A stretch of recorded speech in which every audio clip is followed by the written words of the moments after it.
Tsuyoshi was working as a dungeon cleaner on a routine C-rank mission. After the heroes finished their raid, his team entered to collect whatever was left behind. He moved methodically, checking corners and debris for anything valuable, though most of it had already been taken. 3 hours passed with almost nothing to show for it, only a damaged shield barely worth selling. He needed more. His sister's medical bills wouldn't wait. Ignoring the others, he went deeper into the cave, beyond the usual search area. The tunnel narrowed and twisted until he reached a small chamber that didn't appear on the team's map. At its center stood an old, dry well. Curious, he looked inside and noticed a faint glimmer at the bottom. He climbed down carefully. There, half buried in dust, lay a skeleton with a simple golden ring on its finger. He picked it up, turning it in his hand. The glow brightened, reacting to his touch, and the moment he slipped it on, he was sucked into the portal. When he opens his eyes, he finds himself captured by beast folk and standing in front of a giant altar, treated like a criminal about to receive divine punishment. This divine punishment is actually a deadly lightning strike that hits the altar from the sky. The Beast King gives the order to begin the punishment. One of the guards announces that today, 3 major criminals will be judged. The first is one of their own kind, someone who sold secret information about their land to the hated elves and humans. Hearing this, the beast folk around grow angry and shout that the traitor should be punished without delay. The guards drag the man onto the altar and declare that the hammer of the Divine King, a lightning strike from the heavens, will crush all sins. They say no one has ever survived once placed on that altar. Right after, a huge bolt of lightning crashes down onto the man, to which he gets killed instantly. Then the Beast King's assistant steps forward and announces the next one, Tsuyoshi. The beast folk prepare to throw him onto the altar. Terrified, our hero quickly pleads with them to wait and tells them he's not one of the humans they're talking about, and that he ended up here by accident. But they don't listen to him and forcefully throw him onto the altar. He feels terrible, thinking about his sister Karina and his dream of becoming a hero. Just as the others shout to bring down the divine punishment, a lightning strike crashes down, but our boy quickly jumps aside and narrowly dodges it. Everyone, including the third criminal, a beast girl, gets shocked that he managed to avoid the strike. Refusing to give up, our hero stands firm, but suddenly, another lightning strike hits him, to which he screams in pain. As the Beast King's assistant orders the third criminal to be brought forward, Tsuyoshi's divine ring begins to glow and activate. It starts repairing his body and building him into an ultimate form. The others watch confusingly that this boy is still alive. The ring then starts giving him powerful skills like Divine Eye, Divine Consciousness Inventory, and Absolute Duplication. With renewed strength, our hero slowly walks toward the hammer of the Divine King, to which the assistant gets shocked as no one has ever come this close to the hammer before. As Tsuyoshi's ultimate body finishes forming, he grabs the huge hammer and suddenly powerful lightning strikes explode around him, leaving everyone stunned. The divine hammer shrinks back to its normal size on its own, and a system voice tells our boy he has reached level 3 and that he needs to get even stronger to unlock the hammer's full power. The assistant watches in disbelief. He can't believe a simple human just lifted the divine hammer, something even the mighty Beast King couldn't do. He remembers the legend that whoever lifts the divine hammer will become the leader of the beast folk. Our hero checks his status and feels much stronger than before. While he's focused on this, a huge and powerful beast suddenly flies in angrily and orders him not to touch the divine hammer with his filthy hands. Everyone recognizes the beast as Ryuga, the great general, and they beg him to help them restore the beast folk's honor. Ryuga says he doesn't know how this boy managed to grab the hammer, but tells him to quietly return it and accept his punishment. Our hero then uses a skill called Divine Eye, and when he looks at Ryuga, the system shows all of the general's abilities and power levels. When the beast notices that the boy isn't answering, he quickly pulls out his huge sword, ready to kill him. Our hero begs him to wait, saying it's just a misunderstanding, but the beast doesn't listen and swings his sword to strike. The beast girl watches nervously, knowing that one hit from Ryuga would easily cut the boy in half. As the beast's sword comes down, our boy raises the divine hammer just in time and blocks the powerful attack. Everyone gets shocked to see him stop Ryuga's strike so easily. The beast says the boy is lucky the hammer saved him this time, but warns it won't protect him next time. Tsuyoshi tries again to explain he's not from this world, but the beast grabs him with one hand and throws him high into the sky, preparing to finish him with a powerful move called Earthquake Shaker. At that moment, our boy notices a new skill called Absolute Replication. It lets him sense an opponent's heart by touching them and choosing one skill to copy from all their abilities. Without hesitation, he leaps up and touches the beast's chest, to which the system quickly shows him many skills. As the huge beast prepares to strike again, our boy quickly chooses a skill from the list, called Heaven Shaker, which seems similar to the divine hammer's power. He uses it to attack the beast, leaving everyone stunned by the sudden blow. But when the dust settles, the beast stands unharmed and the system informs Tsuyoshi that, because he's only level 3, has no profession, and can't fully use a weapon yet, his attack did no damage. The beast now angrily charges at our hero to finish him off. But just before he strikes, the Beast King suddenly jumps in between them. A powerful blast shakes the area, and when the dust clears, everyone gets shocked as the Beast King is kneeling in front of the human boy. The king looks up at him calmly and says it seems the divine hammer has truly chosen him. He adds that this might be a sign from the gods and explains that in thousands of years, the boy is the first person ever to be chosen by the divine hammer. The Beast King then turns to his people and says that if this human is truly meant to lead the beast folk, they must give him time to grow. Ryuga protests, saying this boy is a human, but the Beast King asks him if the prophecy ever said that the chosen leader must be a beastman. Then the Beast King asks our hero his name and speaks to him kindly, saying that if he is willing to carry the future of the beast folk on his shoulders, they will set him free, but right now he is too weak. He tells him that within 1 year, he must grow stronger and return. Only then will they decide if he is worthy to be their leader. The Beast King uses magic to mark our boy's forehead and warns that if he doesn't come back in a year, they will use this mark to find him and kill him wherever he is. The boy accepts the king's terms, and the beast girl, who was next in line for punishment,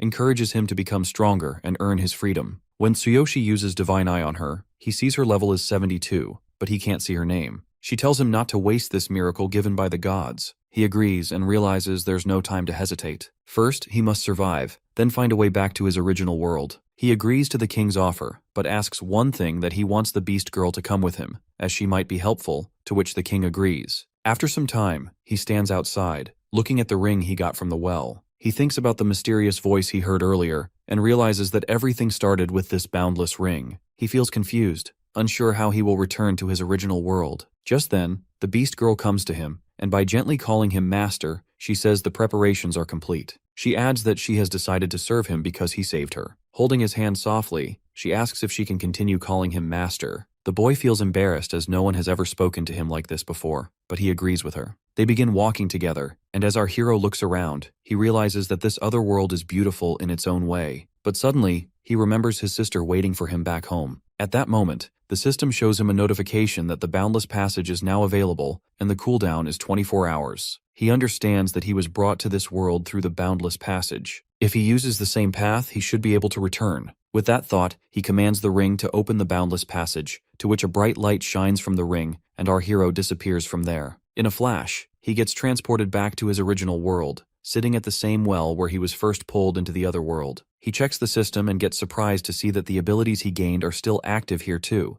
and also the Divine Hammer is safely stored in his inventory. The system informs him that his stats are shared between both worlds, but items are not. To use items in either world, they must be placed in the Divine Consciousness inventory ahead of time. As he's processing all of this, he suddenly hears his friends calling out to him, urging him to come out of the well before the cave closes. Looking at them, he feels confused as he has spent about 5 hours in the other world, yet it seems no time has passed here. He realizes time must have been frozen while he was away. With the help of a rope, his friends pull him out of the well. As he climbs up, he wonders if time is also frozen in that other world now. Another question comes to his mind about who is the true owner of this boundless ring. Once he's out, he happily comments that the next awakening test is tomorrow, so he will go to test his new abilities. After returning from the cave, our hero starts remembering his sad past. He sees himself carrying his younger sister on his back, her legs badly injured, and they run through the heavy rain because a powerful monster is destroying the city behind them. While running, he suddenly starts crying to realize their parents are gone because of the destruction. At that moment, his uncle Nakazato appears and tells him to keep moving,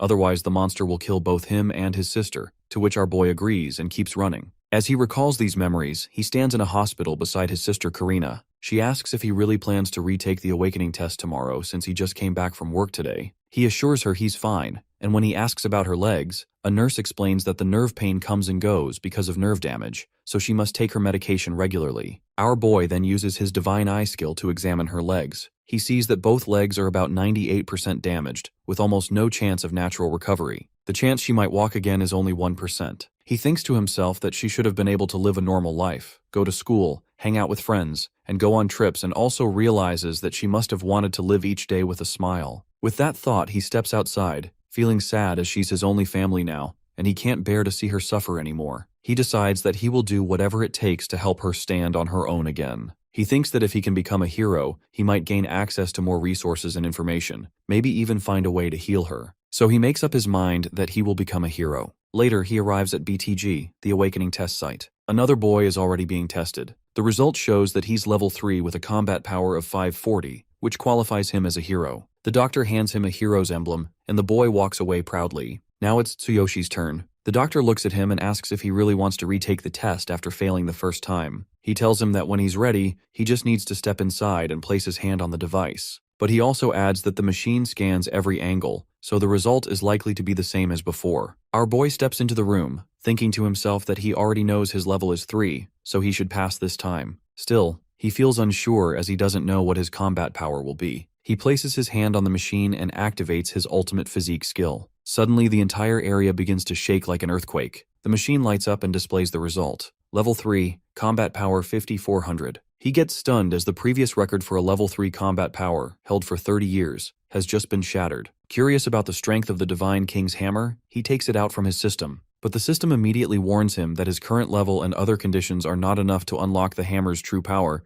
It can only be used for 1 second. Our boy realizes that even 1 second might be enough for the machine to register its strength. He places his hand on the device again and releases the hammer's power. A wave of intense blue energy bursts from the hammer, and he feels sharp pain shoot through his body. The ground trembles again as another earthquake hits the city, and suddenly the machine shuts down due to a blackout. The doctor rushes in and quickly stops him, explaining that the test has been suspended because of the power failure. After leaving the branch, our boy thinks about how dangerous the Divine King's hammer is. He decides not to use it again until he becomes strong enough, since it drains his entire body. Still, he feels happy as he's officially a hero now and has received his emblem card. Later, he heads to the training ground, where a group of other young heroes has gathered. A man named Gaia introduces himself as their trainer. Tsuyoshi uses his skill to check Gaia's stats, and sees that he's level 9 with 1200 combat power. The trainer tells the group that they'll be entering a D-rank dungeon tomorrow. He explains that real field experience will help them figure out which occupation suits them best. Some of the new heroes ask if they can start with physical training instead, but the trainer rejects, saying there's no time for that and warns everyone that the training will be strict, so anyone who isn't ready can leave now. While listening, our boy quietly thinks about the beast girl in the other world that once the Boundless Passage cooldown ends, he will return and check on her. Later, he returns home where the news is reporting about the recent earthquake in the city, but luckily, no injuries have been reported. At that moment, our boy notices the cooldown is over, so he activates the Boundless Passage and instantly gets transported back to the other world. Looking around, he sees that everything is just as it was before. Even his clothes have changed back to what he wore the first time he was gone from here. As he sits on the ground, lost in thought, the beast girl walks up to him and asks if something's wrong. He smiles and gently tells her he's fine, then asks her to lead the way as he wants to level up quickly. She agrees and says there's a level 3 goblin nest nearby where they can train. But she warns him that even though the goblins are only level 3, they're lecherous and dangerous in their own way. He agrees and they head toward the nest. When they arrive, he points out that she's level 72, so taking down goblins should be easy for her. Feeling surprised, she asks how he knows her level and also explains that if she helps him fight, he won't gain any experience points. Even so, Tsuyoshi says he wants to see her skills in action, to which she pulls out her dagger and rushes at 2 goblins. With a single clean slash, she takes them both down effortlessly. Seeing her in action, he gets amazed and asks if she can teach him the technique she just used. She explains that it's called Instant Step Slash, a skill used by high-level warriors. It's not something he can learn right now, especially since he hasn't even chosen an occupation yet. The boy then says he'll become a warrior too, just like her. But in his heart, he knows that since he can't use the Divine King's hammer yet, he needs to find another weapon for now. Just then, the system notifies him that he has officially switched to the warrior occupation. The beast girl blushes, realizing he chose to become a warrior because of her. Holding his hand, she promises to help him level up, but says that first they'll need to gather some proper equipment. As they talk, a group of goblins appears nearby. Their combat power is 420, and our hero quickly realizes he'll have to fight them on his own. He borrows the girl's dagger and thinks to himself that it's a good chance to test out the power of Heaven Shaker. With that, he charges at the goblins and in a powerful slash, he defeats them instantly. Watching this, the beast girl gets amazed, and our hero confidently says he'll take care of the rest of the goblins with ease. He also thinks to himself that by the end of the night, he'll definitely reach level 4. The girl offers him a weapon, but instead, he picks up a goblin's wooden stick and says it'll work just fine for now. She reminds him that they need to hurry and get some basic equipment since he doesn't have any defensive stuff. He agrees, thinking that he'll need not just weapons but proper armor too. As they walk, our boy remembers the bit of research he did earlier on the Divine Consciousness inventory. Unlike normal storage, items placed in this special inventory can be used in both worlds. He notices there are only 2 slots right now. One is already taken by the Divine King's hammer, which means only 1 slot remains. Reading through the system's instructions, he learns that the number of slots will increase as he trains and grows stronger. While thinking about this, he stares at the girl, to which she feels confused and asks if there's something on her face. He just smiles and says he was checking to make sure she was still following him. Suddenly, she tells him to look ahead as there are more goblins, and they're level 4. She warns that the deeper they go, the stronger the goblins get, so he needs to stay alert. As she steps forward to attack, our hero realizes that stronger goblins mean more experience points. Without hesitation, he leaps at them, eager to fight by himself.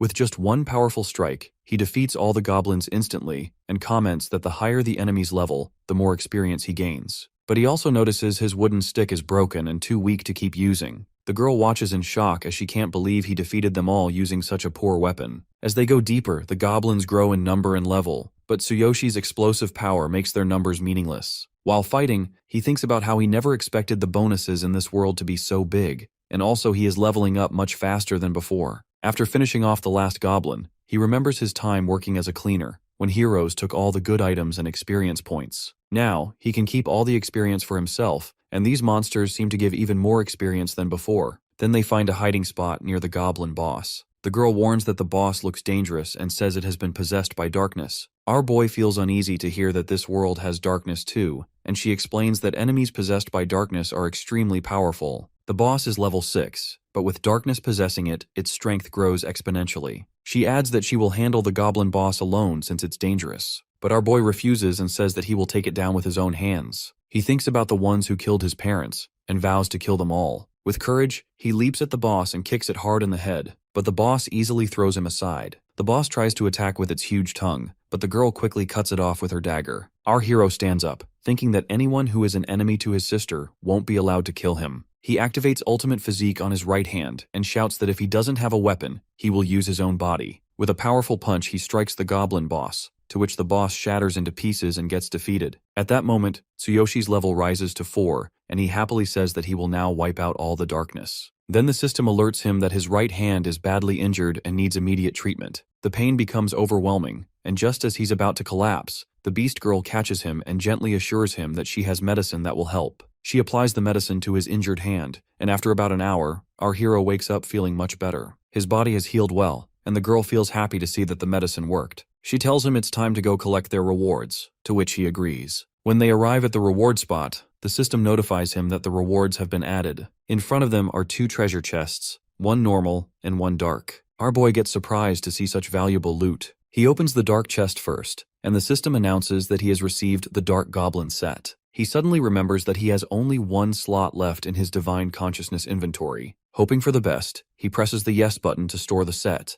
and feels pleased when the entire set fits into that 1 slot. Then he turns to the girl and asks if she knows how to sew. She confirms, and says she's been sewing her own clothes since she was a child, and even has her sewing kit with her. Later, under a beautiful night sky, the girl sits beside him and sews a shirt for him. He watches her work and feels genuinely happy. Now that he has leveled up, he knows it's time to return to his original world. He tells her they should settle down for the night to rest and recover, and she agrees. Together they find a place to sleep. Sometime later, our hero returns to his own world, at the same place he was in before being transported. Feeling exhausted, he thinks back to how he and the girl found a quiet spot to stay, and how he had to wait for her to fall asleep before sneaking back here. He lies down on his bed, ready for sleep, knowing that tomorrow he'll enter a cave for the first time in this world. The next morning, he opens the system and selects the Dark Goblin set. When he presses the yes button, the system displays the set's skill, Roaring Tentacles. When it will activate, this skill lets out a loud scream that stuns all low-grade enemies within earshot. Our boy smiles, excited by how useful the skill is. But then he realizes that there's a risk, as if other heroes see him in this rare outfit, he could attract trouble. Also, many heroes won't hesitate to kill others and steal their equipment. Realizing that, he presses the other button to make his clothes look normal again. He thinks to himself that he still has a few minutes before the meeting and should get something to eat. Suddenly, he receives a call from the nurse who tells him that some scary men are at the hospital, trying to take his sister Karina. They say she owes them money. Hearing this, our hero gets shocked and remembers borrowing money from those men, but he's confused why they're after his sister as he's been paying them back every week, just like they agreed. Feeling angry, he rushes to the hospital to save his sister. At the hospital, the men are treating her badly.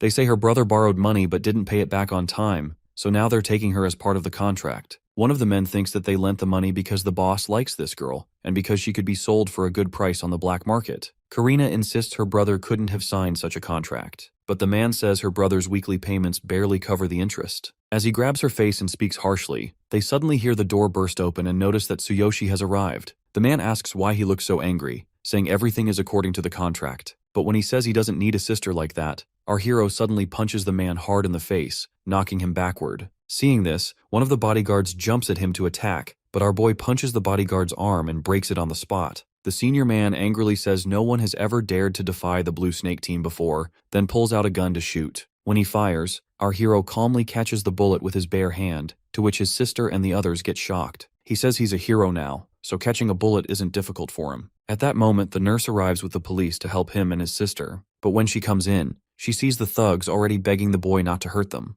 They assure him that he can pay back all at once whenever he wants, but also warn that if he delays, their young boss, who is also a hero, won't stay quiet. They apologize for the trouble and quietly leave. They whisper among themselves, thinking their boss is a level 100 warrior while this boy is still just a trainee. They decide they'll have to report this to their boss and let him handle it. Meanwhile, our hero apologizes to his sister from behind, saying he wanted to visit her sooner, but has spent the past few days trying to figure out how to repay the money he owes the gang. She asks if he really became a hero, to which he confirms, but explains he's still just an intern. He'll only be officially recognized after completing today's mission in the cave. He recalls that he borrowed $60,000 from the Blue Snake gang to pay for his sister's treatment. If he tried to earn that money steadily, even as an official hero, it would take far too long. So he decides the only way is to sell all his hero gear. Later, he arrives at the entrance of the cave with a group of other trainees. Their trainer stands in front of them and says that today's mission will test their abilities to determine if they're ready to become full-fledged heroes. But he adds one strict rule that any hero equipment they find in the cave must be handed over to him. Hearing the trainer's words, Tsuyoshi recalls hearing something similar before,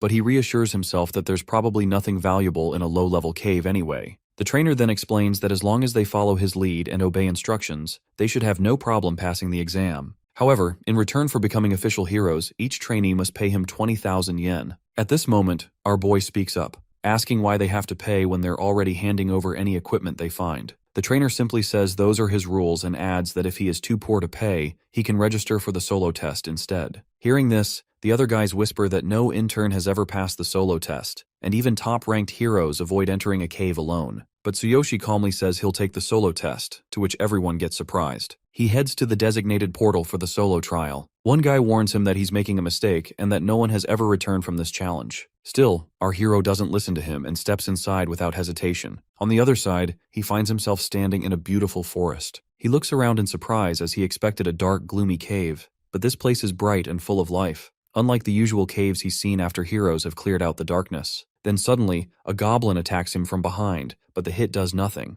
Without getting scared, our hero grabs the goblin's stick and strikes it hard, saying his combat power is 6,400, and a low-level goblin like this is no match for him. After defeating it, he notices his experience points only go up by 20. He realizes that this real-world training ground offers much less compared to the Otherworld. Then he shouts a clear warning to all the goblins hiding nearby. No more sneak attacks and come at him all at once. In response, dozens of goblins leap down from the trees to swarm him. At that moment, our boy activates his Dark Goblin set. With a loud roar, he unleashes the Roaring Tentacle skill, to which all the goblins get slashed to pieces instantly, and the battle over in seconds. Meanwhile, outside the cave, the trainer checks the timer and thinks that it has been nearly an hour and assumes Tsuyoshi must be dead by now. But to his shock, our hero suddenly steps out of the portal, alive and having completed the solo test. Meanwhile, Gaia steps out of the portal with the rest of the group and proudly claims that if it weren't for him, they would have all been dead long ago. He then demands 40,000 yen from each of them instead of the original 20,000, saying he saved their lives. Just then, he gets a call from the guy who was supervising Tsuyoshi. His expression changes to shock upon hearing that the boy has passed the solo test. Without wasting time, he rushes over to see for himself. He confronts Tsuyoshi and asks how he managed to clear the test, despite being only level 4. Our boy is calmly cleaning goblin blood off his clothes, and when the trainer suspiciously asks if he used high-grade gear, he simply comments that nothing is impossible, and maybe it's thanks to the 20,000 yen the trainer tried to charge him. Hearing this, the trainer angrily grabs his collar and demands an answer. But the boy mocks him again, pointing out that someone with only level 9 and 1d200 combat power doesn't seem very impressive for a guild trainer.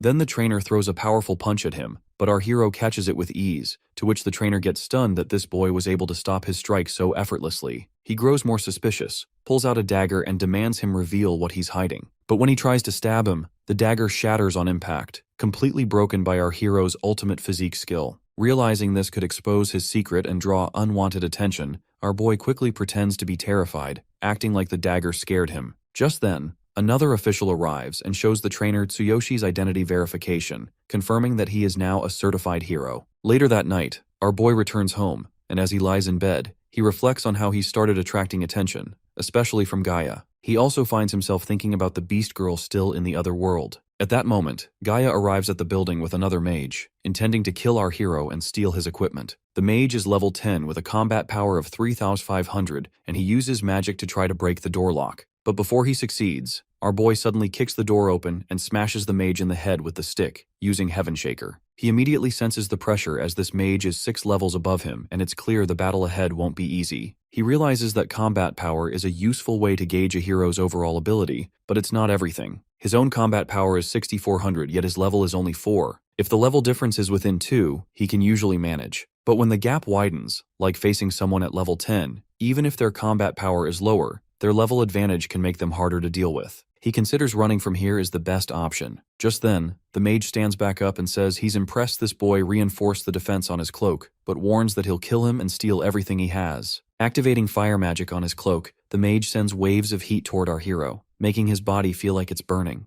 Realizing things are getting worse fast, the boy starts running. He leaps out the window, focusing his body enhancement skill into both legs. With the Dark Goblin set's defensive boost, he believes he can absorb the landing impact. But just as he prepares to land, a third attacker with level 12 and 3,900 combat power strikes him midair and slams him into the ground. Luckily, our hero had already reactivated his full body enhancement just before impact, so he takes minimal damage. As he stands back up, the new enemy jumps down after him, surprised to see that this boy is still alive. Just then, Gaia and the mage arrive at the scene. Seeing all three of them ready to kill him and steal his gear, our hero makes up his mind that if they're coming to kill him, he's ready to do the same. He activates the Dark Goblin set and tries to unleash his Roaring Tentacle skill. But to his surprise, the skill fails as his level is too low to use it right now. The three attackers charge at him, aiming to finish him off and take everything he has. But at that moment, he realizes the cooldown on the Boundless Ring has ended, and he can now return to the other world. Without wasting a second, he opens the path of Boundless. Just before the enemies reach him, he vanishes through the portal. As he disappears, he declares that he'll return stronger, and that's when the real fight will begin. Moments later, he finds himself back in the Beast World, at the exact spot where he first left. Looking around, he thinks to himself that now is the time to level up and master new skills. He sees the Beast Girl still peacefully sleeping and realizes it's still nighttime here, so he quietly decides to rest for now, before the real journey begins. As he notices she smells like cherry blossoms, he feels a sense of romance for a moment. But then, the memory of the three men hunting him flashes back into his mind. He quickly reminds himself that he must first deal with the crisis in his original world. Before anything else, he needs to focus on leveling up and learning new skills. The next morning, the Beast Girl wakes up and cheerfully says it was the best sleep she's had in a long time.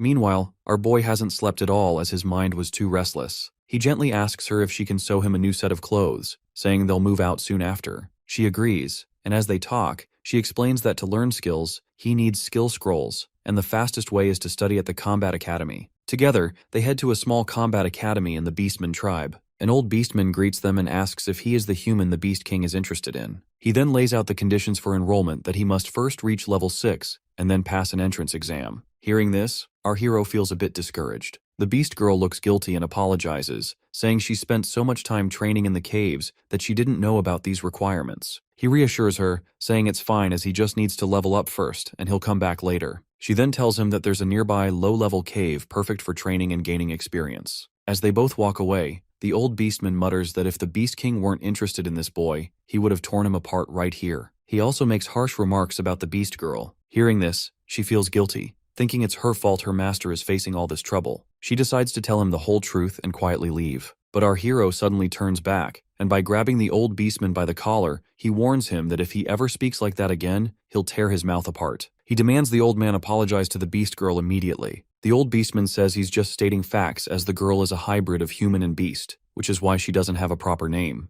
Then Tsuyoshi realizes why her name didn't appear when he looked at her with his divine eye earlier. At that moment, several Beastmen aim their arrows at him, and the old Beastman warns him not to get arrogant just because the Beast King has shown interest. He adds that if he disrespects a Beastman warrior, he will be met with equal force. Then the old Beastman offers that if the boy passes the exam, he will apologize to the Beast Girl. But he also adds that a mere human like him probably can't succeed. At that moment, the Beast Girl tells Tsuyoshi there's no need to get involved on her behalf, but the boy surprises her by giving her a name, Sakura. He then tells the old beastman to remember that he owes Sakura an apology once he passes the exam. With that, they both leave for the level up, and she tells him they should hunt fox beastmen, which are rare, to which he agrees. She gently asks why he gave her that name, and our hero explains that she always carries a faint scent of cherry blossoms, so the name seemed perfect. Hearing this, she hugs him and thanks him for his kindness, making him blush. They enter the cave and she asks how the dagger she gave him feels. He says he's satisfied with it as it's not top-tier gear but much stronger than a goblin stick. Suddenly, they spot the fox beastmen approaching who are at level 5 with 720 combat power. He tells her to stay back and guide him as usual because he wants to gain the experience on his own,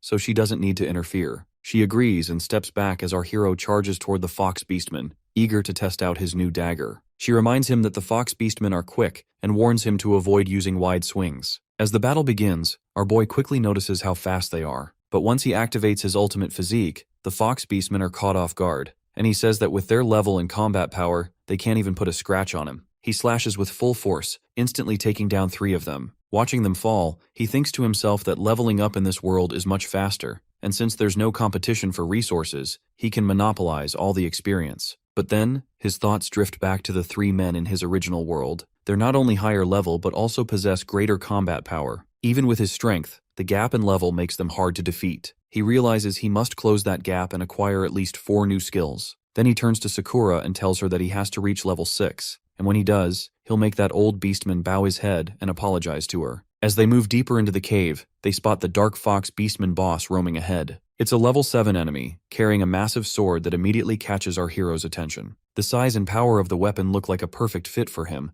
and he wonders if it might drop after the fight. Sakura notices his interest and asks if he wants the sword. She assures him that most enemies do drop items, but the drop rate depends on the item's rarity. She adds that it's best to keep hunting until they get what they need. Efficiency also varies depending on the cave, and using special items can help increase the chances. Hearing this, our boy realizes how similar this world feels to a game as it has drop rates. He focuses on the boss, and his system brings up the details that the sword is called Black Cold Light, and its drop rate is only 6%. But then the system shows another option that he can exchange certain items by meeting specific conditions. The rewards from exchanges scale based on his level and abilities. Right now, the only available exchange is for a high probability drop scroll, which can boost the drop rate of an item. He sees that he has enough to trade for 3 of those scrolls. Each one boosts the drop rate by 30%, and using all 3 together would raise the chance to 96%. He excitedly pulls the scrolls from his system, having met the conditions, and tells the girl to let's get that sword as it's going to make him even stronger. He grips the dagger and asks her for directions as he leaps toward the Dark Fox Beastman boss. The boss swings its massive sword in a powerful slash, but our hero dodges just in time, and he also senses the sword's cold effect. The girl warns him that the boss isn't just fast, it's also very strong. The sword is infused with ice magic, which will slow him down and drain his stamina if it lands a hit. She tells him to focus on exploiting the boss's weaknesses and finish the fight quickly. She adds that the Dark Fox Beastman fears fire, so coating the dagger with flame oil will help. Our hero quickly applies the oil and sets the blade aflame before launching another attack. She points out the boss's weak spots, its armpits and neck. Our hero spots an opening and strikes its arm hard, to which the boss feels pain. His system notifies him that hitting a weak point causes the enemy's status to change to cowardice, which doubles the damage they take. Feeling encouraged, he prepares for another strike, and the girl advises him that enemies in this state reveal their weak points more clearly, but warns him to stay alert and dodge carefully while looking for the next chance to attack. As our hero leaps at the boss, it tries to strike him, but thanks to Sakura's earlier advice, he dodges the attack just in time. He notices the boss is starting to look tired, and this is his chance. Focusing his ultimate physique into his arms, he delivers a powerful slash to the boss's neck, causing massive damage. Without wasting a moment, he follows up with a final blow, driving the dagger into its head,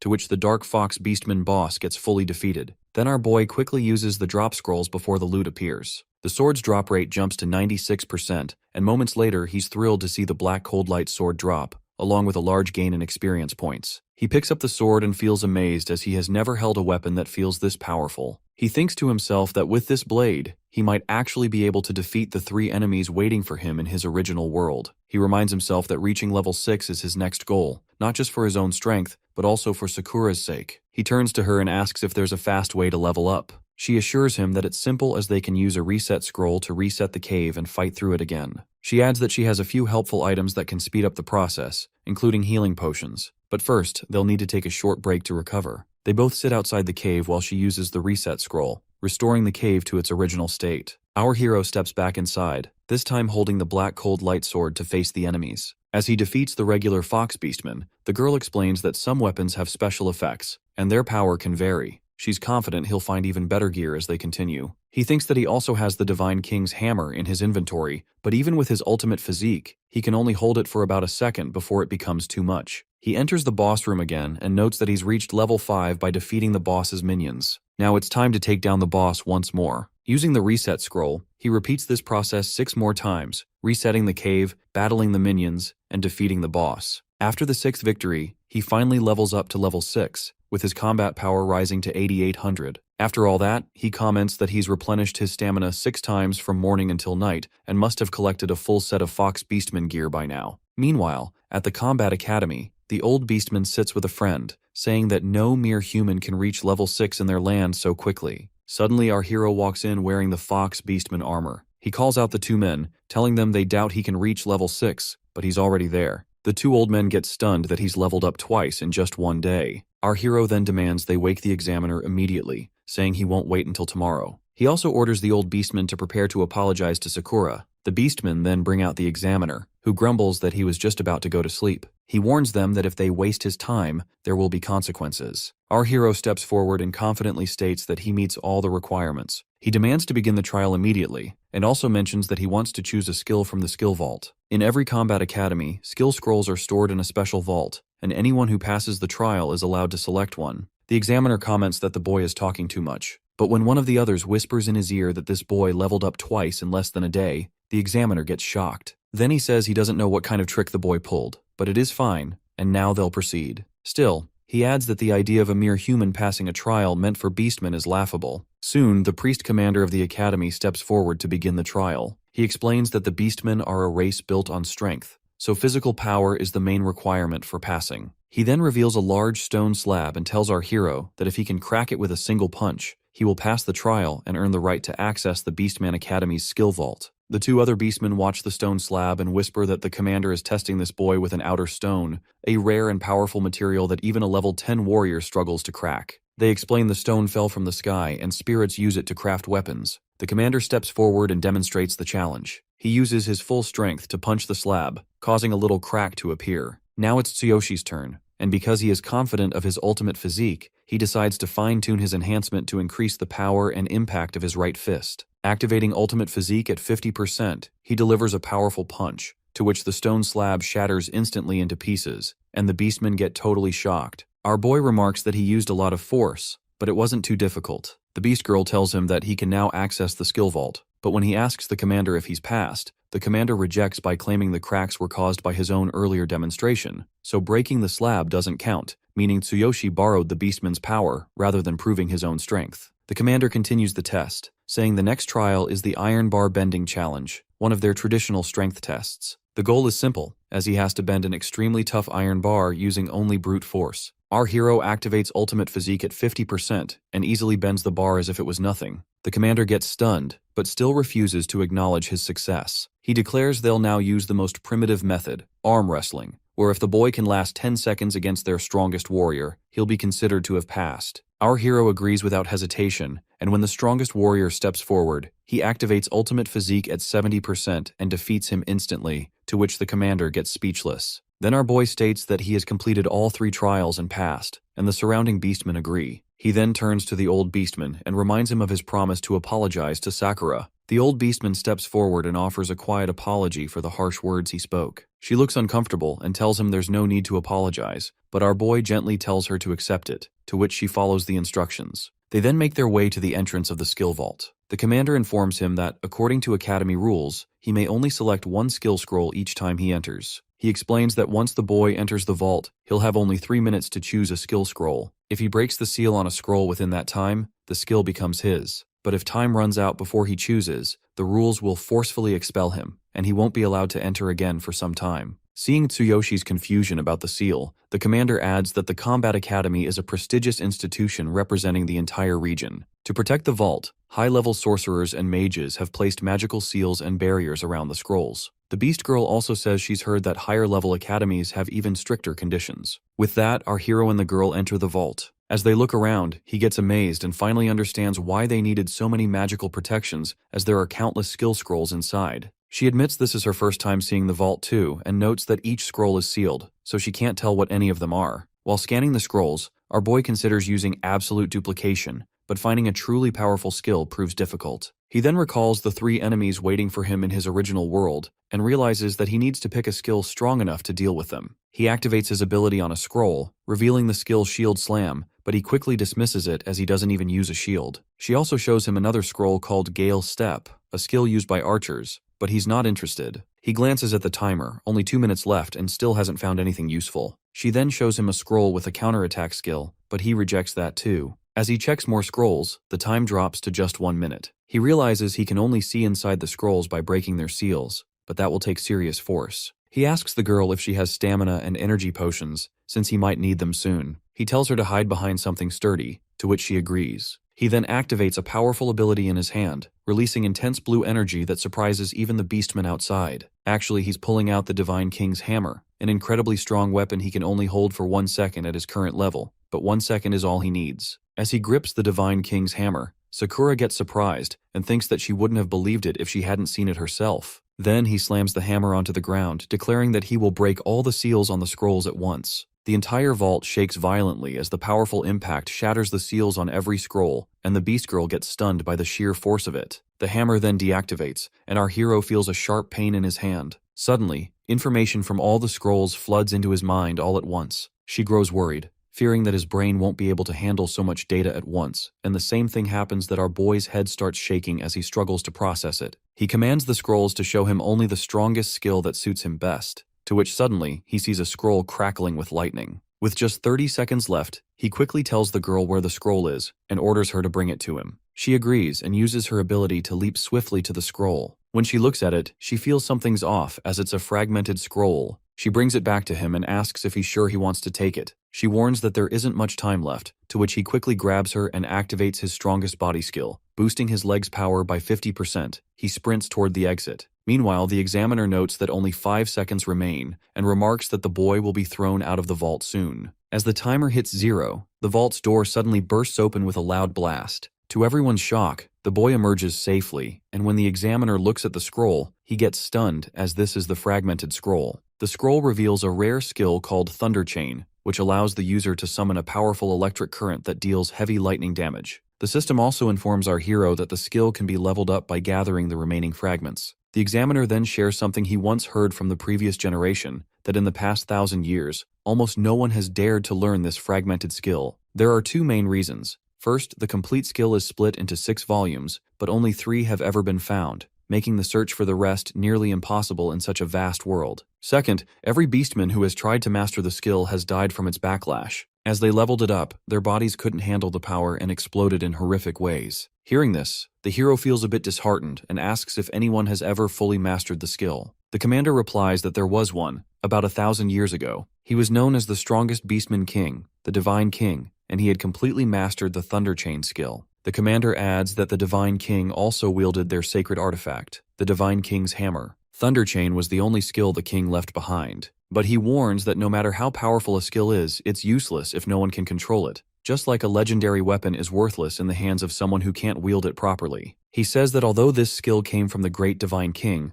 very few believe it still exists, since no one has been able to master it for 1,000 years. The hero listens quietly and then says the skill might actually be perfect for him. Then he and the Beast Girl begin to move forward, and the commander comments that this fragment is just the beginning. Whether the hero finds the remaining pieces and fully learns the skill depends on his own strength and luck. Then, the commander turns to the Beast Girl with a serious look and asks if she is the one marked for execution by divine punishment next. He questions how she can do this to a fellow beastman and says that the human boy probably still doesn't know her true identity. He also asks if she plans to sacrifice him too. She stops the commander, signaling him not to say more, and then she moves on with Tsuyoshi. The next morning, they are in an inn where our hero drinks a healing potion and comments that it works incredibly well, even though the taste is terrible. He also mentions that she has been acting strange since they returned, but she assures him she's just a little tired. He asks if her background is the reason she was also marked for execution. She quickly changes the subject and asks if he has studied the remaining scroll. Our boy says he memorized it earlier, and that the old beastman said some strange things, but the skill seems perfect for him. He thinks the Thunder Chain skill needs a strong body, which suits him well since he has the strongest physique. He can't wait to see what the skill will do once he collects all the fragments. The girl gets ready and asks if they should leave now since it's a beautiful day, perfect for leveling up. He agrees but says there's something he needs to do first. He notices the cooldown on the Boundless Ring has ended, so he activates the Boundless Passage to return to his original world. He thinks that with this skill, he now knows how to deal with those 3 men waiting for him. In an instant, he returns to his original world, right in the middle of the ambush. The 3 attackers are still charging at him. He quickly assesses the situation and thinks that to activate his new skill, he needs a weapon. Thankfully, he has access to his Divine Consciousness inventory, so he pulls out the Black Freezing Flash Sword, stunning all 3 men. They mutter that this boy must be hiding something powerful, but once they kill him, they'll loot everything. Our hero raises the sword to the sky by declaring that they were the ones who started the fight, and then activates the sword's ability along with his new skill, Thunder Chain. The ground beneath him trembles as a surge of powerful energy radiates from the blade. A blinding bolt of lightning crashes down from the sky and strikes the 3 men directly. They scream in pain, their bodies paralyzed by the electric shock, to which they fall on their knees. The mage realizes that they completely underestimated this boy as he is nothing like before. One of the men begs for mercy, but our hero shows none, and with a swift slash, he strikes the man's neck and kills him on the spot. Seeing this, Gaia warns him that they are members of the Crazy Wolf Gang, but the boy doesn't respond, and without hesitation, he cuts Gaia down as well. The mage grows fearful as the hero approaches to finish him off, but he throws an adhesive blast fruit, a magical explosive, right at the boy. When it hits, the fruit detonates with a powerful blast. The mage grins proudly, boasting that he spent a fortune on these fruits. Even a level 12 hero would take damage from them, and for a level 10 the explosion is strong enough to shatter their body into pieces. But to his shock, our hero emerges from the smoke unharmed as he had activated his ultimate physique and the Dark Goblin set just in time, protecting himself from the blast. Without hesitation, he leaps forward and delivers a powerful punch, to which the mage crashes backward and dies instantly. After finishing them all, our boy prepares to move on, but suddenly notices a little bag is placed on the mage's chest. He curiously picks it up and finds a dimensional ring inside, to which he gets pleased as the loot is valuable. The system explains how to use the dimensional ring by infusing mana into it. He wears the ring onto his finger and remarks that a normal hero wouldn't even get their hands on such a rare item. Besides its high price, dimensional rings are almost impossible to find on the market. He channels some mana into the ring, activating it, and gets surprised when it responds immediately. Soon after, the hero's security forces arrive at the scene where our boy has defeated the 3 men and begin inspecting the area. But Tsuyoshi had already left quietly and erased all traces of himself from the spot, feeling safe for now. He also finds a smartphone from Gaia,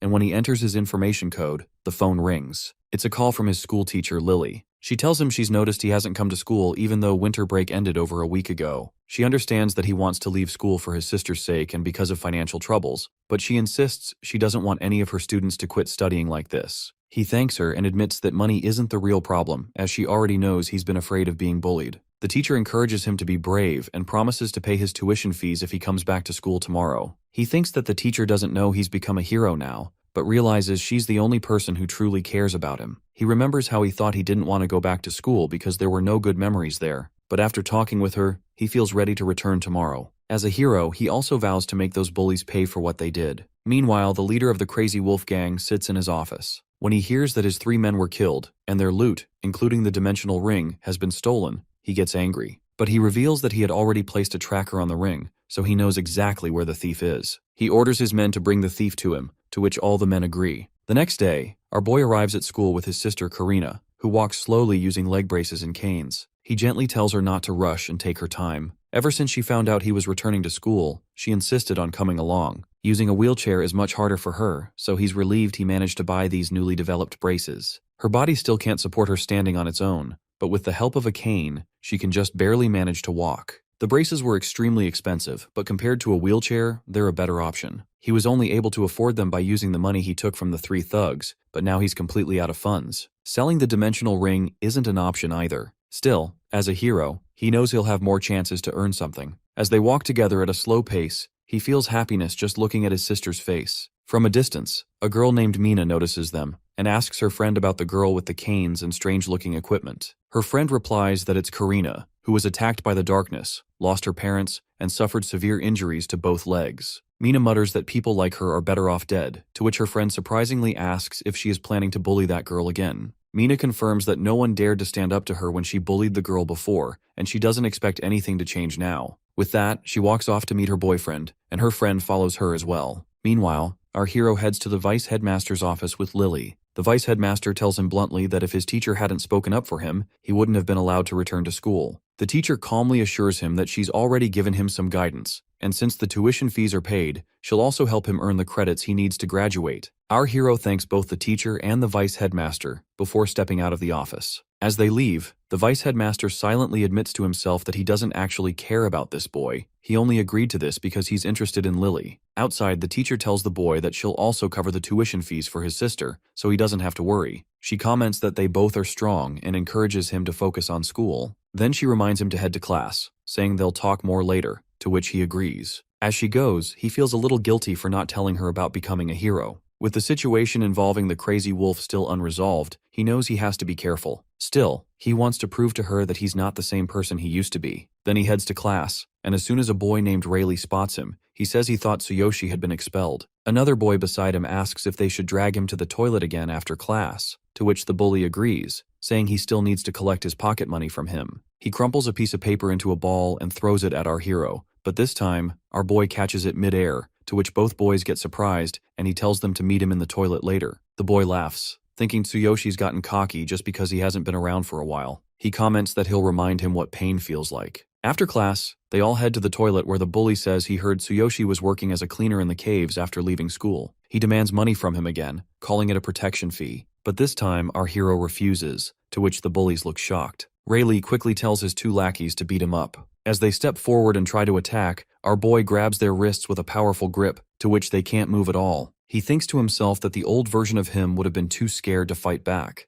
but not anymore. He activates his Divine Eye skill to scan their abilities, but finds nothing worth worrying about them as they are not heroes. He delivers a powerful kick to both boys, sending them back hard, to which Rayleigh gets completely shocked as the boy he used to bully so easily is now fighting back. On top of that, he doesn't even look like the same person as before. Just then, the boy standing guard outside the toilet rushes in and warns Rayleigh that the boss is coming, to which the bully grabs his two fallen friends and quickly escapes. Watching them flee, our hero thinks to himself that if he had used his full ultimate physique strength in that kick, they might not have survived it. Meanwhile, in Karina's class, her classmate Haru is helping her with her schoolwork. Suddenly, Mina comes there and without warning, she pushes Haru aside and says she has something to discuss with Karina. Haru tries to explain that the girl is injured, but the bully ignores her. She glares at Karina and complains that ever since she stopped coming to school, she hasn't had anyone to squeeze money from. When Karina quietly says she doesn't have any money now, Mina's eyes shift to the braces on her legs, and she comments that those strange things on her legs look valuable enough to sell. Karina softly replies that her big brother worked hard to buy the braces for her, so they're very important to her. In response, the bully girl slaps her hard across the face, but none of the other students step in to help.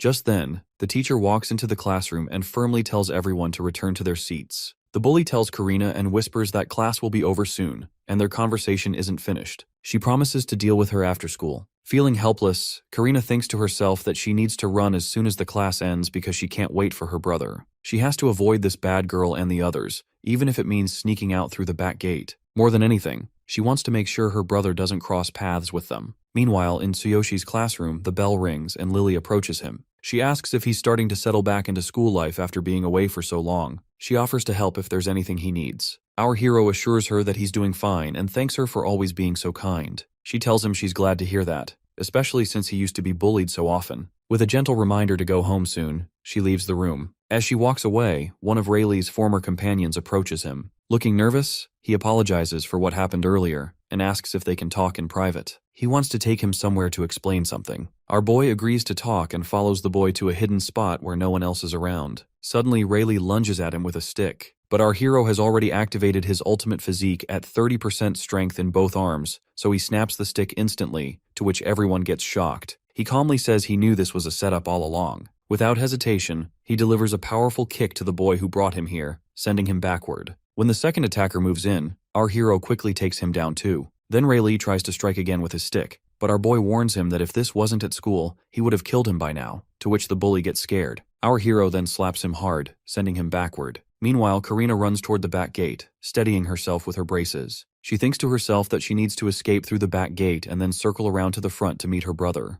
As she walks carefully, she reaches a staircase and tries to go down slowly, struggling with her injured legs. Suddenly, the bully appears behind her and pushes her hard, to which Karina falls down the stairs and starts bleeding. The bully girl walks up to her and demands to remove the leg braces herself. Meanwhile, at the front gate, our hero waits patiently, wondering why his sister hasn't arrived yet as they had promised to go home together. Just then, Haru rushes over and tells him she saw Karina heading toward the back gate and urges him to go check immediately. Our hero moves toward the back gate, looking for his sister, but he feels confused about why she's there. He notices Haru acting strangely and senses that something is wrong. As he searches, he reaches the stairs, and when he looks down, he gets shocked to see his sister lying injured at the bottom. She looks up at him with a smile, asking why he's here. She says it's her fault that she fell down the stairs. But when he uses his divine eye skill on her, the system reveals that her injuries were caused by someone else. He realizes she wasn't hurt from falling, she was beaten. She calls herself stupid and points out that even her walking stick is broken. When she says she doesn't want to be a burden on him,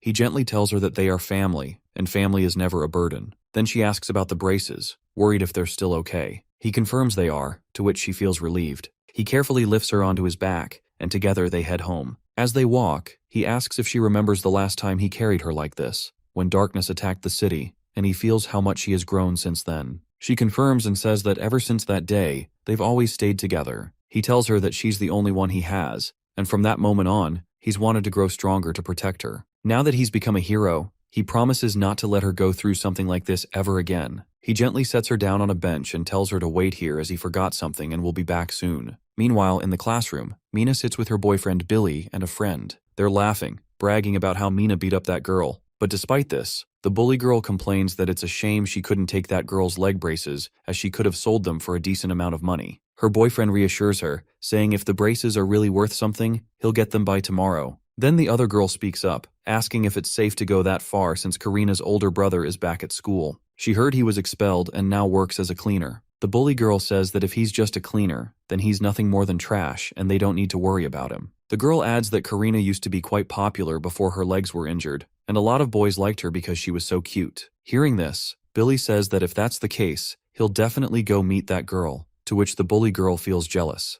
But her boyfriend quickly leans closer and assures her he doesn't mean it that way. She teases that after he steals that girl's braces tomorrow, they'll split the money and have fun together. As they talk, our hero listens quietly from outside the classroom. When he steps inside, the three get stunned, and Billy angrily asks how he got in without permission. The hero calmly replies that it means there are 3 people who hurt his sister. They realize he must be Karina's brother, and ask if he's here to get revenge. Billy steps forward and says his girlfriend was just playing with his sister. The hero asks if pushing a crippled girl down the stairs counts as playing. The bully guy points a finger at him, but suddenly our hero grabs his finger and snaps it instantly, to which the guy screams in pain, while the 2 girls look confused. Our boy closes the door with a serious glare and says he won't let any of them leave now. He scans them and sees none of them have any special abilities like a hero. Mina moves closer to check on her boyfriend, while the other girl steps in front of the hero, warning him that they might not be heroes, but they're not people to mess with. Before she can say more, the hero delivers a powerful punch that sends her crashing backward. The bully girl and her boyfriend get shocked, and when the boyfriend tries to speak, the hero punches him hard in the face, saying he needs to deal with the girls first. The hero grabs Mina by the neck and presses her to the wall, to which she feels so much pain. He tells her that from what he heard earlier, she was the one who started bullying his sister. He makes it clear he won't forgive her for this all and orders her to stay away from his sister from now on, warning that if she doesn't listen, he'll twist her head next time. Then he releases her neck, to which she takes some breath, and our hero turns to the boyfriend by asking if he still wants to bully his sister. He grabs a steel ruler, ready to strike, and the bully suddenly yells that he's the son of the Blue Snake Gang's leader, a level 10 hero, and promises to take revenge. Hearing this, Tsuyoshi realizes the boy is talking about the same Lone Shark Gang he once borrowed money from to help his sister. Without a word, our hero activates a powerful lightning skill, summoning energy from the sky, to which the bully gets shocked, realizing this boy is a hero as he's using a real combat skill. Our boy hurls the lightning strike at him, to which the bully screams in pain, but the attack doesn't kill him as without a proper weapon, the damage is reduced by 90%. After the strike, our hero picks up his bag and walks out, calmly saying this is their first and last warning as he won't give them another chance. Behind him, Mina rushes to her boyfriend, worried about his condition. She asks if he wants to go to the hospital, but he refuses, saying he just needs to rest. She shows him the mark on her neck and begs him to tell his father as she wants that boy to pay. Then her boyfriend angrily comments that he'll wipe that boy and his sister from the earth. Meanwhile, Karina waits quietly on the street, feeling guilty that her brother is so worried because of her. Just then, he returns and gently apologizes for making her wait. He lifts her onto his back once more, and together they head home. As they walk, our hero keeps thinking about the Blue Snake Gang that their leader is a level 10 hero, and he knows the boy he just punished will definitely run to his father. There are too many of them, and that means his sister is in danger. He knows he can't afford to let his guard down. While walking, he also senses it's time to return to the other world. Activating the Boundless Passage, he instantly transports back. He and Sakura arrive at their chosen location, and she explains that once they reach the town, he'll be able to take on official quests. She tells him he needs to register at the Adventurers Guild, and that he'll also find a tavern, a blacksmith, and a tool shop there. Hearing all this, our hero feels excited and tells her to lead the way as he can't wait to get started. As they enter the town, he looks around and notices that the streets are filled with people from various beastmen tribes. Each one is unique. She explains that many rare tribes live here, and each has its own specialty. Just then, our hero spots two human adventurers nearby. He curiously asks if they're like the humans from his own world. She confirms and adds that there's a rule in this town that fighting outside the arena is forbidden, as it could risk someone's life. While she's still explaining, our boy suddenly walks over to the two humans, wanting to talk. She gets stunned by this sudden move, and the two adventurers react sharply, warning him to stay away as they draw their daggers. Before anything happens, the Beast Girl quickly steps in between them, stopping them from the fight, to which the two humans leave. As our hero and the girl continue walking, she warns him not to approach random adventurers in the city. Most of them, especially humans, are very cautious and don't like being approached out of nowhere. Our boy agrees, and as they move through the streets, he notices people whispering and glancing at them. He asks her about it,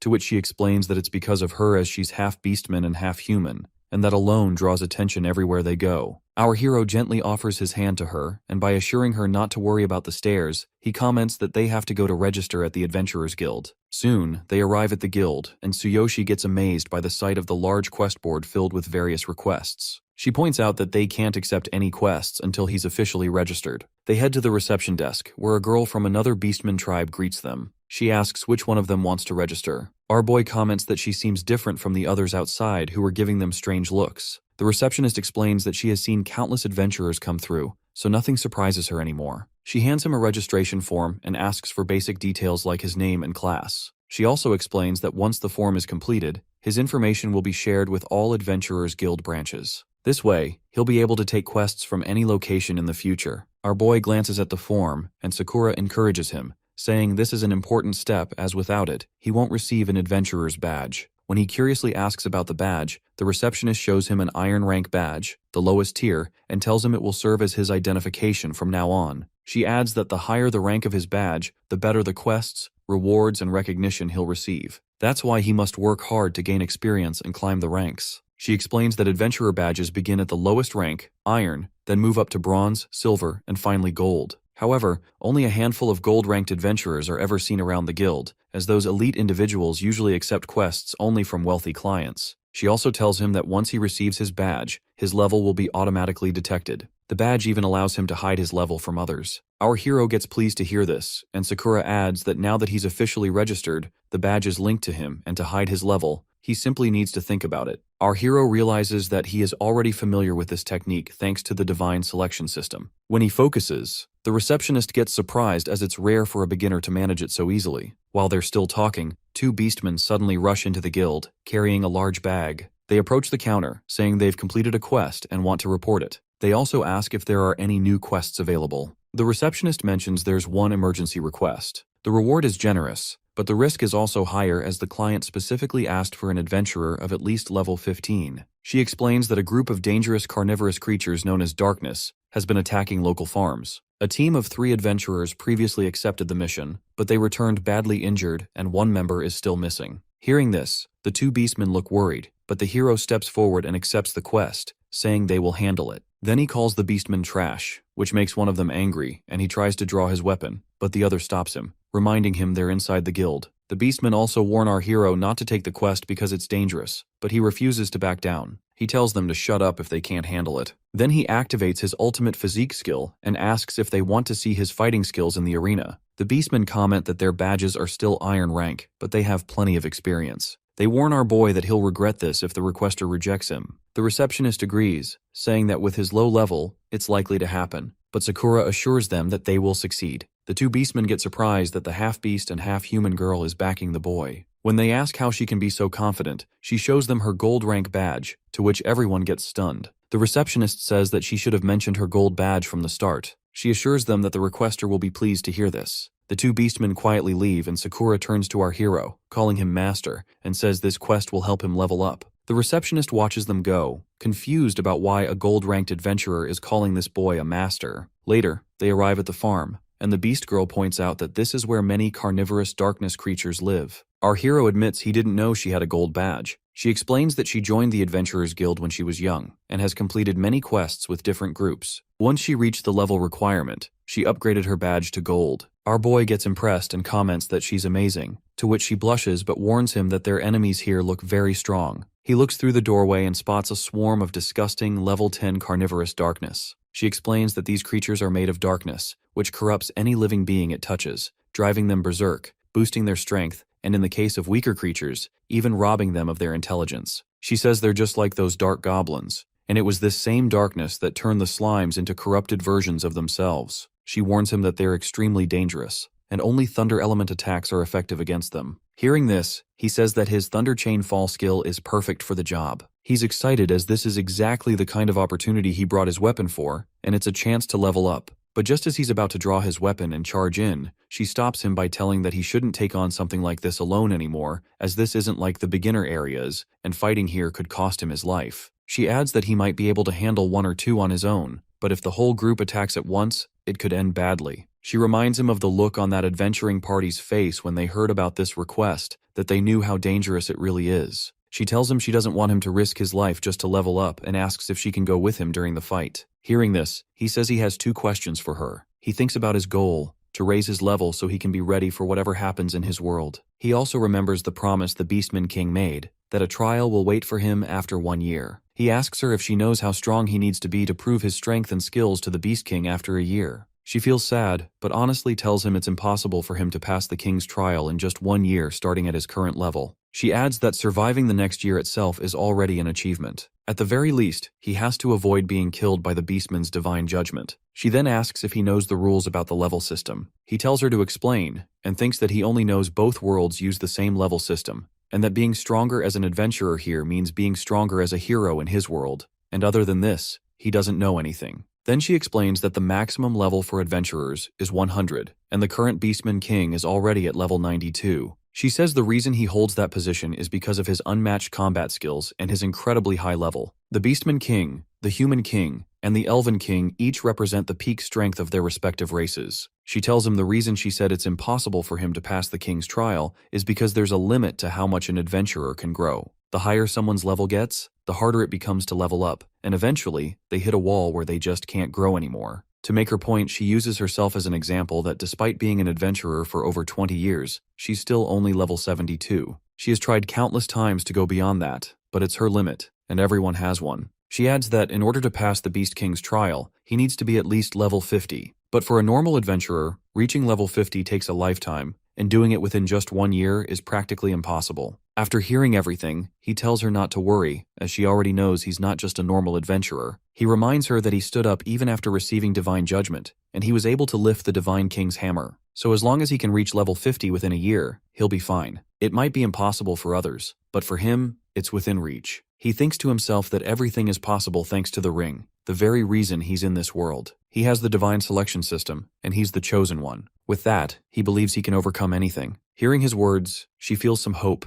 and tells him he's definitely a legend. Then he pulls out his freezing sword from the system, and starts walking toward the corrupted slimes, ready to hunt them down. But before that, he asks her his second question, that if he were to fight a level 10 warrior along with dozens of minions at the same time, what level he should be to have an advantage. She answers that for a battle like that, he would need to be at least level 12. He confidently says he'll reach level 12 in about a week, and as he steps into the farm, the massive slime lets out a thunderous roar. He decides to use the system to its fullest from now on. When he activates his divine eye, he scans the slime and sees its abilities. The system also reveals that there's a slime core inside its body. When the main body takes damage, the core glows and starts regenerating the slime. During this time, the core's location can be detected. He understands the slime's weaknesses, thunder attacks, and its core. He knows he has to use Thunder Chain Fall targeting the core. Jumping up, he prepares to find the core inside the slime's body. At this moment, Sakura warns him to be careful, as if the slime hits him, the touched part might get corrupted. As he reaches near the slime's chest, he feels confident. With his ultimate physique activated, he believes he can withstand the slime's attack. He strikes the chest with a powerful slash but realizes the core isn't there. Meanwhile, the slime begins to heal itself. Suddenly, the slime lunges at him with its massive mouth. But he catches it with his bare hands, activating ultimate physique in both arms. With a surge of strength, he forces its jaws apart, tearing its mouth into two. The girl watches in shock, as this boy truly has the power to make the impossible possible. Seizing the moment, he grabs his freezing sword again and spots the core hidden beneath the slime's tongue. Channeling his thunder skill, he strikes the core with a powerful lightning strike, to which the darkness within the slime gets destroyed instantly. He says that this request might be easier than he thought, and notices the system awarding him 300 experience points. After 30 minutes, he finishes off all the carnivorous darkness outside. Just as the Beast Girl said,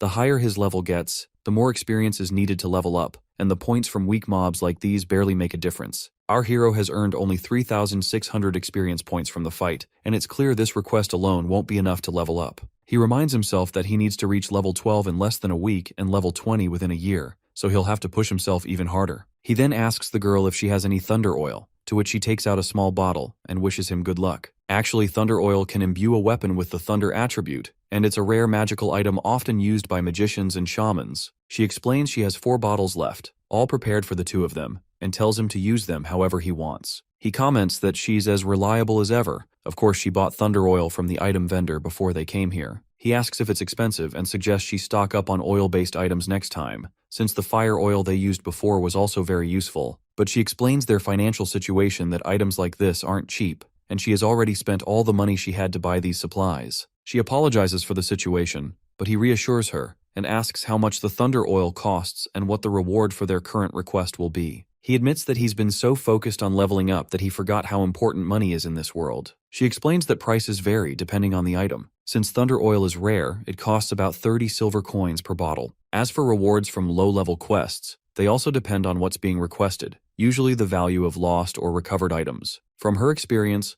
low-level guild requests rarely pay more than 1 gold coin, which is why people often prefer to hire adventurers directly when they lose something valuable. She adds that 1 gold coin equals 100 silver coins, and 100 silver coins equal 10,000 bronze coins. For their current task, clearing out the carnivorous darkness, she expects the reward to be about 3 gold coins, though the final amount depends on the requester. Once they complete the quest, the Adventurers Guild will calculate and distribute the payment. Hearing all this, our hero prepares to enter the food warehouse, certain the boss is inside. But before he can step forward, the farm owner arrives with several men and sharply demands to know who they are, accusing them of trespassing on his land without permission. Some of the men notice traces of thunder element magic lingering in the air and ask if this boy was the one who exterminated the carnivorous darkness outside. They scoff at the idea, saying it's impossible for just a human and a half-beast to wipe them out, as such a task is extremely difficult even for a full party. They then ask if they are also after Cardiolus, making it clear they've already taken this request and claiming that the drop item will be theirs. Our hero confusingly asks what Cardiolus is and explains that they accepted this quest from the guild. The Beast Girl suddenly gets surprised, asking if Cardiolus will drop from the boss. The farm owner confirms, and another man warns that since they don't even know what Cardiolus is, they should leave now. However, the Beast Girl tells our boy not to give up on this request, as Cardiolus is extremely valuable, a rare drop from a dark boss after it's been purified, and it can be used to connect to a dark area. She explains that the drop rate and experience gain inside a dark area are 10 times higher than in a normal area,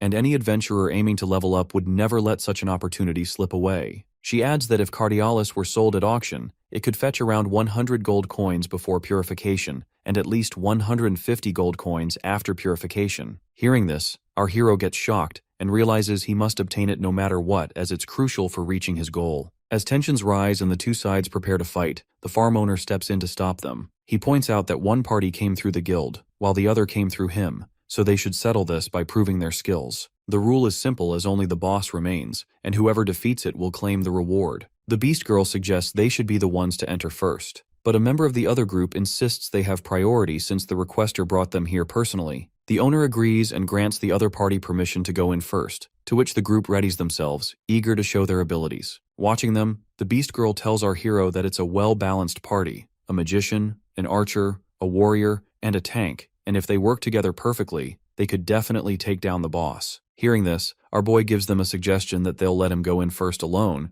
and also tells them he's a level 6 adventurer, and promises that if he loses, their party can give up on the quest and the reward. But if he defeats the boss, the reward will be his. When the others hear he's only level 6, they start laughing. Sure, he can't take down the boss by himself, so they agree to let him go in alone. The girl asks if he's really sure about going solo, reminding him the boss is at least level 12 and possessed by darkness. He confidently tells her to trust him, to which she feels relief. He prepares himself, and when he steps forward, the magician from the other party feels something strange, as this boy's aura has completely changed. As he enters and looks at the boss, he comments that this is definitely the strong opponent Sakura warned him about. But now he's more interested in the item called Cardiolus. He notices the boss is level 14, and the others outside are stunned by its massive size. They mock the girl, telling her to get ready to collect the boy's body since he won't last 10 seconds against the boss. But when she passes them a serious look, they get scared. The hero notes that, in theory, the boss's weakness should be the same as the normal carnivorous darkness. But he knows this one is several times stronger than the ones outside, and there's no way he can win using the same method. He stores the freezing sword back into his system and declares that he'll kill this boss in just 1 second. When he prepares to draw the Divine King's hammer, the system warns him again that because of his low level, he can't use the hammer's full power, and if he forces it, it will drain a huge amount of his energy. He is confident in his plan, and since the carnivorous darkness is weak to thunder, he'll first enhance his arms with ultimate physique, then boost the power of Thunder Chain Fall with the Heaven Shaker skill, and finally activate the hammer at the very last moment. With this combination, he's certain he can win the fight. He knows that if he doesn't finish the boss with this strike, things will get dangerous as using the hammer will weaken him a lot. But he's determined to succeed and get the item no matter what. With that courage, he pulls out the Divine King's hammer and leaps at the boss, pouring all his power into a single and powerful strike. The moment his hammer hits, a massive lightning strike crashes down on the boss, causing chaos everywhere. The entire warehouse is destroyed, and everyone watching gets stunned. The girl grows worried as she realizes he's used that same overwhelming power again, and knows he'll be weaker afterward, so she rushes toward him as fast as she can. She thinks the strike must have destroyed the boss, and just then, our hero emerges from beneath the rubble, holding up a small stone and asks if this is the Cardiolus they were talking about. Afterwards, they return to the Adventurers Guild where the receptionist hands the Beast Girl a reward and remarks how quickly she finished the request. No wonder she has the gold badge. The Beast Girl thanks her but insists it wasn't her, as it was her master who defeated the enemies. She says there's no way she could have taken down the final boss. The receptionist comments to not joke around as the boss was a massive level 14 carnivorous darkness, not something a rookie level 6 adventurer could handle, especially one who's completely exhausted now. Still, the Beast Girl insists that her master cleared it alone and wore himself out both physically and mentally, which caused his stats to drop. Suddenly, our hero shifts back to his original form and asks the Beast Girl if she's learned anything more about Cardiolus. The receptionist gets surprised and explains that if they put Cardiolus up for auction, it would fetch a huge price. She adds that there's a large auction venue in the city center if they decide to sell it, but the Beast Girl says they aren't planning to sell it, but wants to know if the Shaman Guild in town requires a referral, as they want to request purification for Cardiolus. The receptionist asks if they plan to use the Cardiolus themselves. If so, they'll need to see a shaman, since Cardiolus must be purified and infused with magic before it becomes usable. She tells them the Shaman's Guild is located east of the city and offers to write a referral letter. However, she warns that with the upcoming shaman exam, there's a chance they may be turned away. While the receptionist steps away to prepare the letter, the hero asks the Beast Girl about the shaman exam and whether shamans also have ranks. She explains that shaman is an honorary title, similar to pharmacists or elven awakeners, and it's earned through an exam. Shamans are divided into 6 ranks, and like awakeners, they can craft unique medicines and items, with higher-ranked shamans producing far more effective and expensive results. The hero then wonders if shamans are different from ordinary adventurers. The Beast Girl confirms, explaining that shamans, pharmacists, and awakeners usually avoid direct combat. They're considered a more noble class among adventurers,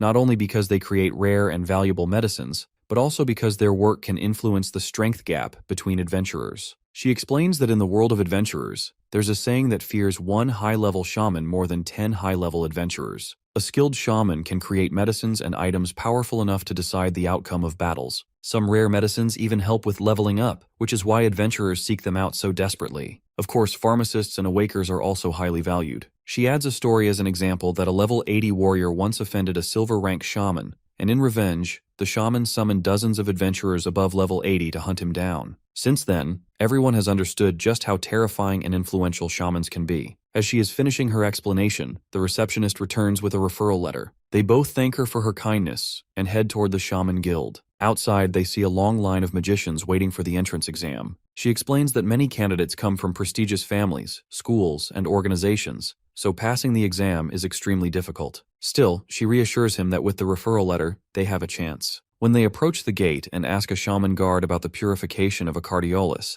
the guard mentions that since today is exam day, only shamans are allowed inside. She explains that they have a referral letter, but the guard refuses, saying it doesn't matter who the letter is from. He adds that in the shaman guild, they hold the authority, and no one can enter until the exam is over, no matter how many days pass. Hearing this, the hero grows frustrated. Just then, Doug, the president of the shaman guild, arrives, to which the guard quickly informs him of the situation. The hero steps forward and asks if he is the one in charge, questioning why they are being denied entry even with a referral letter. The president calmly replies that he will handle the purification, but since today is exam day, he has no time for them. He advises our hero to return after the exam is finished. Our boy then asks if there isn't any other way, to which the president comments that if this boy takes the shaman exam and earns the highest score, he will personally arrange it as a bonus. But he quickly points out the problem that since the boy is a warrior, he doesn't qualify to take the shaman exam. Our hero curiously asks about the requirements, to which the people around laugh at him, and the president explains that to become a shaman,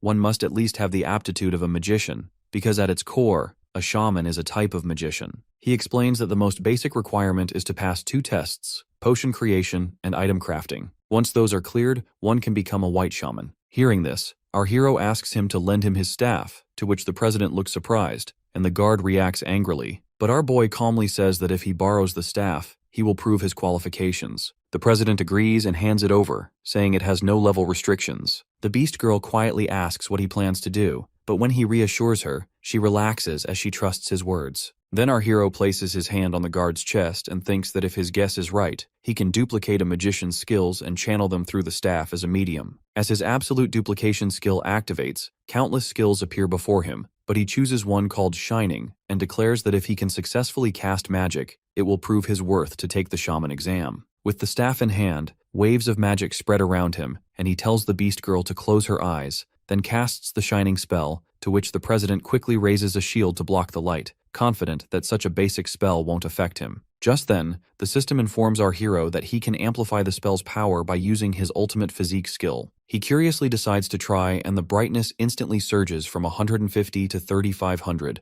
to which the president's shield shatters under the intense light. Our boy cancels the magic and asks the president if this proves his qualification for the shaman exam, to which the president agrees. Then they arrive at the exam hall, where members of other races whisper among themselves, surprised that a human is taking the shaman exam. Some of them say a human should be sitting for the pharmacist's exam instead. Hearing this, our hero grows nervous, but the girl reassures him by explaining that he is the first human ever to attempt the shaman exam, which is why everyone is reacting this way. She tells him that humans have the pharmacist class, similar in role to the beastmen shamans and the elven awakeners. While there are no rules forbidding a human from taking the shaman exam, tradition has always kept the classes separate. Because of that, entering another faction's domain is naturally seen as a provocation. As they talk, a man named Eel's Pig, the vice president, tells his concern to the president that he doesn't oppose the decision, but warns that allowing this could damage the honor of the beastman shaman faction. He also doubts whether a human can even brew potions, noting that this boy doesn't even carry a basic staff. The president replies that he has lent his own staff to the boy, and the purpose of today's test is simply to see whether he can make potions or not. He adds that he's curious about this boy's potential, because when the boy demonstrated magic earlier, he felt a surge of magic waves within him, a level of talent he has only ever seen in the genius shaman Kevin. Pig comments that it's just a joke, claiming that the human isn't even worthy of carrying the sandals of Kevin's newest disciple. The president then asks if the genius's disciple Fulin is also present, to which the vice president confirms and adds that she is aiming for the first place. Actually, the genius's new disciple is a young nightcat girl who is also taking part in the exam. The crowd whispers about her, saying that she is still very young but incredibly talented, as she was able to make potions on her own a year ago. However, she was disqualified back then because of age restrictions, but this time, she has her sights set on winning. As the discussion continues, the vice president announces that the shaman exam is about to begin. He instructs non-participants to leave and tells the examinees to stand on the spots marked with their assigned numbers. Our hero checks his own number, 15, and when the beast girl leaves the area, he notices the numbers written on the floor and steps onto his spot. Nearby, the cat girl glances at him, surprised to see a human among the candidates. Our boy also thinks that she's actually quite cute.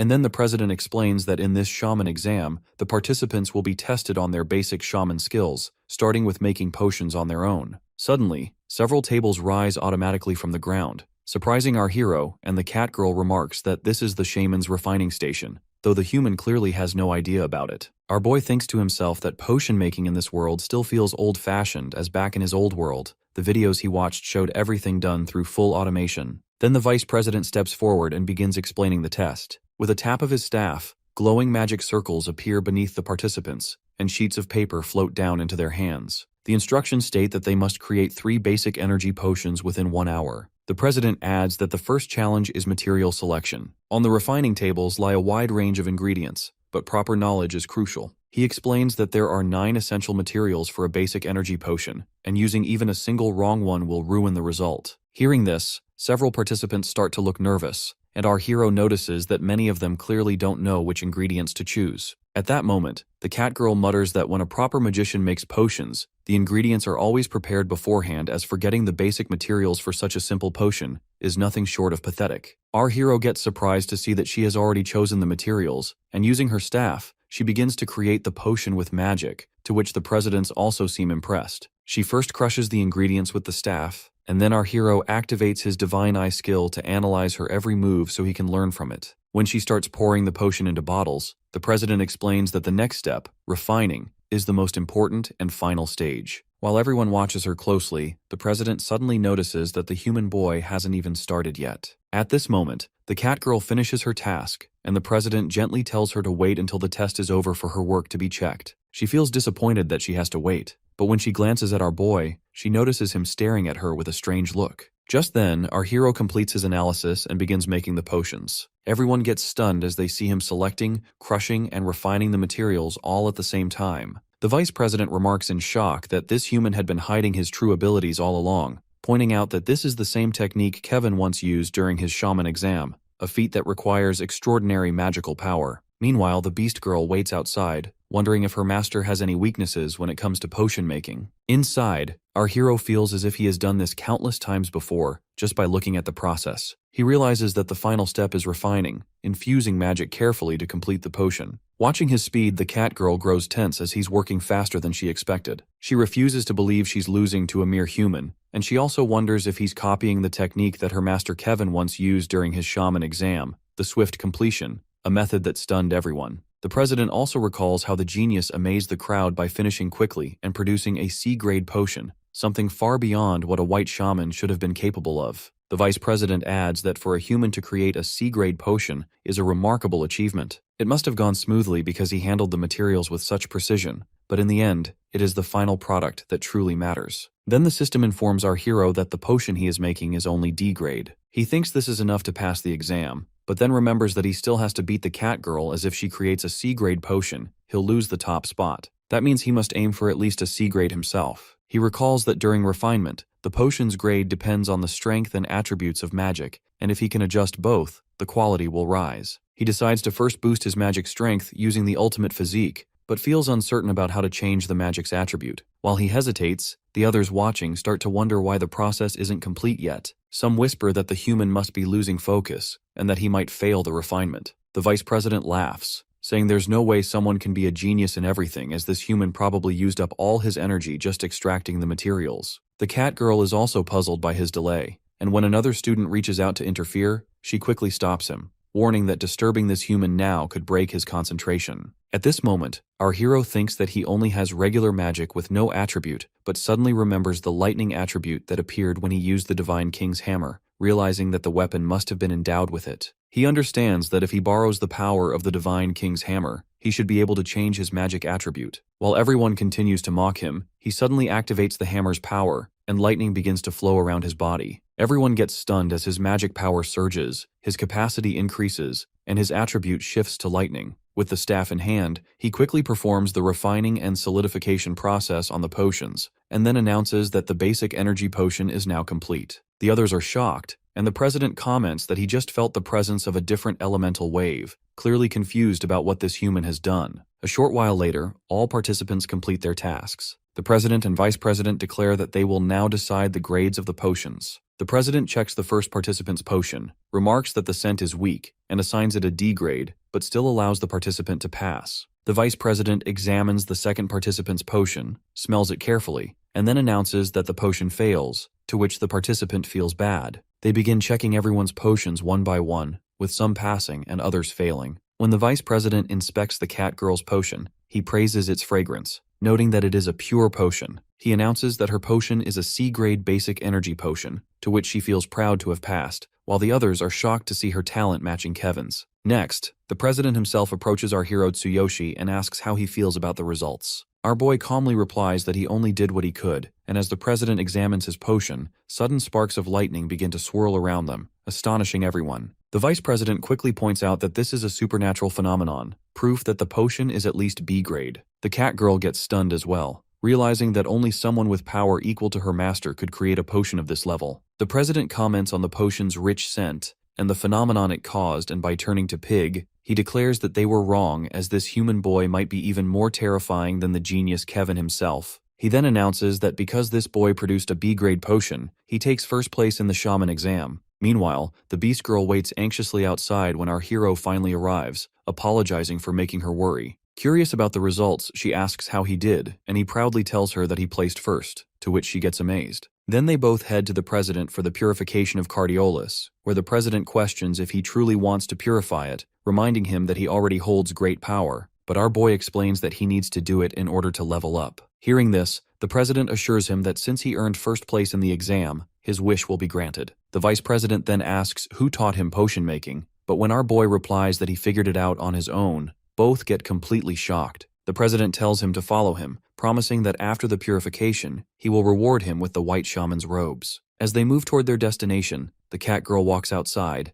and by whispering her master Kevin's name, she feels bad about losing to a mere human, to which the beast girl gets serious to realize that this cat girl is the genius's disciple. Then our boy calls her to follow, reminding her that once the purification is complete, they still have another goal ahead. They head into the ritual room, where the president places the Cardiolus at the center of the 4 great elements and orders them to begin the purification. The vice president explains that the Cardiolus is filled with dark power, so a special ritual is required. He adds that the boy is fortunate, since the chairman himself is carrying out the purification. Watching the process, our hero feels amazed and asks if this is the kind of spell used by shamans. The beast girl confirms and explains that shamans are also a type of magician. For certain kinds of magic, the stronger the spell, the longer the incantation, and this purification is a form of specialized magic. At that moment, the president commands the elements to cleanse the Cardiolus and give it new life. He then instructs the boy to channel his own magic into it, saying that only by doing so will he be able to use it. The president also explains that Cardiolus is divided into low, medium, and high grades. Even a low-grade one can cost adventurers their lives in the darkness zone, since it is still connected to the power of darkness. Finally, he reveals that this Cardiolus is medium grade. Hearing that, our hero feels excited, knowing that it means greater fortune and higher experience in the darkness zone.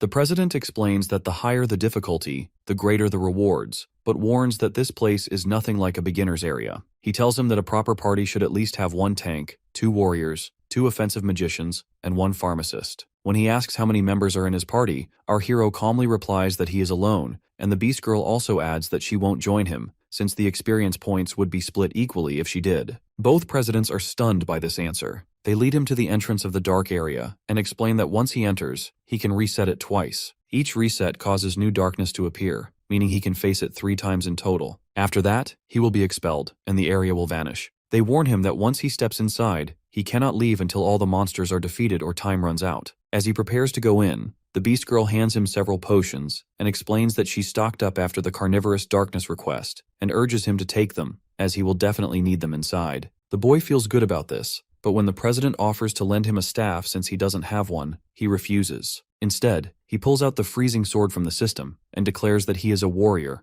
to which everyone gets surprised, and the president wonders how much further this human will grow. Soon after, our boy enters the dark forest and the system informs him that he has 12 hours, and if he resets by his own will, the entrance will remain closed for another 12 hours. He understands and decides to defeat the monsters as fast as possible since he can't afford to wait. Not long after, he encounters a pack of level 10 dark wolves. He knows these wolves move in groups, their speed is dangerous, and being surrounded could be fatal. Without hesitation, he activates ultimate physique in his arms and launches himself at them, using the Thunder Chain Fall skill. The attack heavily damages the wolves, and he realizes each kill gives him 500 experience points. He notes that the rewards here are much higher than in the outside world. With this in mind, he plans to clear 3 rounds before heading out, confident that he might level up twice. Then suddenly the wolves lunge at him again, but this time one of them blocks his strike by using its own teammate's body as a shield. Feeling surprised, our boy quickly boosts his ultimate physique by 60% in his arms and unleashes a powerful slash, cutting through them instantly and gaining more experience points. Outside, the Beast Girl grows more anxious, and the president remarks that he has never heard of anyone entering the dark area alone. The vice president adds that while many talented youngsters have appeared, most were consumed by their own arrogance and lost their lives. Yet, this is the first time he has seen someone daring enough to challenge the boss of the dark area alone. With that, he turns away, muttering that he hopes the boy will come to his senses. Inside, our hero continues his fight against the wolves. Suddenly, the system warns him that his stamina and willpower have dropped by half. His body feels heavy and drained, and he mutters that overusing the ultimate physique is getting serious for him. Then, he remembers the stamina and energy potions given by the Beast Girl. Quickly drinking them, he feels his strength and willpower begin to recover, and he again gets prepared to move on the hunt. Meanwhile, the Beast Girl asks the president if he isn't going back, but the president replies that he's worried about whether the human boy will return safely. He adds that the boy is remarkable, a warrior who even took the shaman exam just to purify Cardiolus, and despite not carrying a staff, he's capable of making B-rank potions. As they speak, a sudden sound comes from inside, to which the Beast Girl recognizes it as our hero's thunder skill and feels relieved, knowing her master is still safe. Inside, our boy unleashes Thunder Chain Fall on a pack of wolves. His powerful strike defeats them instantly, raising his total experience to 12,400 out of 15,000. Seeing this, he mutters that only the boss remains, and defeating it will be enough to reach level 7. He finally arrives at the entrance of the boss room, but feeling a bit drained after clearing all the minions, he decides to rest for a while before challenging the boss. He drinks some more energy and stamina potions, wincing at the bitter taste because, compared to the convenient capsules from his original world, these are unpleasant, but their effects are far stronger as his strength quickly returns, and he rises to face the boss. Opening the massive door, he senses a powerful presence. A towering pig-like creature steps forward, and it's clear this is the boss of the dark area. He immediately activates ultimate physique in both arms, but before he can make a move, the beast suddenly leaps at him with shocking speed, slashing down with its sword. Our hero just manages to block with his freezing blade, but he realizes the boss is incredibly fast. Then the monster releases a strange radiation, locking our hero's body in place, and for a moment, he's helpless as the beast prepares to strike again. But the ring on his hand activates and breaks the illusion, to which his body responds once more, and he raises his sword just in time to block the incoming slash. Doing this, he comments that he won't die so easily, to which the monster feels surprised, but admits that this human is strong as he has broken its tremble-slow attack. The boss leaps at him again, and our hero thinks that if only he had the Dark Goblin set, he could use the Roaring Tentacle to strike its weak point, but that gear was left behind in his original world. The boss then unleashes a bloody attack, shattering much of our hero's freezing sword. Losing control, he takes a brutal hit to the neck, to which some blood spills out from the wound. He realizes he has no medicine for the bleeding, and at this rate, he'll die. If he stays still, the blood will keep flowing, and with his potions running out, his chances of survival grow slim. Yet he refuses to give up and leaps at the boss again, using his Thunder Chain Fall skill to unleash a powerful strike. But to his shock, the boss effortlessly drives the thunder attack straight into the ground instead. The boss steps closer to him and declares that he will end his life without even using the sacrifice skill. Swinging its massive sword, the boss unleashes a powerful strike that causes a huge blast. The impact takes away some of our hero's health, but as the dust clears, the boss gets surprised to see that this human boy has activated the very same sacrifice skill. Our hero thanks the boss for approaching him, explaining that this allowed him to copy the sacrifice skill with his absolute duplication ability. At this moment, his entire presence shifts, radiating overwhelming strength and pressure. He states that he will finish the fight using only his bare hands, without relying on any weapon, and the system also informs him that his ultimate physique has now been enhanced by 3 times, pushing his power to an entirely new level. The boss gets stunned and demands to know how the boy can use the darkness skill, but our hero comments that it's very easy for him. Without wasting a moment, he leaps forward with incredible speed and slams a powerful punch into the boss's stomach, which causes the boss to slide back afar. Our boy declares that he doesn't care what methods he has to use, as long as he can finish the fight in the remaining time. The boss laughs in response, tossing its weapon aside, and reminds him that it can also use the sacrifice skill, but it gets more shocked when it sees the boy freely controlling lightning strikes. Our hero says he hasn't forgotten about that, nor has he forgotten how the boss once deflected his Raiden attack with its weapon. At this moment, the boss realizes its mistake that out of anger, it had thrown away the very weapon that was its greatest strength. Our hero steps forward and tells the boss that his true aim was to force it into offering half of its blood. He then drives a devastating punch straight into its stomach with his bare hands, which causes the blood to burst from its body, and then our hero rips it into 2 pieces, to which the boss gets defeated at the spot, and the system immediately notifies him that he can now reset this dark area twice. The effect of sacrifice fades, and he returns to his normal form, though his entire body aches. Sacrifice is powerful, but when combined with ultimate physique, it puts a heavy strain on him. At that moment, the system informs him that he has obtained the boss's weapon, to which he feels good as it has come out at the right time since he lost his own weapon. He picks up the weapon, the bloody saw, which inflicts wounds that cannot heal. Reading further instructions, he learns that if he challenges the dark area again, he will receive a 50% experience bonus. He also notices that he has leveled up to 7. However, he mutters that sacrifice is a troublesome skill. Its damage doesn't fade away, and instead of boosting his condition, it only wears him down. Unsure of what to do next, he debates whether to step outside and rest. If he dives into another round right away, he knows the boss fight will be unavoidable. On top of that, the Beast Girl warned him earlier that it would be dangerous not to leave and replenish supplies after the first round. But he also reminds himself that his plan is to gain 6 levels in 1 week, reaching level 12.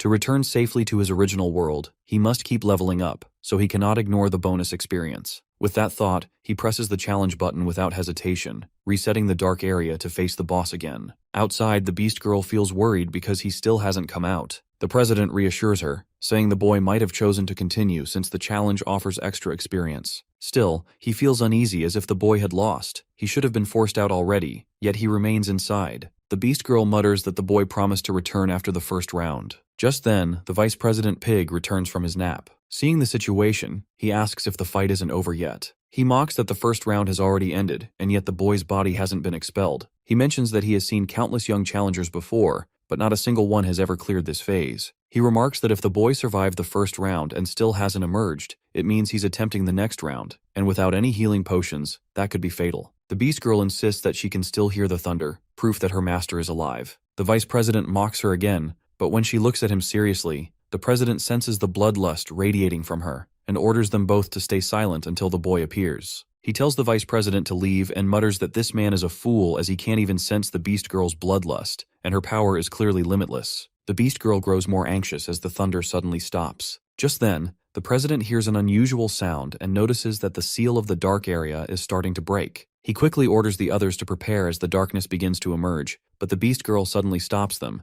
realizing this isn't the darkness, it's her master, Tsuyoshi, stepping out of the dark area. He apologizes for making her wait and explains that he completed the challenge 3 times, gaining an experience bonus each round and leveling up 3 times. Feeling exhausted, he collapses, and the President immediately calls the others to treat him quickly. At this moment, his level rises to 9, and his combat power reaches 14,500. After that, they bring our hero into the room, where the 2 presidents use their magic, Reflect, to heal him. As his injuries start to mend, they explain that both his muscles and nerves were severely damaged, and it's a miracle he survived. Our boy thanks them, while the Beast Girl scolds him, saying he's always reckless and breaks promises. He apologizes, explaining that he couldn't resist the temptation of the experience bonus, and this time he reached level 9 with great rewards. As they talk, the President comments that he wouldn't have believed it if he hadn't seen it himself, that this boy has completed the dark area 3 times. He recalls the intense aura when the boy emerged, stronger than the darkness itself, and realizes that if Kevin was a genius, then this human surpasses even a genius. The Vice President apologizes for his earlier words, but our hero reassures him. The President also mentions that the Reflect skill they used was only an intermediate level healing spell, and they've restored him as much as possible, but the deep injuries remain, leaving his body in critical condition.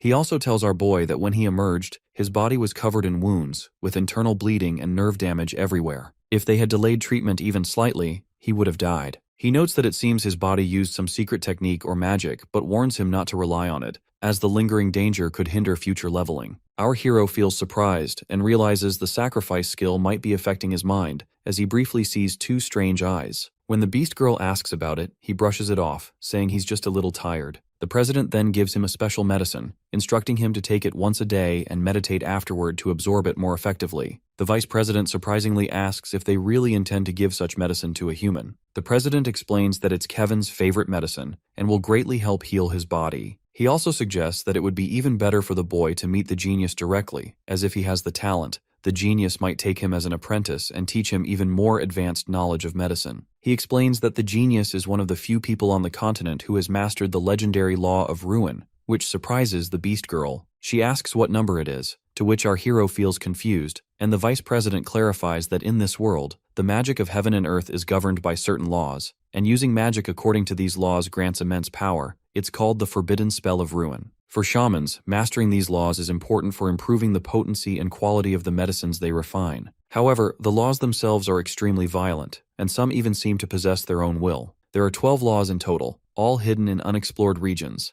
and even if one discovers them, proper training and ability are required to harness them. The vice president adds that Kevin is called a genius because he mastered the 12th law, the law of the great winds, 10 years ago, greatly enhancing his magic. As a shaman, this mastery has been invaluable in refining medicines. He also notes that if anyone can heal the deep internal wounds in this boy's body, it would be Kevin. Hearing this, they both feel good, and the president then gives him a letter, explaining that with this letter of introduction, he will be able to meet Kevin. He also instructs them to bring along some rare items and valuable medicinal materials to trade with him. Our hero and the Beast Girl agree and move on the way for their next destination. From behind, Pig mutters to himself, saying he's certain that the president provided him with a B-grade forbidden blood potion, which they had obtained from the genius in exchange for a large quantity of valuable medicinal materials. The president explains that his intention is simply to see how far this human can go. He views lending him assistance now as an investment for the future. He adds that while he has never personally heard of anyone clearing the dark area alone, it is not entirely unheard of in history. Pig curiously asks if there really was someone else who managed such a feat. The president replies that 1,000 years ago, there was a great being named Garces, the ancient god king, who was said to have given birth to the Beastman clan. Meanwhile, our boy and the Beast Girl are moving carefully through the forest. When he asks about the genius's location, she reassures him that the president had told her, though it is still quite a distance away. She mentions that this journey will give them the chance to level up along the way, preparing them for the challenges ahead.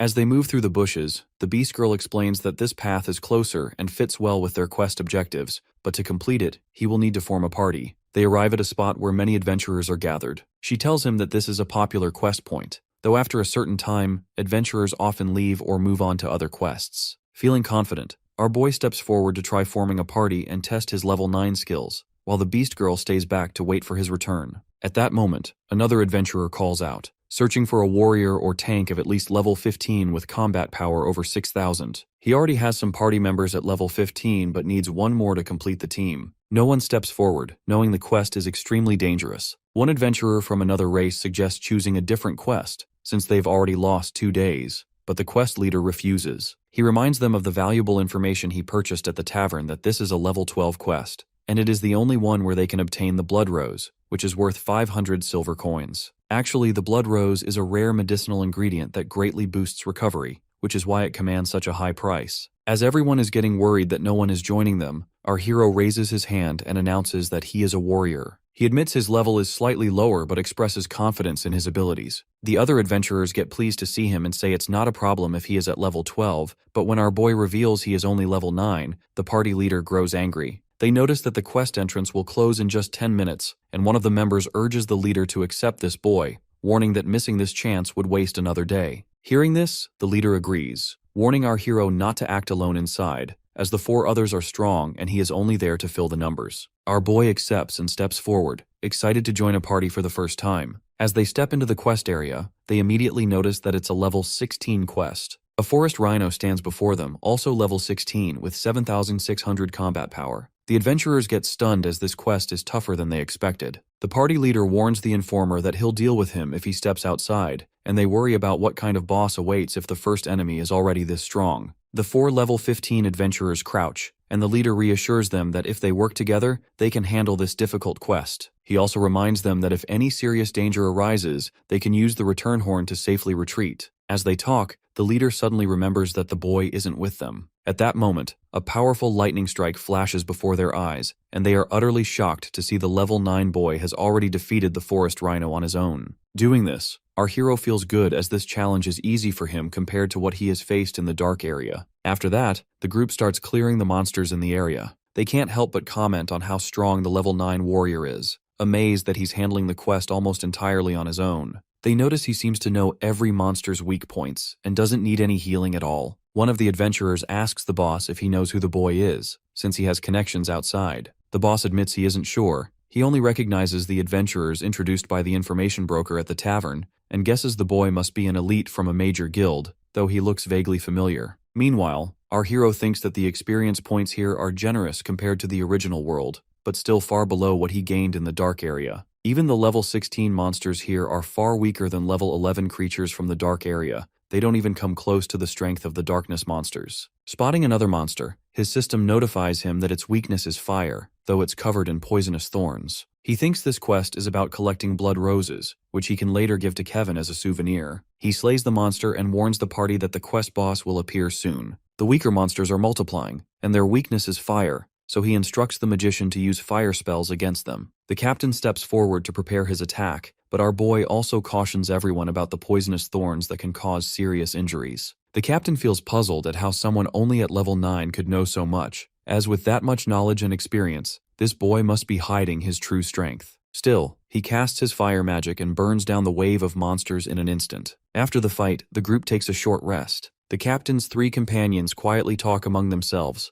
admitting that everything has been going smoothly only because of the boy. They agree he feels different from normal people in this world and must be someone special. During the break, our hero and the captain finally exchange names. The captain introduces himself as Victor and says he wants to know the boy's true identity, but our boy replies that he's just a beginner adventurer. The captain asks if he knows about quest rankings for each region, but when our hero rejects, the captain explains that unlike normal quest points that disappear after some time, each region has fixed quest points. The scale varies, but rankings record party completions, first clears, and top performances. That means rewards aren't just bonus items or gold, but also fame. Since these rankings are shared across all regional branches of the Adventurers Guild, anyone can see them. Our hero quickly understands, since his original world had a similar system. The captain then reveals that, while this group of 4 may look random, he is actually part of Q's guild, serving under an elite unit of 15 pioneers called the Big Goat Party. Their leader is his senior, one of the guild's founders, a shield warrior nicknamed Big Goat Harvey. Finally, he adds that a new level 18 quest has recently appeared. It involves small dark area monsters lurking in the swamps, and they are especially troublesome because there's too little information about them. Our hero feels encouraged and remarks that the bonus must be worth it. The captain confirms, explaining that if the quest is cleared, both the first completion and top performance are recorded at once, which grants a huge bonus. That's why competitive parties fight to be the first to clear fixed quests. He then asks our hero if he is interested, mentioning that he still needs to meet his boss. Our boy hesitates, asking if they really expect him to join a level 18 quest when he's only level 9. The captain mentions that the required level depends on the quest, and for this one only adventurers up to level 18 are allowed, so there's no problem. Hearing that, our hero agrees, but sets 2 conditions.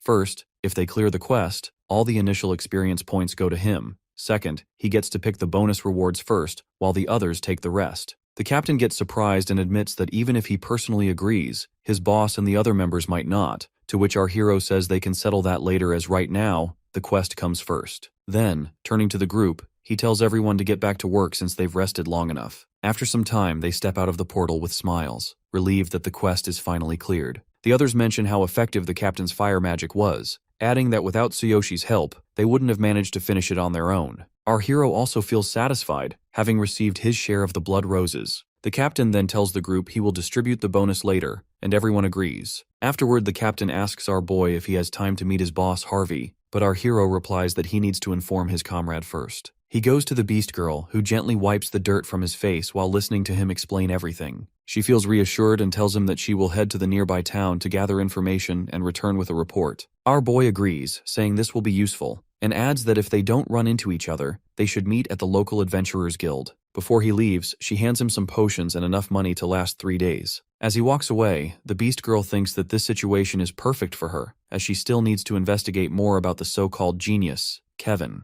If he has already mastered the Earth-Wind fusion law, then her plan to kill him will have to be reconsidered. After that, the captain returns to his guild and immediately tells his boss Harvey about the boy. The boss gets surprised to hear that a level 9 warrior is supposed to lead his elite party, whose average level is 16. The boss himself is level 18, so the idea sounds unbelievable. But the captain insists the boy is remarkable as thanks to him, they managed to secure the blood roses without any trouble. Hearing this, another member, Luke, bursts out laughing and mocks the captain, saying he must have lost his mind after spending too much time with fools outside. The captain calmly replies that if they don't believe him, they can see for themselves as he has already brought the boy along. The boss agrees to meet him, and when the captain brings the boy in, he politely introduces himself to everyone. Luke laughs again at the sight of him, but the captain reassures the boy to ignore him. Then the boss looks at our young warrior and asks if he truly believes he can clear the new quest for them, and how confident he is. Our boy answers without hesitation that he is completely confident, but adds one condition that he will be their captain. Everyone gets stunned by his words, and even the captain admits that things don't look good. But our hero calmly assures him that it's only for the sake of the quest. The boss then explains that several other parties have already attempted this quest many times, yet most of them fail at the same point. Even their own group, the well-known Goat Party, has failed 6 times despite spending a fortune. Our hero confidently promises that if they appoint him as captain, he will guarantee the quest's success. Luke gets angry, but the boss accepts all 3 of our hero's conditions. Still, he warns that if he fails to deliver and it turns out to be nothing but empty talk, he will show no mercy. Luke immediately objects, questioning whether the boss really trusts a weak level 9 rookie. He argues that they're being scammed and even blames the captain, saying he doesn't belong in their party for bringing this boy along. However, the boss reminds them how much the guild has mocked them for their failures, pointing out that other parties have outshined them at every turn. If they manage to secure the first clear and set the record for best performance on this quest, the reputation will finally be theirs. With no other options left, he insists they take this one small chance. Then they all head toward the spot where the quest portal is waiting. As they approach, other parties mock them that they're attempting the new quest again and will probably end up using the return horn like before. But they notice that this time,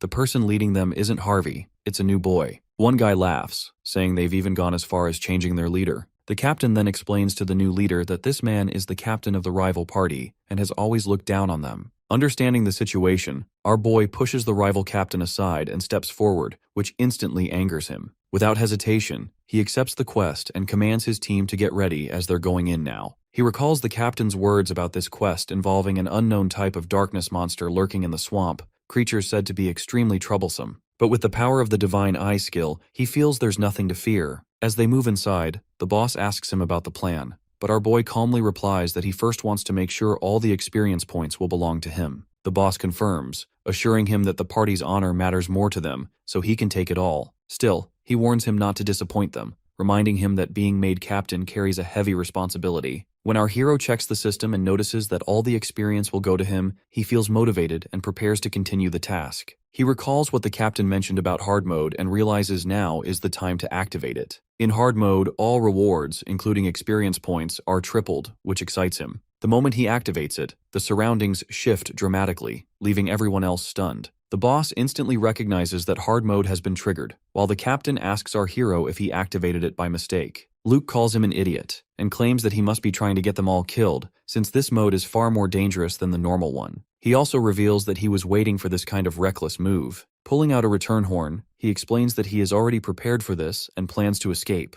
But before anyone can act, our hero steps forward and tells them he has a plan to get everyone out safely, if they just stick with him. With confidence, he thinks that by using his Divine Eye skill and the strength of many allies, he can clear hard mode without letting anyone suffer injuries. He spots a swarm of crocodile monsters, and by using his Divine Eye, he sees their weakness, fire and lightning, and realizes that if he focuses harder, he can push this skill even further. However, the boss grows suspicious, thinking this guy has tricked them all. Ignoring that, our hero confidently orders the group to follow his lead, promising he'll guide them through this hard mode. Activating his sword's ability, he commands the fire magicians to prepare. The captain decides to trust him and gets ready, while other magicians join in, determined not to be mocked again if they fail. As the crocodiles leap toward him, the boss warns our hero to stay back. Instead, our boy unleashes a thunderstrike and orders the magicians to blast fire from 1 meter behind him. They follow his command, and with the combined assault, the crocodile monsters get wiped out instantly, to which the captain also gets shocked at how easily they won. Then our boy explains that his skill, Thunder Chain Fall, can weaken enemies. Once weakened, any active skills they use are interrupted, and attacks deal double damage. On top of that, when everyone focused their fire magic on a single point, the attribute damage multiplied, making it much easier to defeat the monsters. Hearing this, the group feels relieved, realizing they now have a real chance to clear the quest. The boss looks at him in shock, wondering how someone at just level 9 could know so much. However, Luke refuses to accept it and mutters that it's only luck. But the others immediately argue back, saying they saw it with their own eyes as this boy really is incredible. Our hero cuts them off, telling them not to waste time arguing with him, and orders them to follow his lead so they can clear hard mode,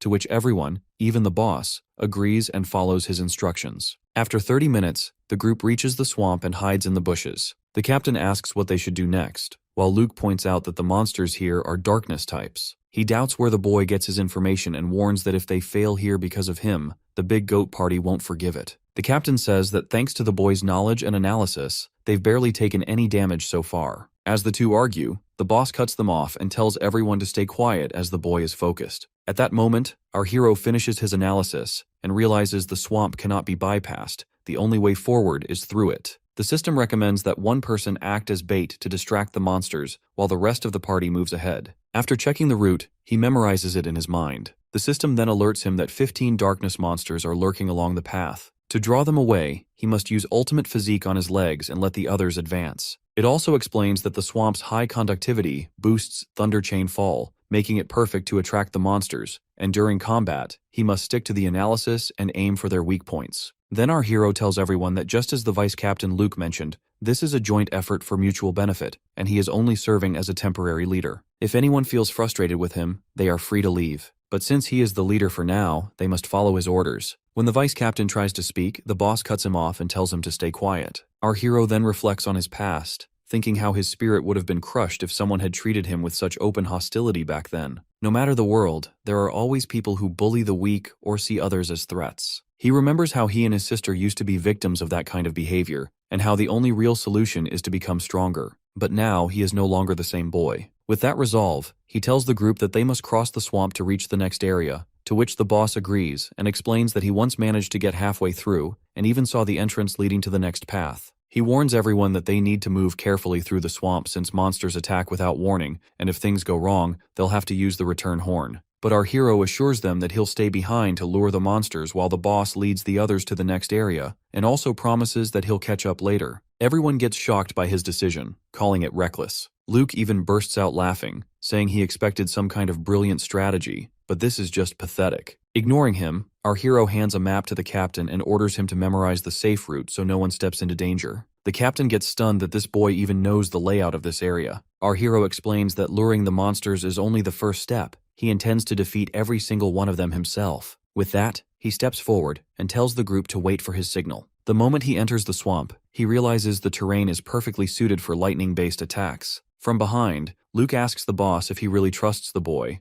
to which the boss hesitates. But before he can answer, the captain speaks up that he believes in the boy and tells everyone to follow the plan exactly, since the route he provided is flawless. As our hero stands in the swamp, he suddenly notices 15 Soul Eater monsters rising from the murky water. Knowing they are weak against lightning, he quickly slashes one down with a powerful strike. However, the rest retreat back into the swamp and vanish from sight. Realizing their tactic, he unleashes a lightning strike across the swamp, remarking that these pitch-black creatures hide beneath the water after every attack. The blast forces all of them out at once, and they leap toward him to strike. In this moment, our boy activates his ultimate physique, and with enhanced speed and strength, he dashes across the surface of the water with ease, deliberately luring the monsters away. While running, he orders the boss of the guild to guide the party members along the safe route he gave them earlier. The group feels amazed at how effortlessly he runs over water, and they comment that with someone like him by their side, any quest could be cleared with ease, while Luke regrets underestimating the strength of this boy. The leader quickly commands everyone to stop staring and keep moving while the boy distracts the creatures. They agree and rush forward, as they trust him completely. Meanwhile, our hero leads the monsters to the combat area and declares that this is where he will finish everything. Using lightning to enhance his piercing strikes, he slashes through a monster and takes it down instantly. While he keeps fighting, the rest of the party reaches a safe spot. Feeling excited, they cheer that they've never made it this far before and feel proud of how smoothly things are going. At that moment, the captain informs them that the boss's trigger point is just up ahead. The group starts talking about going in and proving that they can handle the boss themselves, but Luke stops them by reminding them that they should wait for the boy. He admits he doubted the boy's strength at first, but it's thanks to him that they've come this far. Since they've already reached the boss area, it's smarter to regroup and go in together. Hearing this, the others agree, and even the captain says that the vice captain made the safest choice. Just then, our hero returns and tells them that he's already cleared out all the darkness monsters and that the boss area is right ahead, so they need to regroup. The others get shocked when they realize that he has defeated all the monsters by himself. They finally understand just how strong he really is. Even the boss admits that once the quest is over, they should recommend this boy to the guildmaster. Then they hide behind the bushes and watch as the boss appears in front of them, a swamp watcher at level 18. Our hero quickly notices its weakness: fire, lightning, and magic attacks. However, what surprises him is the absence of a boss gate. The vice captain explains that in hard mode, a boss gate isn't guaranteed. Whether a gate or trigger point exists depends not on the quest's difficulty, but on the boss's actual strength. Our hero then realizes that the true key is the boss's power, and the massive one-eyed gate he once saw in Kaidiolus's dark area must be unique to dark-type bosses. At that moment, the vice captain commands the party to head for the trigger point, but our hero stops him and tells the big goat to gather the magicians and the agile members. Once everyone is in position, our boy gives clear instructions that the big goat and the vice president will lead the warriors in direct combat, fighting as usual. The magicians will form pairs and prepare their strongest high-impact spells, but only cast them when he gives the signal. Lastly, he orders the party's debuff items, those that cause bleeding or poison, to be collected and evenly handed out to the agile members for the fight. The guys look surprised when they hear about the debuff items, but our boy explains that this boss has unusually high HP, and in hard mode it is doubled, so using debuff items will make the fight much easier. He orders the agile members to surround the boss and keep throwing debuffs, while the magicians stay at his side, ready to interrupt the boss's skills whenever needed. As he calmly explains the strategy, the big goat feels surprised at how much this boy knows, and even the vice captain remarks that with him here, clearing this quest will be much easier. Meanwhile, at the entrance of the portal, the other parties watch and discuss the big goat party that has just gone in. They notice the young warriors with them and the reddish glow at the entrance, which means they have entered the hard mode. The dog says that this time a human warrior is leading them, and mocks that Big Goat will surely end up using the return horn again. Inside the portal, the fight with the boss begins. Everyone moves according to the plan, attacking and throwing debuffs. The captain asks our boy if the magician should provide support magic, but he tells him to wait until he gives the signal. The moment the boss monster prepares to strike, he quickly orders the magicians to unleash their spells. They act without hesitation, and after a tough battle lasting about 15 minutes, the Swamp Watcher gets finally defeated. Everyone is stunned as they have managed to clear it in just one attempt. The Big Goat remarks that he must introduce this boy to the guild leader, since having him officially join would greatly boost their guild's achievements. The group celebrates their success, while our hero realizes he has leveled up to 10. Feeling excited, he marvels at having gained all of the boss's experience points for himself. Just then, the system notifies him that he has unlocked a black armor disguise set from the Ring of Infinite as a reward for reaching level 10. When he equips the set, in an instant, a sleek and striking armor forms over his body. The system explains that the armor is highly flexible, can only be worn by those with the Ring of Infinite, and can be displayed even when other equipment sets are hidden. Checking his status, our hero notices that not only has he reached level 10, but his combat power has also increased by 15,000. While he is still processing this new power, the captain also feels surprised to see him in the black armor. The vice president remarks that if the boy had shown up looking like this from the beginning, he never would have called him weak. Then the Big Goat turns to our hero and says he needs a favor. Meanwhile, other adventurers read the portal's record and see that the Big Goat party has cleared the quest in hard mode in just 150 minutes. The dog gets shocked, wondering how that's even possible. Just then, the party emerges from the portal, with our hero walking proudly at the front. Everyone around stares in surprise and begins whispering about him, asking which guild he belongs to. The captain steps forward and tells Dog that their party was the one who cleared the quest, but Dog replies that it was only possible because they had a powerful newcomer with them. Our hero steps closer to Dog and asks what he said about him earlier. Dog quickly apologizes, admitting his mistake, and even asks to join their party. He realizes this boy is no ordinary person, and if his power is real, he would be an incredible asset. Soon, adventurers from all of the guilds gather around our hero, each offering him a place in their parties. Our boy notes to himself that talented people are always in high demand. Even in his old world, big guilds would fight over powerful heroes. Strength is wanted everywhere, no matter the place. Just then, the Big Goat tells everyone to step aside, declaring that this boy is already joining their party. After that, the party takes our hero back to the Beastman City. As they walk through the streets, everyone stares at him in surprise because of his uniform. The Beastmen whisper among themselves, recognizing the famous goat party, but wondering who this unfamiliar boy with them is. Our hero tells the party to wait outside while he enters the guild alone, wanting to check if Sakura, the beast girl, has arrived since he promised to meet her there. Inside, he finds the same receptionist talking to the two beastmen who are once again pestering her to join them for food or drinks, but she clearly doesn't want to go. At that moment, our boy steps forward to the counter,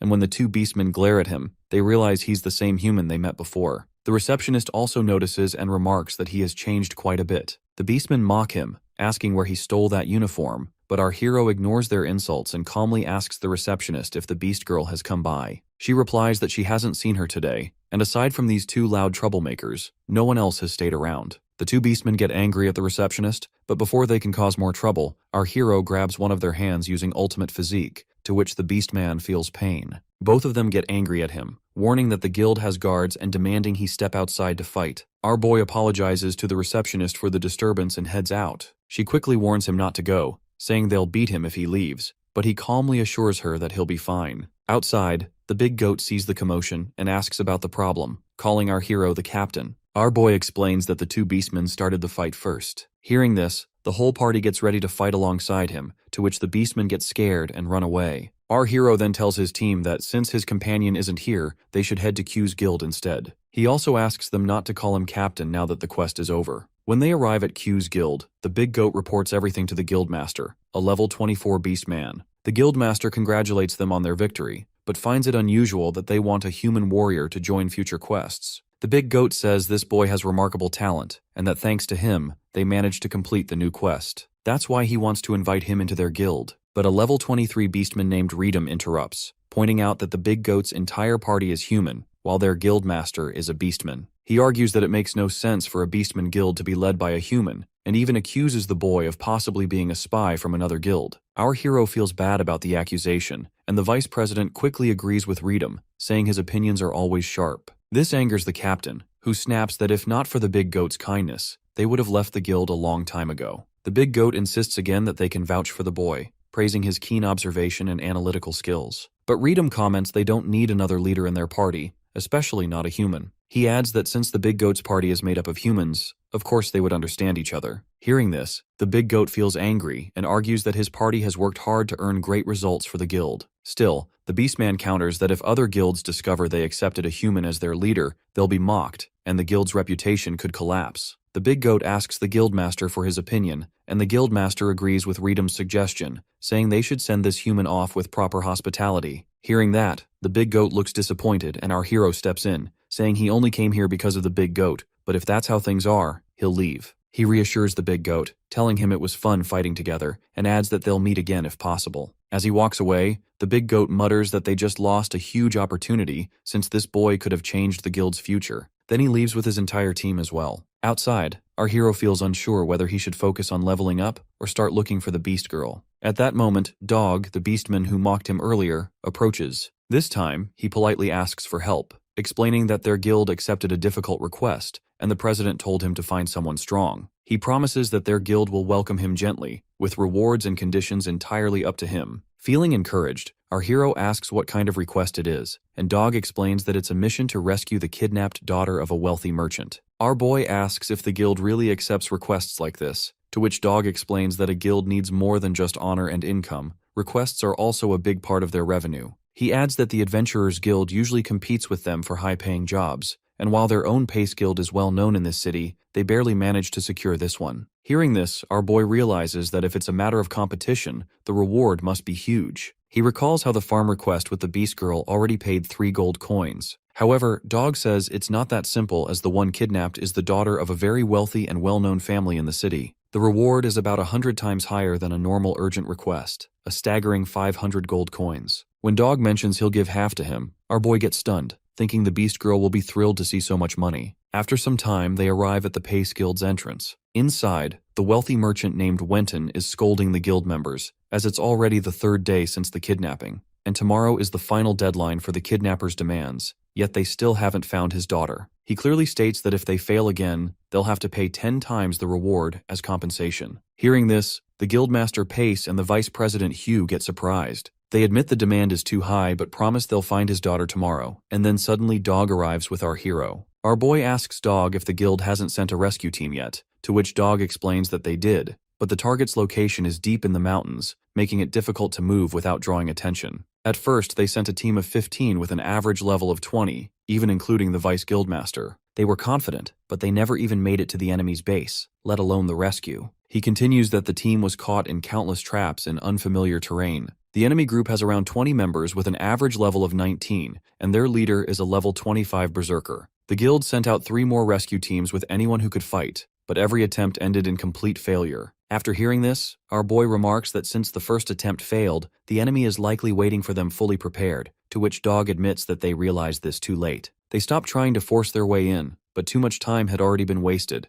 That's why the guild called him here. He starts crying, worried that the guild's reputation will be ruined, but our hero reassures him by thinking about the situation carefully. He knows he has the Divine Eye skill that duplicates abilities, so he can manage this, but he also realizes he'll need to switch out the sacrifice skill for something else. Just then, the merchant once again orders the guild members that if they fail, they'll have to pay 10 times the reward as compensation. Our hero grows suspicious, noticing that the man keeps talking about money but hasn't shown a bit of a concern for his daughter. When the merchant demands if they can cover 5,000 gold coins, our boy replies that the girl will be saved and promises she'll be returned by tomorrow. Everyone gets confused until Dog explains to the guildmaster that this is the boy he mentioned earlier, the one who will take on the job. The merchant leaves with his guards, but also reminds the boy again about the 5,000 gold coins. Our boy declares that if he rescues the daughter, the merchant will have to double the reward to 1,000 gold coins, and if he fails, he'll personally pay 50,000 gold coins, to which everyone gets shocked. The merchant agrees and hands a contract to the guildmaster, who hesitates first, but signs it since he has no other choice. After the merchant leaves, the vice president angrily demands to know why this boy has done this to them, to which our hero replies that maybe this gives them a chance. Just then, someone announces that the president of the Shaman Association has arrived. Our boy immediately realizes it must be Doug, the man he met before. The president enters and asks about the vice guildmaster's condition, who explains that he called him here to treat his injury, since the guild's priest couldn't heal it. The president uses magic to close the wound, then asks if the injury came from Wenton's request, and whether the mission is truly that difficult. At this moment, our hero steps forward and admits that it is tough, but he is confident they can handle it. When the president notices him, he surprisingly asks why he is here, to which everyone else gets stunned that the president already knows him. Soon after, they sit together at the table, where our boy reassures the president that he will do his best to complete the request. The guildmaster tells the dog that the president isn't someone who easily gets close to others, then asks who the boy really is. The dog admits he doesn't know either, but says it's clear the boy is far stronger than they imagined. The vice guildmaster then steps forward and tells the boy he'll join him on the mission since he has attempted it before, to which our boy agrees, and they both head out immediately. As they leave, the guildmaster asks the president if he truly knows who this boy is. The president explains that this boy recently passed the White Shaman exam, making him the youngest White Shaman in the north, and also the warrior who single-handedly cleared Cardiolus, to which the guildmaster gets surprised. Meanwhile, walking through town, Vice Guildmaster Hugh asks our hero about their plan, and also reassures him not to worry, since they are putting everything on the line. The boy calmly replies that preparation is important, and requests him to guide him to the location, as he already knows about this area. The Vice Master tells him they already have 2 sets of medicine and basic supplies, so there's no need to buy anything else. When he asks where they should go next, the hero replies that he wants to head to the arena, to which the Vice Master feels confused but agrees. Once they arrive, the Vice Master asks another man what kind of matches are scheduled for the day, but our hero quickly clarifies that he isn't here to watch, he wants to participate, to which the Vice Master gets surprised, while the man points him toward the registration desk and explains that he just needs to pay the entry fee. As they walk, our hero thinks about using the divine selection system to shift his attributes toward those of an assassin. This mission requires stealth, someone who can move unnoticed and eliminate the target without drawing attention. He plans to study assassins by fighting in the arena, learn their techniques, and duplicate the most suitable skills. Inside the arena, the crowd's attention is fixed on a cat-like warrior named Narado, a level 21 shadow assassin. Across from him stands a beastman, who notes that the cat guy has only 1 arm, but he moves with incredible speed. The cat guy commands him to attack, to which the beastman leaps forward, but in a flash, the cat guy uses his ambush attack skill, slipping behind the beastman and driving his dagger into his back, which causes the beastman to get defeated instantly. Actually, ambush attack is a specialized skill designed for close-range combat, allowing the user to strike a fatal blow with precision. The crowd erupts in cheers, praising the cat guy's skill and noting that he hails from the east. Our hero also feels impressed by the technique, and the Vice Master explains that facing an assassin like this would be nearly impossible, as he is a renowned Eastern assassin, famous for his speed and lethality. He holds 21 consecutive wins in the arena, and countless guilds are eager to recruit him. When our hero asks if Eastern assassins are really that powerful, the Vice Master explains that many mysterious and strong guilds exist on this continent, and the Eastern Assassin Guild is one of the most notorious. He adds that the cat-like fighter came from that guild, and rumors say he was exiled and lost his arm. At that moment, the announcer introduces our hero to the crowd, mentioning that this newcomer has zero experience in the arena and will now face the cat guy. The audience laughs, teasing that the human boy has no chance and will likely be defeated quickly. Our hero steps forward to face the cat guy, who warns him to leave without taking a risk, but our boy tells him to attack if he wants. As the match begins, the cat guy leaps toward him, confident that he will finish the fight quickly. In response, our hero activates ultimate physique throughout his body. As the cat guy approaches, he suddenly stops in the middle, to which the crowd wonder why the assassin halted. However, the cat guy gets stunned as he realizes that the seemingly weak human is now radiating an overwhelming and powerful aura that commands attention. He realizes that this boy is no ordinary opponent, and our hero calmly asks if the cat guy has already given up on the fight. At that moment, the system notifies him that he can now replicate his opponent's skills through combat. Feeling excited, he leaps toward the cat guy, pulling out his blade from the inventory. The cat guy immediately senses the threat and knows he has to be careful. As our hero swings his blade to attack, the cat guy quickly activates his Z-step skill, moving behind him to launch a sneak attack. But our boy senses his movement and activates ultimate physique on his neck, and when the cat guy tries to stab him, the dagger doesn't even leave a scratch. The cat guy and the entire crowd get surprised, and then the system displays all of the cat guy's skills to our hero. He selects the ambush attack skill, and immediately the system enhances it into thunderous ambush attack, adapting it to our boy's weapon and attributes. At this moment, our hero leaps at the cat guy and unleashes his new skill, striking him with a thunderous attack, to which the cat guy gets defeated instantly, and the hero remarks that now he can move on to rescuing the merchant's kidnapped daughter. Outside the arena, the Vice Master is also amazed by his victory, while our hero notices his body has become even more agile, moving like an assassin with divinely enhanced speed. The Vice Master asks if he still wants to attempt the rescue at night, warning that darkness will make it harder to see. But the hero confidently assures him that he can see perfectly and orders him to lead the way. At night, the Vice Master leads him to the fortress where the merchant's daughter is being held, noting that several days have already passed and wondering how she is faring. He explains that no matter how many times they tried to rescue her, each attempt ended in failure. The terrain makes the fortress easy to defend and difficult to attack, and the enemy, knowing the area well, has set numerous traps. When the Vice Master asks about the plan and glances back, he's surprised to see that the boy is no longer behind him. At this moment, 3 guards stand at the entrance, talking among themselves about how the Pace Guild will try again tomorrow. Meanwhile, the hero is perched in a tree, analyzing the situation with his divine eye skill. The system reveals 9 large trigger-type traps and 6 automatic traps at the main entrance. He feels relieved that the divine eye has even identified the trigger points. The system then highlights the location of the automated traps behind the 3 guards. Our hero readies himself to strike. He leaps from the tree, and the face mask from his equipped set automatically activates.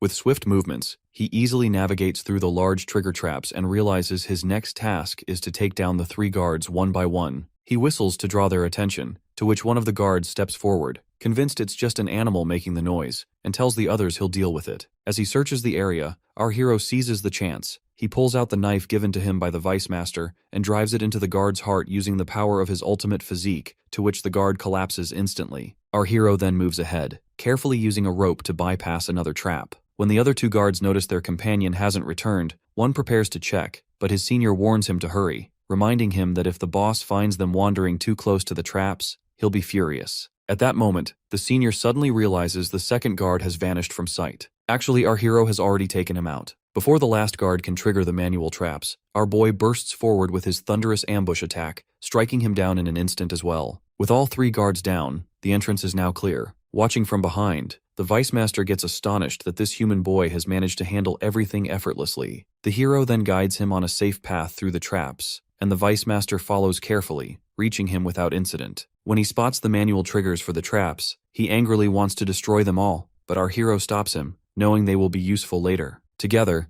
they move deeper into the fortress, navigating past additional traps safely, and finally reach the innermost chamber. Inside, heavily armored level 24 warriors patrol the area. The Vice Master remarks that they all look extremely strong, and admits that without the boy, he would have died many times already. Our hero reassures him, saying he has done everything correctly, and instructs him to distract the warriors. The Vice Master agrees, and our hero makes sure to clarify that he isn't using him as a pawn, because the traps they left behind will now serve a crucial purpose. Realizing this, the Vice Master understands why he was told not to break the triggers. At that moment, the system alerts our hero that there are 24 enemies in total, including 4 archers, 5 mages, 8 warriors, 6 heavily armored soldiers, and 1 leader. The Vice Master moves forward to distract the warriors, firing arrows into the back of one of them while taunting him, to which all the warriors leap at him to kill him, but he begins running to lure them toward the traps. Getting the opportunity, our hero moves forward, knowing he must first confirm the girl's safety. He carefully peers into one of the tents and gets surprised to see the little girl sitting with the boss, Savage Leopard, who appears to be telling her a story. At that moment, the leopard senses someone spying on them. He quickly covers the girl with a cloth and delivers a powerful kick to our hero, sending him back. The leopard glares at the intruder and asks who he is, noting that he seems to be from the Pace Guild. Our hero then demands why he is telling fairy tales to the girl if he has kidnapped her. The leopard looks surprised and comments that an assassin who bypassed the traps and silently eliminated the guards is truly impressive. The hero explains that he is here on behalf of the Pace Guild to rescue the merchant's daughter who was kidnapped by his group. He demands that the little girl be handed over without a fight, but the leopard refuses and leaps at him with a powerful kick. Our hero knows he can't waste time, as the return of his allies could complicate things. When the leopard strikes with full force, the ground cracks from the impact, but our boy swiftly dodges with incredible speed. He counters with a thunderous ambush attack using his sword, but the leopard blocks it with his hand and is thrown back by the incredible force. Examining his hand, the leopard sees a deep cut and realizes that this human assassin has perfect speed, power, and timing, as he is clearly not weaker than the leopard. Still, he is puzzled why the boy wields a broadsword.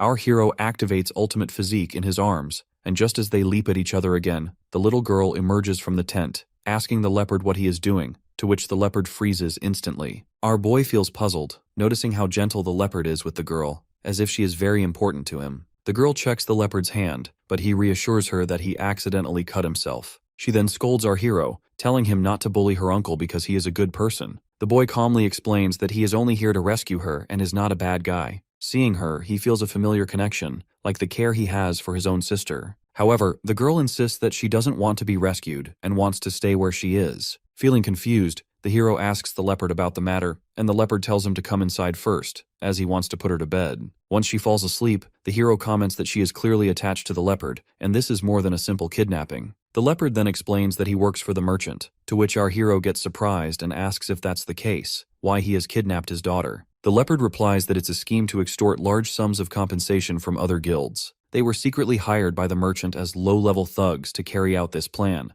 They kidnap the girl, and the merchant creates an expensive rescue request, knowing that ordinary adventurers would hesitate to take on such a dangerous mission. Hearing all this, our boy begins to understand the full situation, but asks if it wouldn't be dangerous to return the girl safely to her parents once the compensation is collected, as if anyone discovers she is unharmed and back with her family, it could cause serious trouble. The leopard explains that the merchant actually stole the girl as a newborn and raised her for this scheme. To him, a child he has already used has no further value, and there's no reason to keep her alive. Our hero then asks why this little girl is so attached to him, to which the leopard reveals that he was the one who secretly stole her from the merchant and cared for her. Our boy asks if, now that the merchant has achieved his goal, there is any hope for the girl's future. He adds that he could easily take her and escape, but the leopard says he was homeless before that merchant took him in, and he cannot betray him now. Our hero points out that her so-called father seems completely indifferent to her, and that the leopard is the one who truly cares for her. He urges the leopard to cut ties with the merchant and run away with this little girl, as it would be best for both of them. Saying this, he moves back to exit, but the leopard comments that if he defies the merchant, he will never forgive them, and will hire as many assassins as needed to hunt them down. But our boy reassures him that he understands the pain of living while trying to protect others. He adds that if he cannot handle it alone,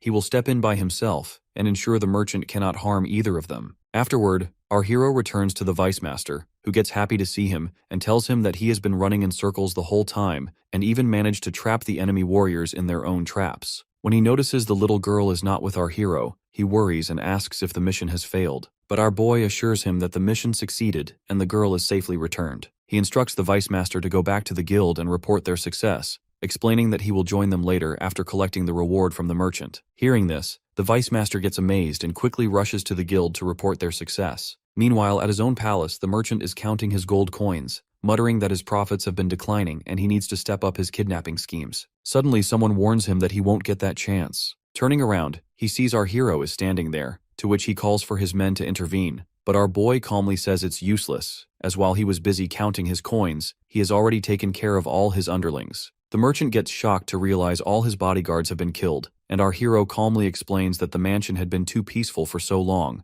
leaving everyone unaware of danger, so he quietly crept in and slit their throats before they could react. Then the merchant offers him any amount of money he desires, to which our boy orders him to return the 5,000 gold coins to the guild, and reminds him of their bet. He should receive 1,000 gold coins for completing the request. He also mentions that he has heard the merchant is raising children and asks if they are being used to make money. The merchant admits it and even offers to sell the children's organs on the black market, promising to give him half the profits if he helps. Hearing this, our boy feels angry and tells the merchant that there is still one more thing he wants. When the merchant insists he will fulfill any wish, our hero activates the thunderous ambush attack skill and strikes the merchant, to which he gets defeated instantly. The next morning, news spreads that the merchant has been killed. People examine the scene and remark to each other that it must have been a surprise attack. They note that all the guards' backs and necks show fatal wounds. The merchant himself is found in his bedroom, his body in a horrific state, pierced through the heart by a single strike from behind. A confession letter lies next to him, detailing all his crimes,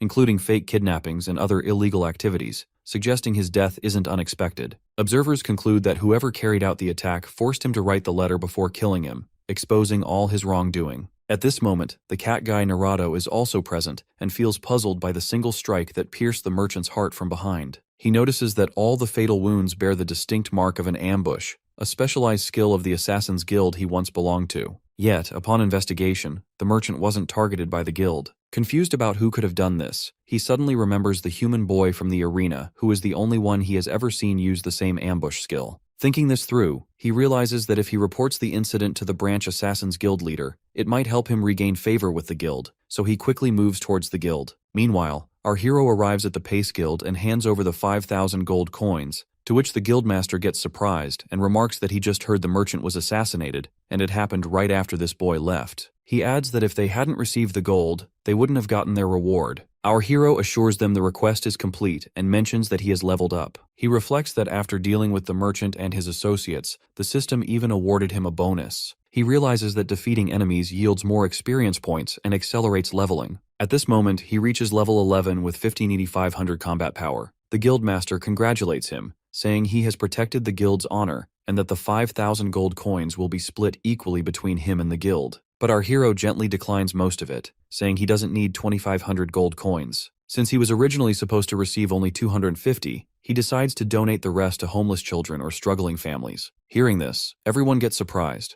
Our hero takes only the 250 gold coins he agreed upon and bids farewell to the guild. As he walks away, he thinks about reaching level 11 and realizes he is just one step away from his goal, level 12. He also remembers that the beast girl Sakura should be nearby, and she will be surprised to see him now. When he reaches the Adventurers Guild, he notices a crowd gathered around. In the middle, the beast girl is facing a chubby woman who is scolding her harshly, demanding how she dared to bump into her child. The woman introduces herself as the wife of the president of the Beastman Trading Company. The beast girl remains calm and politely explains that her son accidentally bumped into her while she was simply standing there, waiting for someone. The woman grows even angrier, insisting that she is lying, while her son adds that there's no way he could have bumped into a girl like her. The guard also tells her that if she bumped into his child, she must apologize, but the beast girl refuses, saying that she will not endure insults for something she didn't do, and adds that with so many people around, there must be witnesses to what really happened. But when she looks around, she realizes no one is willing to speak up for her. At that moment, the woman slaps her, and she falls to the ground,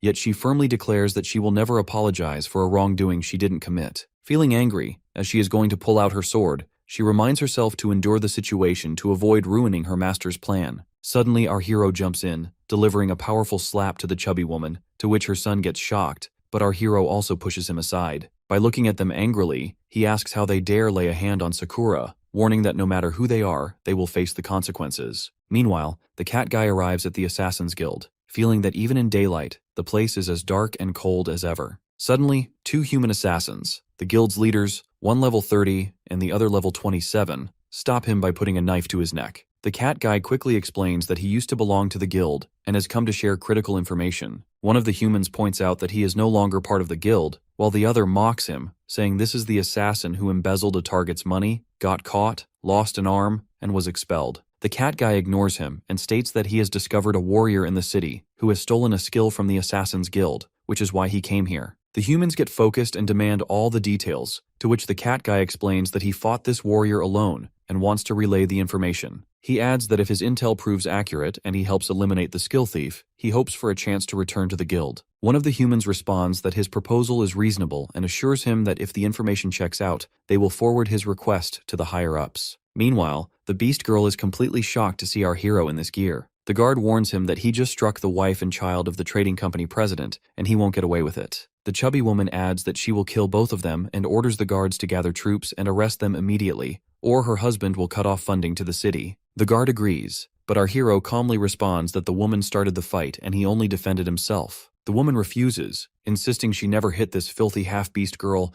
and claims there is no one to testify against them. Our hero warns her that if she keeps talking, he will break every one of her teeth. The beast girl admits there really is no one to support them, and she apologizes for causing so much trouble and explains that she had hoped someone would speak up for her, but being a half-beast, and with the woman being the president's wife, no one dared risk angering her. At that moment, the members of the Big Goats group arrive and are delighted to see our hero there. When they comment that he just completed a major request for the Pace Guild, the chubby woman gets shocked to realize who he is. Soon after, the Pace Guild members arrive as well, and mention that they just returned from donating the money he requested. Our hero explains that he managed to leave with his team, but got caught up in some trouble along the way. Both guilds immediately respond that picking a fight with him is like picking a fight with all of them, and ask for details about the issue. The city guard explains that the human boy and the half-beast girl are in trouble with the trading company president's wife and need someone to testify on their behalf. He adds that if no one can prove that the wife struck first, the law requires both of them to be taken into custody. Hearing this, everyone gets stunned about how they could arrest this boy, who has donated so much to the poor of the city and even deserves recognition.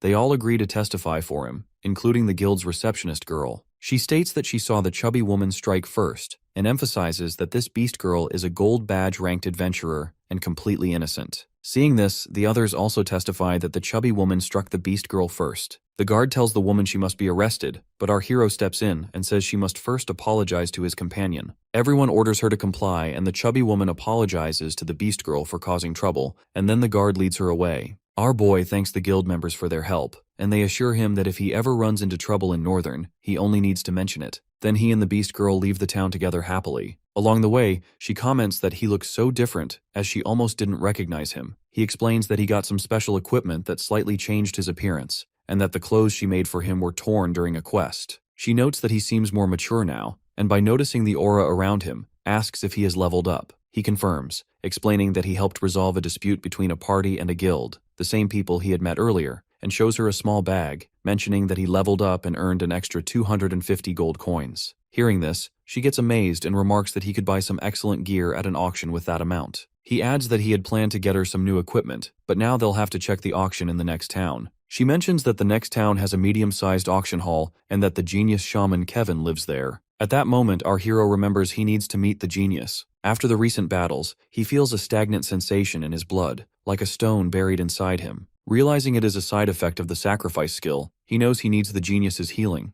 As they walk, leaves suddenly begin falling around them from the trees. She quickly draws her sword by sensing the danger. When she commands the thugs to show themselves, 2 human assassins from the Assassin's Guild suddenly appear. They demand to know if he is the one who stole their skill and warn that they have come to claim his head for it. They explain that this boy doesn't seem to belong to the Assassin's Guild. The senior adds that if the cat guy's story is true, this boy is a skill thief who stole their guild's ambush technique. The junior notices the girl with him and remarks that both are hiding their levels. Based on the cat guy's account, the boy doesn't seem very high level, but the girl appears stronger, around level 20. Hearing this, the beast girl prepares to fight, and our hero notices that this is the first time he has sensed such strong killing intent from her. She warns him to be careful, explaining that these 2 humans are stronger than any opponents they've faced before. She can sense a murderous intent that only comes from someone who has killed many, and if they truly are from the Assassin's Guild, they will be extremely dangerous. She adds that the Assassin's Guild is a fearsome underground organization with roots in the East, composed entirely of powerful assassins,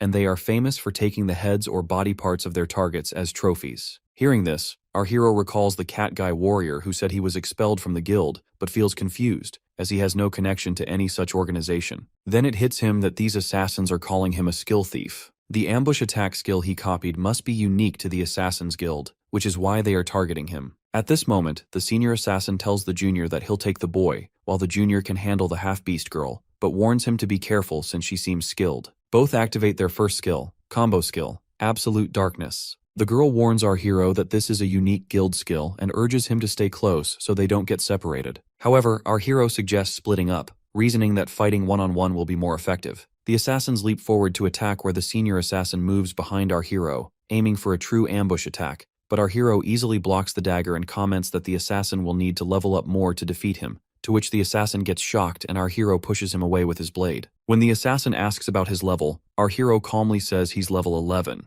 The assassin refuses to believe it, insisting it's impossible to fight like this at such a low level. He immediately leaps forward, using a skill called Serpent's Walk. The system quickly informs our hero about the ability, giving him confidence, knowing that without it, he would have been caught off guard. The assassin then activates another skill, Multiple Enclosure Killing Method, which creates multiple dark clones to encircle and attack the enemy simultaneously. Our hero responds by activating Ultimate Physique on his upper body, so when the assassin strikes, his attacks fail to cause any damage. Feeling confused, the assassin asks again about his level. Getting an opportunity, our hero displays his level and slashes the assassin across the chest, to which he slides back and remarks that if he is truly level 11, he's a prodigy any major guild would want. Introducing himself as the branch leader of the Assassin's Guild, he offers our hero a chance to join, saying the higher-ups will notice him and train him with the utmost care. But our hero rejects the offer, saying the guild does not suit him. In response, the assassin unleashes his true power. A strange and ominous aura flows from his body as he comments that he hasn't used this technique in a long time. Feeling surprised, our hero activates Ultimate Physique to defend himself, but the sheer force of the assassin's attack severely injures his arm. He realizes that if this power hits his heart, he would be instantly killed. The assassin states that he is level 31 and that anyone below level 30 stands no chance against this technique. As he leaps at our hero again,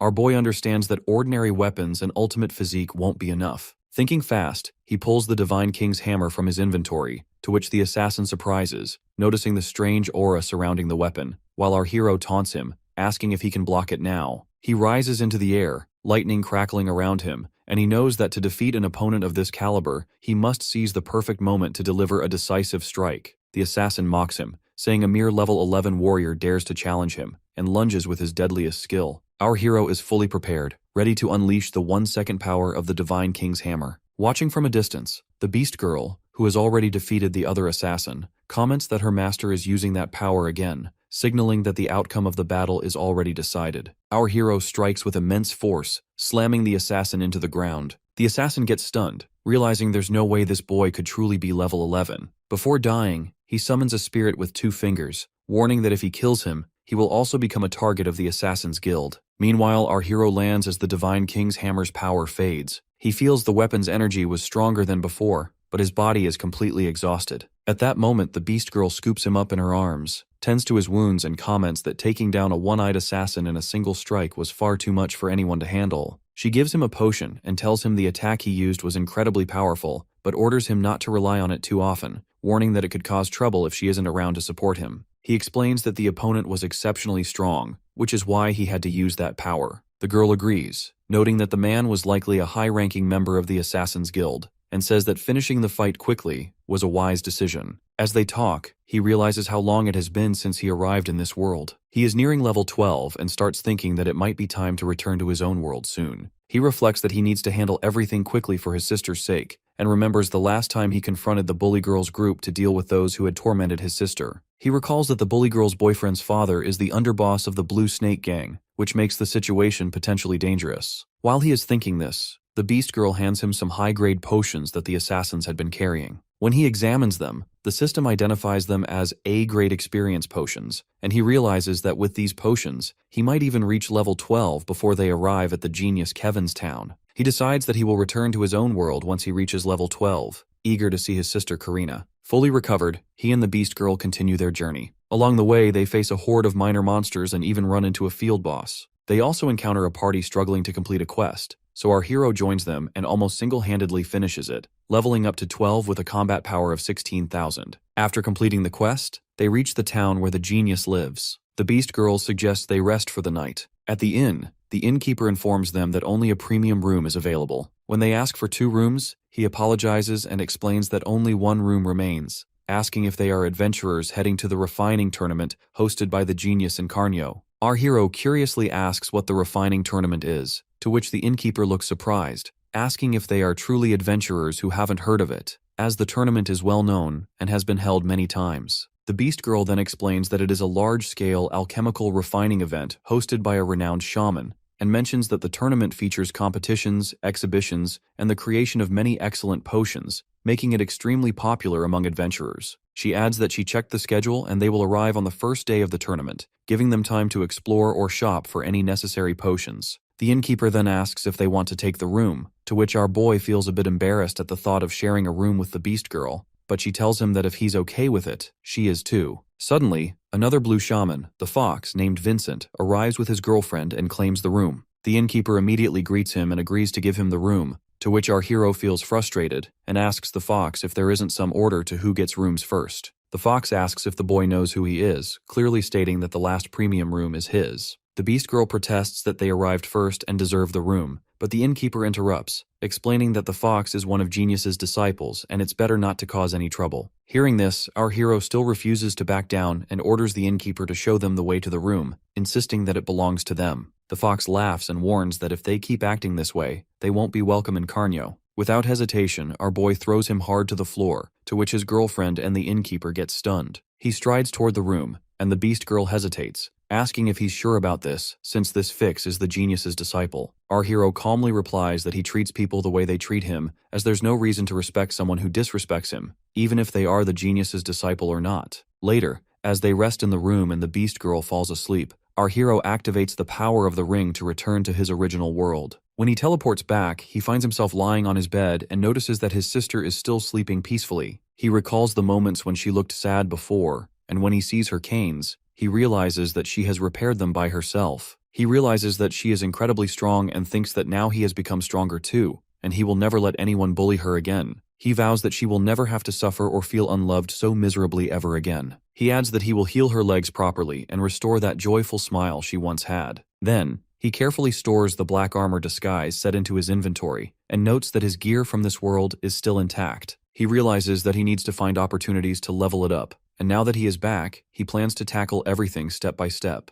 The next morning, as he and his sister head to school, she feels surprised by looking at him, noticing that he seems like a completely different person after just one night. He explains that he got a haircut and exercised a bit, to which she responds that he looks so grown up and even taller. Our hero assures her to take care of herself and stay in her classroom after school, making sure not to go anywhere else. As they talk, the bully girl Mina and her friend notice them, and they can't help but think that he looks surprisingly cool now. His sister feels a little scared around them, but our boy reassures her that nobody will bully her anymore, to which she thinks that maybe her brother has truly become a hero. As they move forward, the bully girl decides she will use her boyfriend's family connections to teach them a lesson. Meanwhile, in the classroom, two guys talk to Rayleigh, who had previously started a fight with our hero, asking if he plans to play nice with him now since he had almost killed them before. The bully angrily orders them to shut their mouths, commenting that they only got into trouble because they underestimated that boy, and states that he himself is not afraid of him at all. His friends argue that they were waiting for that boy to beat him up,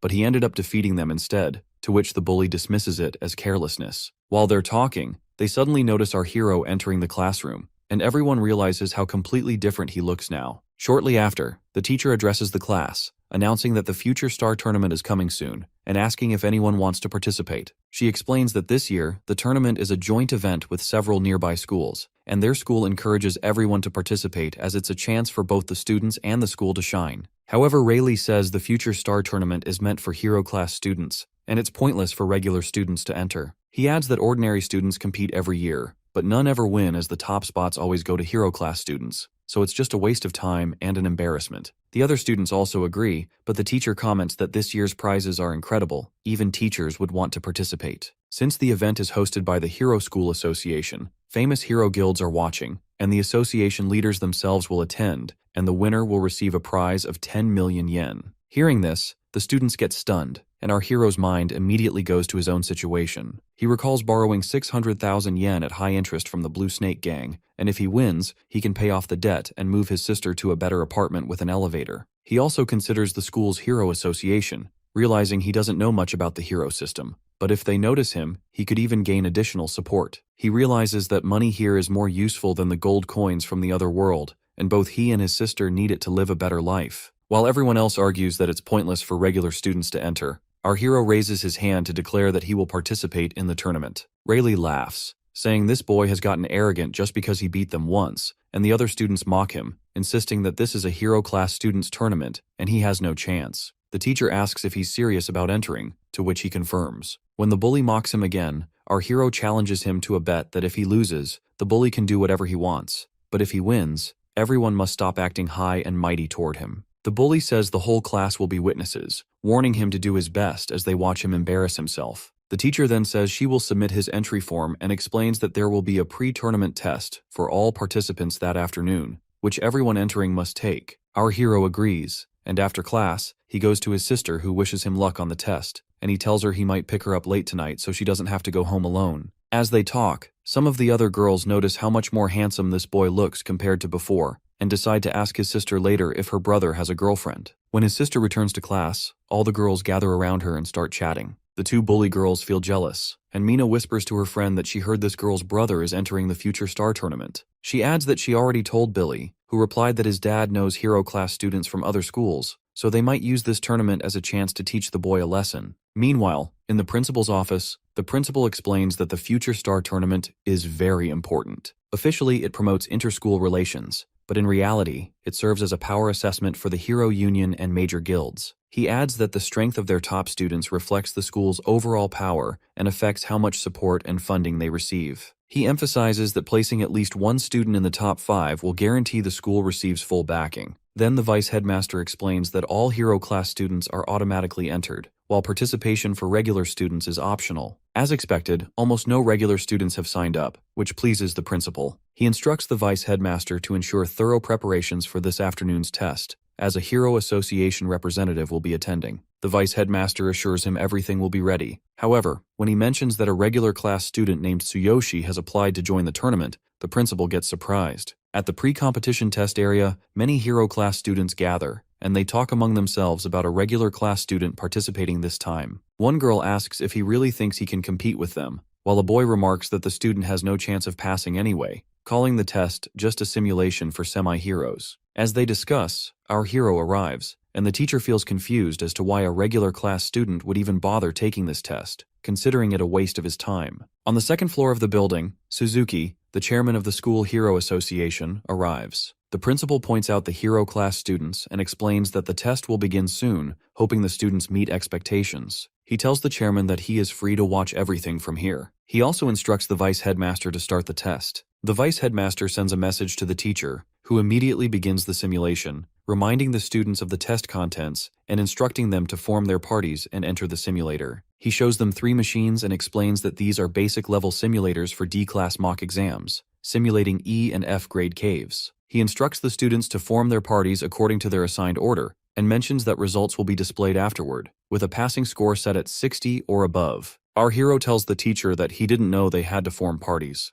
The teacher, thinking this boy probably can't pass anyway, says it's not a problem and tells him to wait, as his test will be done last, just him alone. Meanwhile, the parties begin entering the simulators, and the chairman observes that this inspection is designed to identify outstanding semi-heroes. He reflects that the School Hero Association exists, so the Hero Union can recruit talent before other schools or factions get the chance. He also considers that during this time, powerful guilds compete to claim promising semi-heroes, and any slack could mean losing top candidates. Inside the simulator, the semi-heroes enter a forest-like area, noticing how realistic it feels. A message pops up, prompting them to choose their class and equipment before beginning the challenge. After some time, the students emerge from the simulators, and the machines display their results where many guys scored 72 and passed the test. Observing this, the chairman notes that the difficulty was F class, with a maximum score of 100. Most parties scored between 70 and 80, and no one scored above 90. He concludes that there are no exceptional semi-heroes in this school's hero class. He recalls that in recent years, the highest score in a 2-person E-class mock exam was 93 points. He thinks that if students can pass an E-class test, they can enter any hero school, and high scores will attract the attention of major guilds,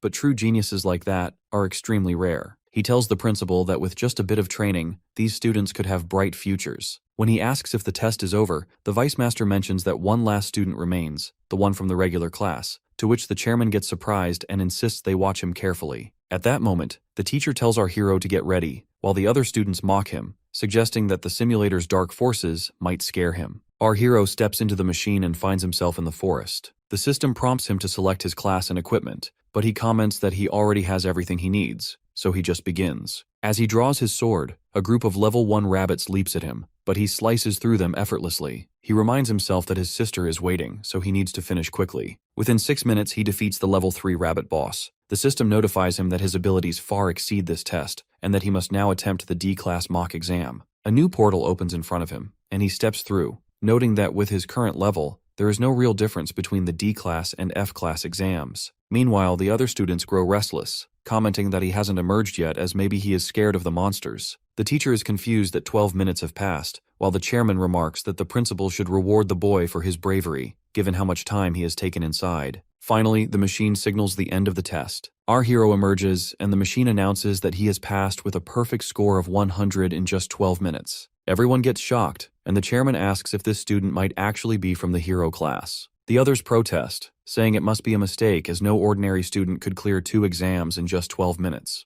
The results even show he completed the D-class exam, something they believe is impossible. Our boy says he doesn't know anything about that, and adds that as the test is over, he's going to pick up his sister. Before he can leave, the chairman calls him back. The vice master looks puzzled, muttering that the system was definitely set for a lower-level cave, and there's no way a D-class exam should have appeared. The chairman then asks him to describe the final boss, to which our hero explains that it was a level 6 dark wolf, fast but weak, so he just slashed it a few times and it went down. He steps forward by repeating that he needs to go pick up his sister, to which the chairman agrees, and orders the principal to allow this boy into the upcoming competition. At the same time, he instructs him to keep the results and everything that happened today strictly confidential. In his mind, he admits that this boy's words are true as there was no mistake. The final boss of the D-class mock exam is indeed a level 6 dark wolf. That means this ordinary student cleared both the F-class and D-class mock exams in just 12 minutes, and with a perfect score. He realizes he has discovered something rare, a monster in human form, a genius unlike any other. From now on, he must keep an eye on this boy, and make sure to recruit him into the Hero Association. On the day of the Future Stars tournament, all the students gather and talk about Kurozi and Sawahira high schools, both top-ranking schools known for their excellent academics. Rumors spread that many students from their hero classes are already strong enough to become real heroes. Then the announcer reminds everyone to register before entering the arena. When our hero introduces himself, the announcer advises him not to push too hard, warning that the hero class students are formidable opponents. At the same time, the chairman arrives and asks the principal if all the regular class students have been registered. The vice master confirms, adding that they should already be in the arena. The chairman realizes that this means Tsuyoshi is serious about the tournament. He worries that if large guilds and factions notice that boy, they might try to recruit him. The vice master then informs the principal that representatives from major guilds and factions have also arrived. The principal orders him to ensure that all guests are properly looked after. When the vice master mentions that both Kurozi and Sawahira high schools have sent their strongest students this year,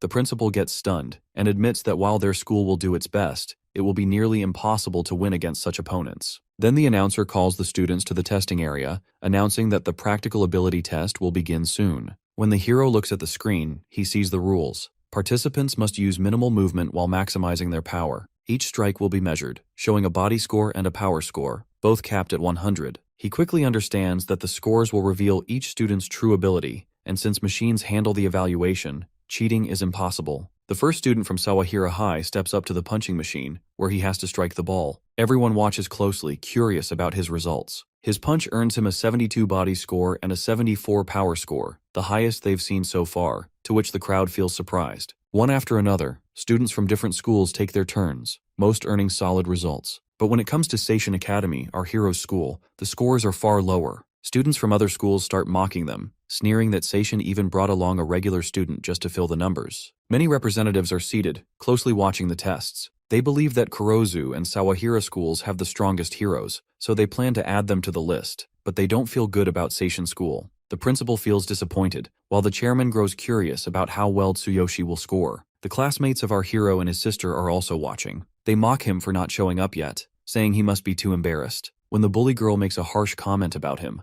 our hero's sister speaks up, saying she believes in her brother, to which the girl snaps back that she'll enjoy watching him fail. At this moment, a student from Sawahira High named Vince steps forward. He is level 4 with a combat power of 580. Everyone whispers that he will surely be the winner since he's the ace of his school. He strikes the testing ball with a punch, and the crowd gets shocked when the results show a body score of 86 and a power score of 90. Seeing this, the chairman thinks that this guy truly is the strongest and decides he wants to speak with him after the event. Next up is Boniface from Kurozu High School, a level 4 student with 620 combat power. When he punches the ball, his body score shows 89 and his power score 92. The others watch in amazement, saying he's on a whole different level and might be this year's winner. As the strongest contenders chat, our hero steps forward. Once again, the others mock him, but he ignores their words. He reminds himself to use the least movement possible while maximizing his strength. To do that, he decides to activate both his ultimate physique and the divine selection system. He channels the ultimate physique into just his index finger, boosting it by 600%, while keeping the rest of his body completely calm. With a single strike of his finger against the ball, the entire machine shatters, and the ball shoots high into the air with incredible force, to which everyone around him gets completely shocked. The impact is so overwhelming that the machine can't even measure his score, as he may have gone beyond the limit of 100. Seeing this, our hero feels worried that this could be bad, as he might have to pay for the damage he just caused.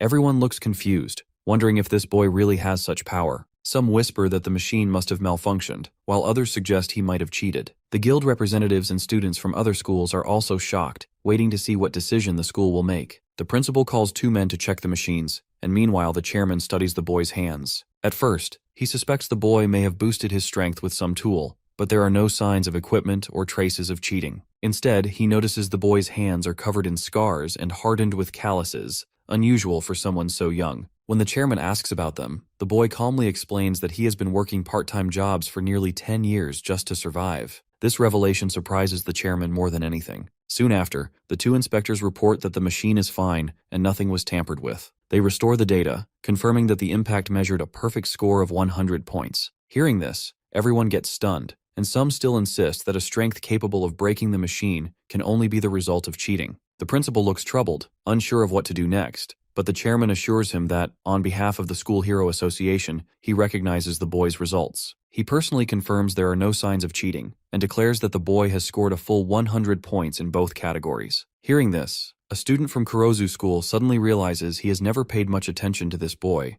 but now suspects he might be the one Billy asked him to target. He remembers that Billy's father is the young head of the Blue Snake Gang, a business partner of their school, so he must honor the request. At that moment, the announcer reveals the results that Tsuyoshi from Seishin High School is the winner of the round, taking first place. Our hero's sister gets amazed and can't resist mocking the 2 bully girls. This makes Mina furious, and she immediately messages her boyfriend, demanding to know why he hasn't taken action, to which her boyfriend replies that his friend from Kurozu School will handle the boy. The chairman then adds that our hero is the only student from Seishin High School to reach the top 10. He explains that the top 3 students will earn 10, 5, and 3 points, while the rest of the top 10 will each receive 1 point. The announcer calls out to all students, telling them to form parties for the next round. The second match is a team competition, a destruction race, where groups will enter a mock dungeon and try to defeat as many darkness creatures as they can within 10 minutes. Excitement spreads through the crowd as everyone prepares. A teacher reminds our hero that according to the rules, he needs at least 3 members to form a team, otherwise he cannot take part in this round. Our boy decides it's fine to sit out since Seishin School is already in first place with 10 points. Meanwhile, the student from Kurozu School rallies his teammates, boasting that they have done this kind of training many times before. He claims they are the strongest team in their school, specially prepared for this exact situation,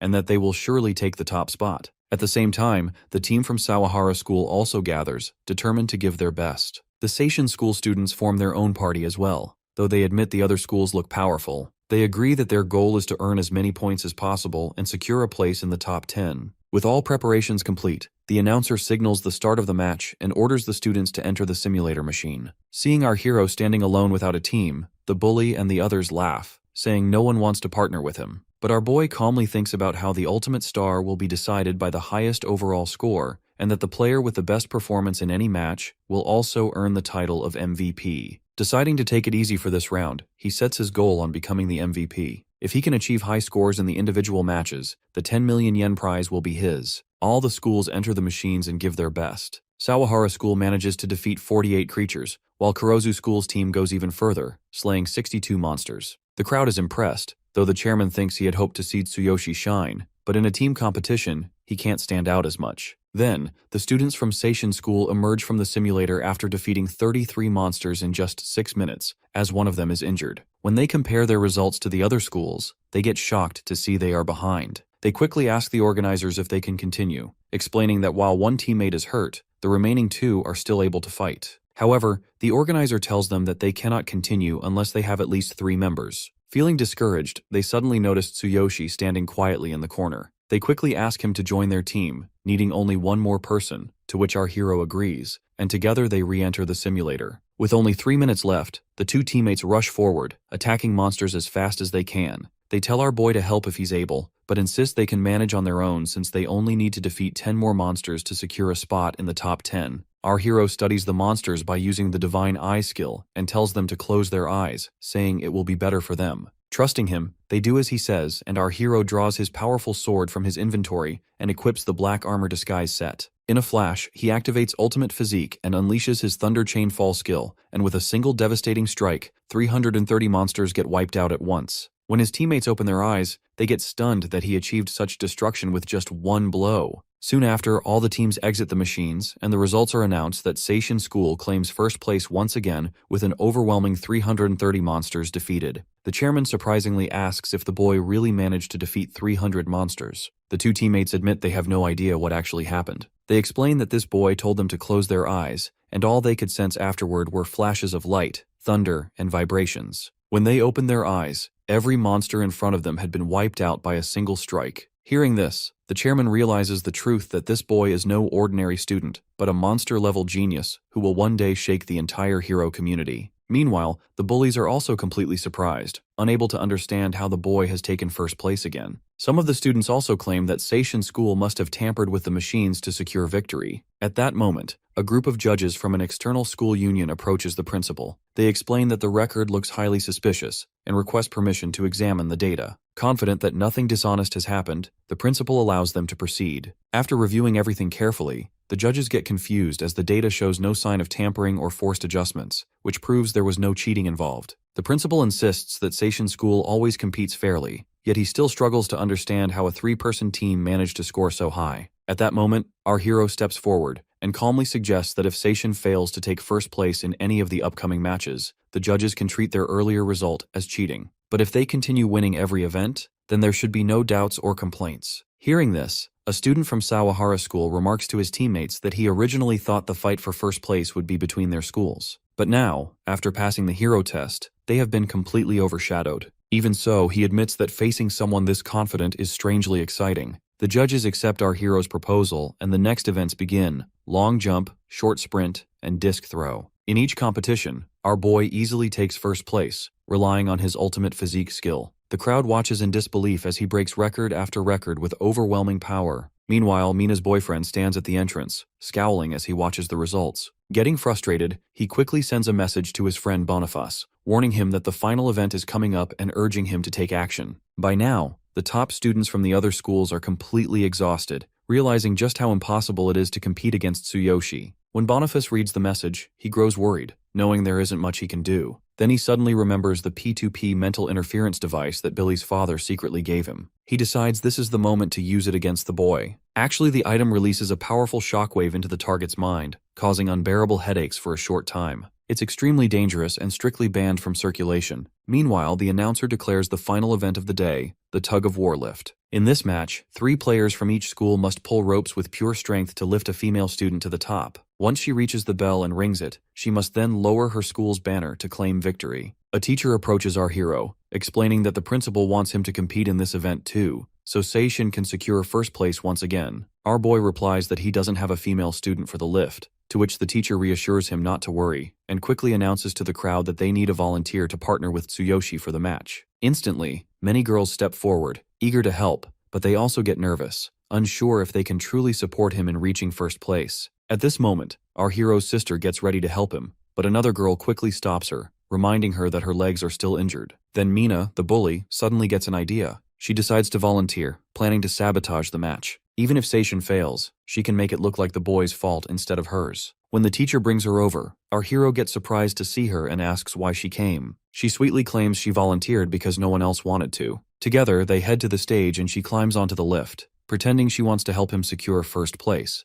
but her intentions are far from genuine. Our hero, seeing through her act, simply ignores her. Meanwhile, the other teams prepare for the match. Boniface feels angry, determined not to let this boy win so easily. Assistants double-check the ropes for safety, and soon the announcer signals the start of the final event, to which the competitors begin pulling with all their strength. Our hero knows that with his ultimate physique, he could finish this in an instant, but moving too quickly would look suspicious, so he decides to build his strength gradually, planning to secure first place at the very end. Watching him, Boniface comes to a clear decision. He no longer cares about winning for himself, as his only mission now is to make sure this boy does not take first place. As the match continues, the competitors strain with all their strength, each lift feeling heavier by the second. However, the Sawahara team seems to handle it with ease. At that moment, our hero quietly activates his ultimate physique and decides to keep a steady pace, planning to accelerate only at the very end and overtake everyone in one final push. Mina, watching his calm expression, grows irritated. Determined to make things harder, she starts bouncing on the lift to add extra weight.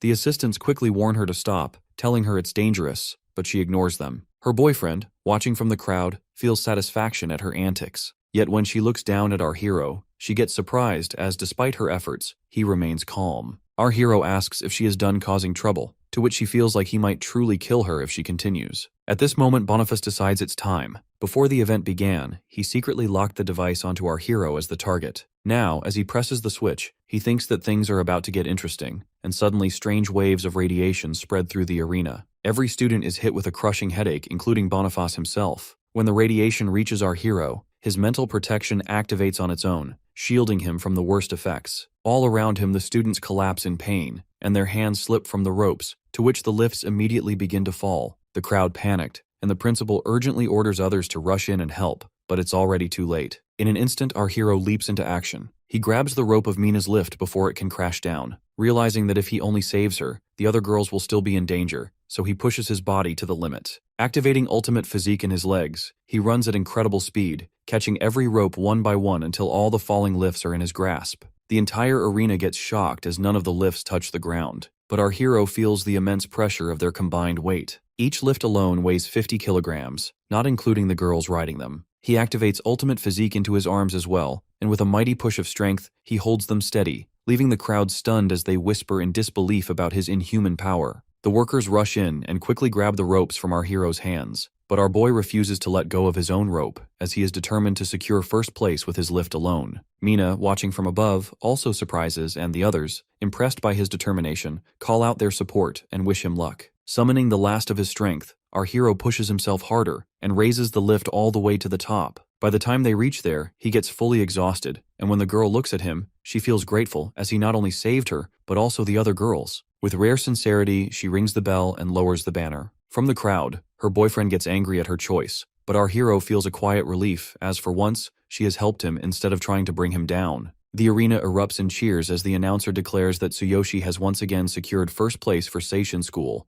The guild and faction representatives remark that it has been a long time since they've seen such a genius, and they insist that no other faction should be allowed to snatch him away. Meanwhile, a guard from the Blue Snake Gang reports to his boss that this boy has been troubling the young master, and even the earlier commotion was caused by a tool the young master handed to one of the participants. Hearing this, the boss feels uneasy, realizing how powerful the boy is. He decides to head home, muttering that he must discuss the matter with the young master. At the same time, the chairman congratulates the principal, saying not only has his school won the championship, but he has also produced an extraordinary hero. As they talk with joy, a worker rushes in with a report. He explains that one of the participants was found with a P2P mental interference device, and it seems this was the cause of the earlier disturbance. The revelation shocks both the chairman and the principal, and the worker reveals that it was Boniface from Kurozu School who brought the device. The chairman immediately instructs him to continue the investigation, while he himself will contact Kurozu School directly. Then our hero arrives, and the principal greets him by calling him the star of Seishin School. He praises his incredible performance and declares that from now on, the school will cover all tuition fees and expenses for him and his sister. Our boy politely thanks him but insists he doesn't need any special treatment. The chairman then invites him to join the elite hero team. He explains that there has never been a case of a high schooler joining before, but he has the talent and qualifications to make history. As the future star champion, he will also receive prize money and a private unit in the #1 hero mansion. Hearing this,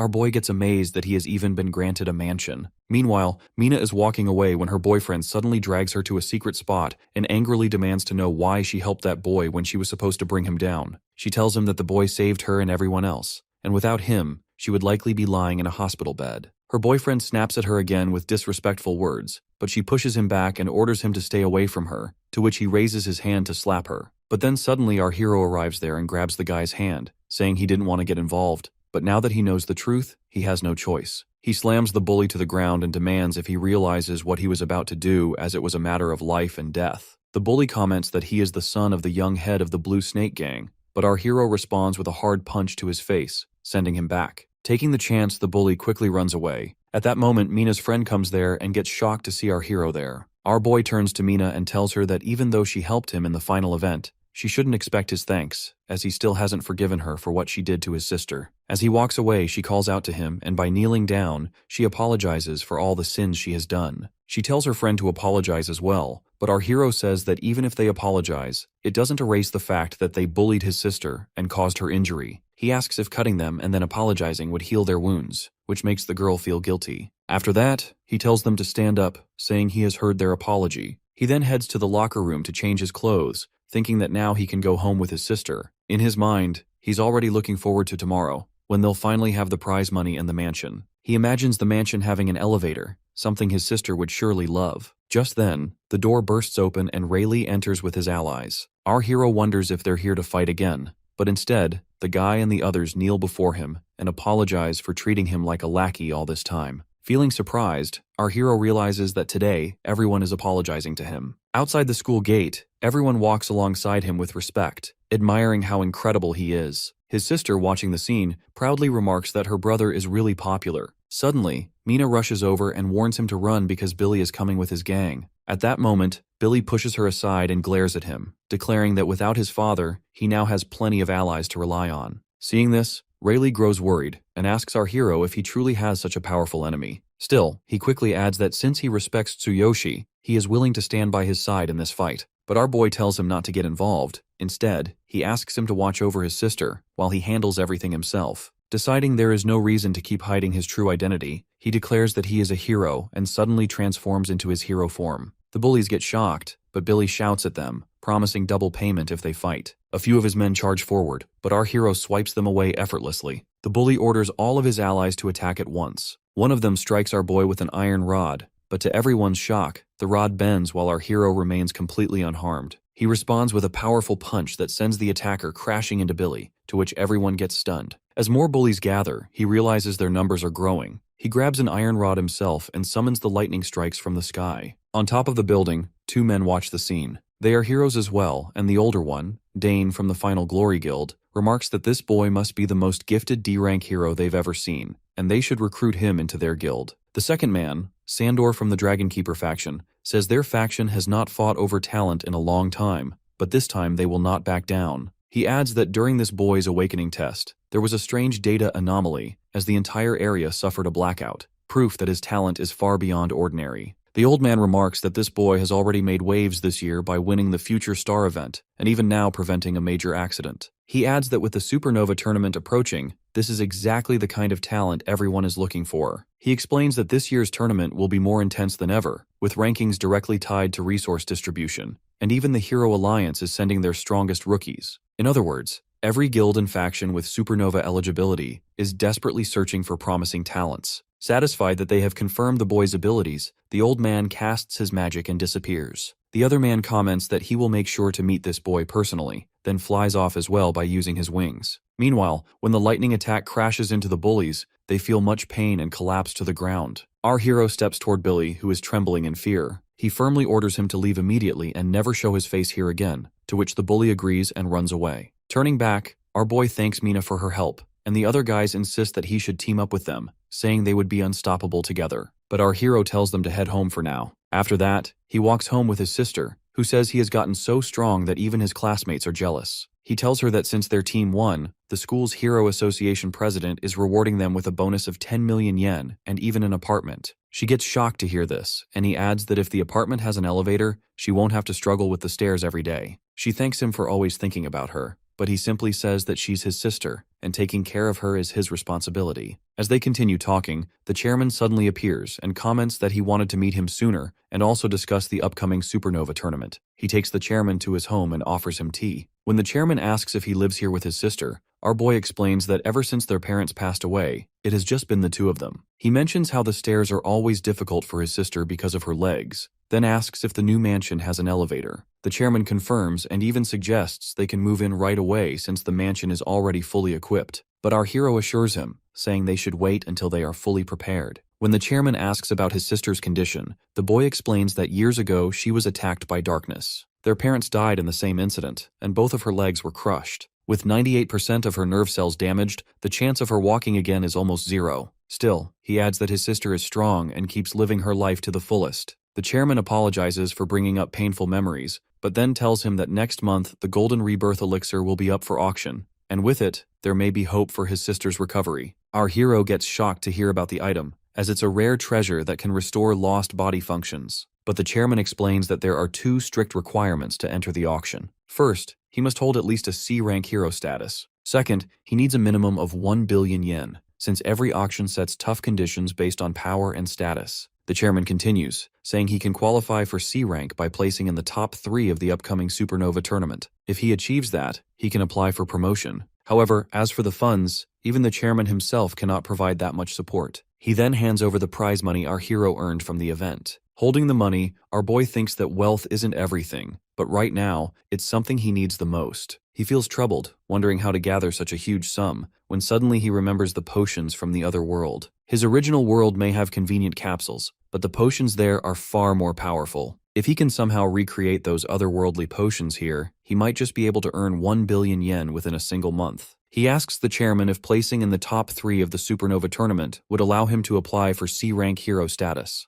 The chairman confirms and explains that the supernova tournament is a major event for rising C-rank and D-class heroes. It draws a lot of attention, with guilds and factions, including their own hero alliance, sending their most talented newcomers. He adds that strong performances also increase influence in the distribution of dungeon resources. Hearing this, our boy immediately requests permission to join, but the chairman warns that it is dangerous, since it is not a simple school competition. But the boy doesn't hesitate. He just asks where to register, declaring he is ready for anything. The chairman directs him to the Hero Alliance headquarters, and when they arrive, the boy looks around in amazement and asks why the chairman brought him here. The chairman replies that it is a matter of mutual benefit. As the head of the school's Hero Association, he is under pressure to deliver results. He explains that it has been a year since they discovered any truly promising talent. Meanwhile, powerful factions and guilds outside offer exceptional treatment to young heroes, and many dislike the strict rules of organizations like theirs, preferring the freedom those groups provide. Hearing this, our boy assures the chairman that he will do his best and won't let him down. They then head to the registration office, where the receptionist informs him clearly that he doesn't currently meet the requirements to enter the supernova tournament.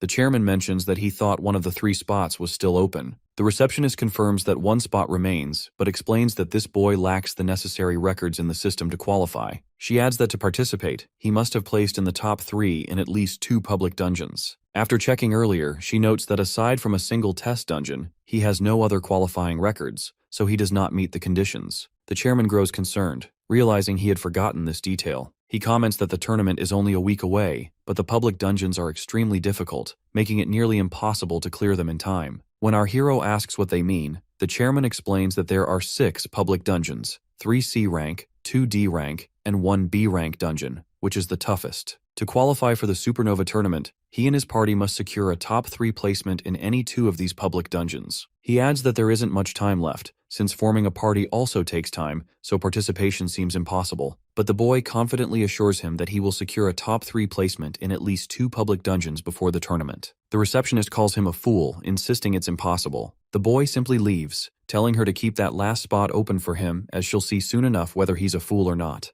At that moment, he receives a system notification that the Boundless Passage has activated. Feeling pleased, he decides to head to the other world to collect the formulas and level up to 15 before returning. When he teleports, he finds himself in bed next to the Beast Girl. He thinks to himself that he will conquer all 6 dungeons on his own. Suddenly, the system warns him that he cannot stay in the other world for more than 3 days. Exceeding that limit will make it permanently impossible to return to his original world. He calculates that he has 72 hours, realizing that going from level 12 to 15 in that time will be tough, but he knows he has to make it work. The next morning, when the Beast Girl wakes up, he tells her that things are about to get busy. She agrees and says she'll start preparing for departure immediately. After that, they walk through the bustling town, and he comments on how lively it is as always. She mentions that recently, the genius Kevin has been hosting a refining tournament with extravagant prizes, attracting young shamans and adventurers seeking rare medicine. When he asks about the prizes, she explains that third place receives a basic potion formula, second place comes with an apprenticeship,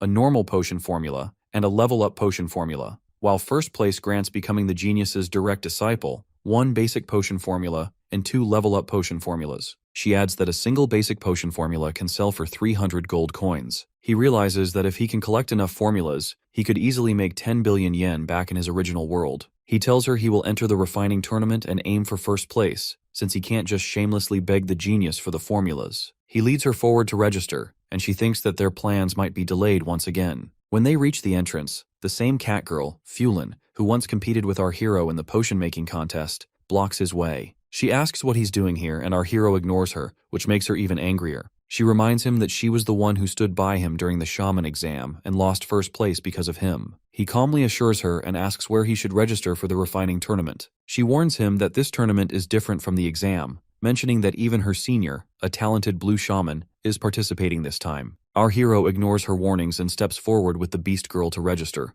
leaving the cat girl feeling frustrated. At that moment, the fox beastman Vincent appears and immediately gets angry at our hero. The cat girl explains that this fox is her senior, who then calls over some allies, preparing to attack our hero. The cat girl pleads with him to stop, insisting that this human isn't a villain. But the fox orders her to stay silent and says she disappointed their master during the examination and now takes this human's side, so he intends to deal with both of them together. Seeing the situation escalate, our hero also prepares himself for a fight. He tells the beast girl to stay out of the fight, warning her that she'll only get her hands dirty facing someone like this. As he pulls his weapon from the system, another figure appears, Gillette, a pig beastman and a level 18 berserker. He comments that the fox's enemies are his enemies too, so he's joining the fight. The fox agrees, giving him permission and even joking that he can do whatever he wants with the half-beast girl. But the pig says that he isn't interested in her but finds the little cat girl amusing to mess with. The cat girl protests that she'll report this to their master, but the fox assures her he'll handle the master later. The pig beastman lunges at them, and our hero reassures the girl that he won't let them escape. He leaps forward as well, striking the pig with a powerful blow from his sword. The pig beastman immediately feels the overwhelming force,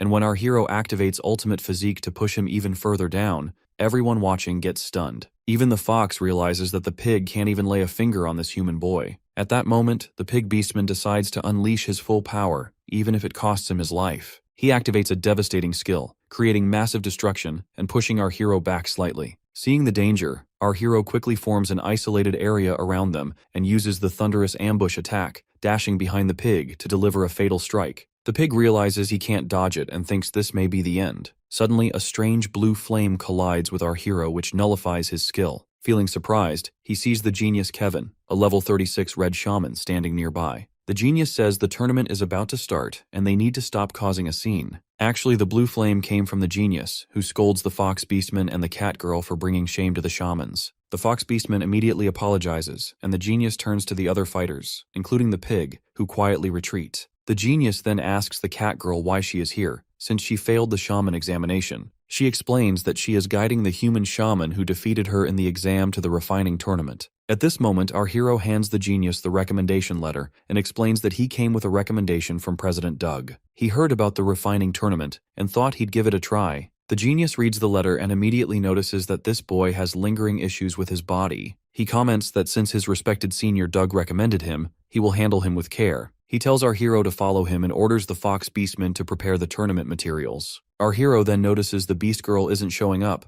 and the genius points out that the letter mentions the boy was afflicted by darkness and uses forbidden elixirs to manage the symptoms. He asks if he has been refining some special potion to maintain both his mental and physical strength under these conditions. Our hero explains that his body might have been naturally resilient, or maybe he was just lucky not to be fully consumed before taking on the challenge. When he adds that he ventured into the dark area alone, the genius gets surprised. He continues, saying he is a warrior, but at that time he had a request from President Doug. Since the shaman examination was happening, he decided to give it a try. The genius becomes even more stunned, realizing the boy defeated the cat girl so easily. He asks how much the boy has studied potion refining and who his mentor is. Our hero replies that he has no mentor and hasn't formally studied it, to which the genius confuses, suspecting this boy might be a genius even greater than himself. He realizes he cannot allow the existence of someone more talented than him. The genius tells him that perhaps the president mentioned his control over the laws of earth and wind. He adds that the potion he plans to refine can harness those laws and might be able to purge the darkness from his body. He leads him to his refining chamber, filled with countless medicinal herbs. He proudly explains that he loves collecting these items and knows more about herbs than anyone else. When our hero notices the refining platform and asks if it also boosts refining effects, the genius realizes this boy doesn't even recognize premium herbs or understand the value of a high-quality platform. He takes a small bowl and says he needs a drop of his blood to examine his condition. Our hero agrees, and as the genius channels a blue wind magic over the blood, he gets surprised to detect traces of darkness in the boy's body. He notes that if this darkness had entered an ordinary adventurer, they would have long lost their sanity, but this boy remains completely fine. He explains that now, potions alone won't be enough. He must use the power of the laws to purge the darkness from his body. As he channels his magic along the boy's back, he feels a burning pain, and the genius warns him that the aura is extremely stubborn, and he'll need to inject even more power. The boy endures the pain, and as the genius intensifies the magic, the agony grows, but the hero activates his ultimate physique, which gives him some relaxation. The genius gets surprised to see a strange power within the boy resisting the laws. Realizing this human could cause trouble later, he discreetly places a magical mark on him, a precaution that would allow the genius to neutralize him if necessary. After finishing, he declares that every trace of darkness has been erased and asks how he feels. Our hero feels much better, but curiosity strikes him. He knows the genius wielded the 12th law of the legendary ruin laws and wonders what the first law might be. He offers the genius some gold coins, but the genius refuses, saying that since the president recommended him, he can't accept payment. He then asks if the boy plans to join the refining tournament, and when our boy confirms, the genius says that ranking first in the shaman examination already qualifies him. He adds that the tournament is about to start, so no special preparation is needed, but he won't go easy on him just because of the recommendation. Summoning his uniform with magic, he heads out, telling the boy to show his full talent in the tournament. Afterward, the cat girl guides our boy to the main venue, where the crowd is already gathered. She tells him that his registration is complete and asks if the woman who came with him has abandoned him. The boy explains that she likely has other business to attend to, which is why she isn't here. The cat girl then warns him that the participants are confident young shamans and adventurers, and this tournament won't be as simple as the basic assessments he faced before. Her senior blue shamans are also competing, so it will be a valuable experience for him. When he asks if she is participating, she rejects by saying that her master told her she couldn't enter since she didn't achieve first place in the examination. She then leads him to the refining platform she has prepared for him,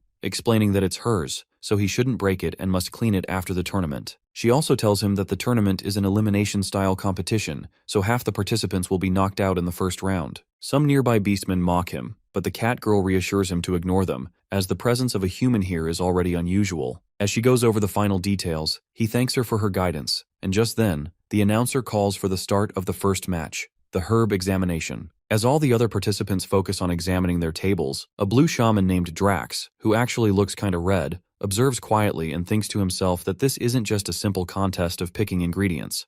It's a test of judgment, and a great shaman must have exceptional discernment. Scanning the competitors, he realizes that only a handful of blue shamans might even come close to challenging him, and the greatest threat is likely the Fox Beastman, the genius Kevin's disciple. Drax considers the Fox Beastman's skill in final refinement. The disciple must have been taught countless secrets by Kevin, making him a formidable opponent. Other than him, no one else poses a real challenge. While he is thinking this, our hero accidentally bumps into him, to which he scowls in anger, but our boy quickly apologizes, explaining that he was distracted while trying to find his place. By looking at him, the blue shaman recognizes that this is the human everyone's been talking about, a warrior rather than a shaman. At that moment, the Fox Beastman steps forward and tells him that this human boy is only here because of his connection with the genius, to which Drax comments that it's a shame the boy relies on connections to participate. Hearing this, our hero comments that if this weren't a public venue, he would have punched him already, but he simply steps forward. Then the announcer girl begins explaining the rules that they will announce the name of a potion, and the participants must identify the ingredients needed to make it and collect them within the time limit. Failing to gather the ingredients on time results in disqualification, and the participants will be scored based on the quality of the ingredients they choose. As several girls carry buckets filled with ingredients to their tables, the cat girl stands in the corner, worried about our hero. She knows this isn't like the previous shaman exam, as this time, skilled blue shamans are competing as well. Meanwhile, a senior named Conte, a level 33 red shaman, an old beastman, sits beside the genius Kevin. He remarks that he's glad his disciple Drax is participating in the competition. The genius replies that he simply wants to give talented shamans the opportunity to showcase their skills. The old beastman then asks about the fox beastman, and the genius comments that he certainly has talent, but what matters is whether he can demonstrate it in the tournament. The old beastman adds that he's heard a human participant is joining this time, to which the genius confirms, explaining that the boy, Tsuyoshi, comes recommended by the president. He explains that this boy is a warrior who has never trained as a shaman, yet he not only took the shaman exam as a human,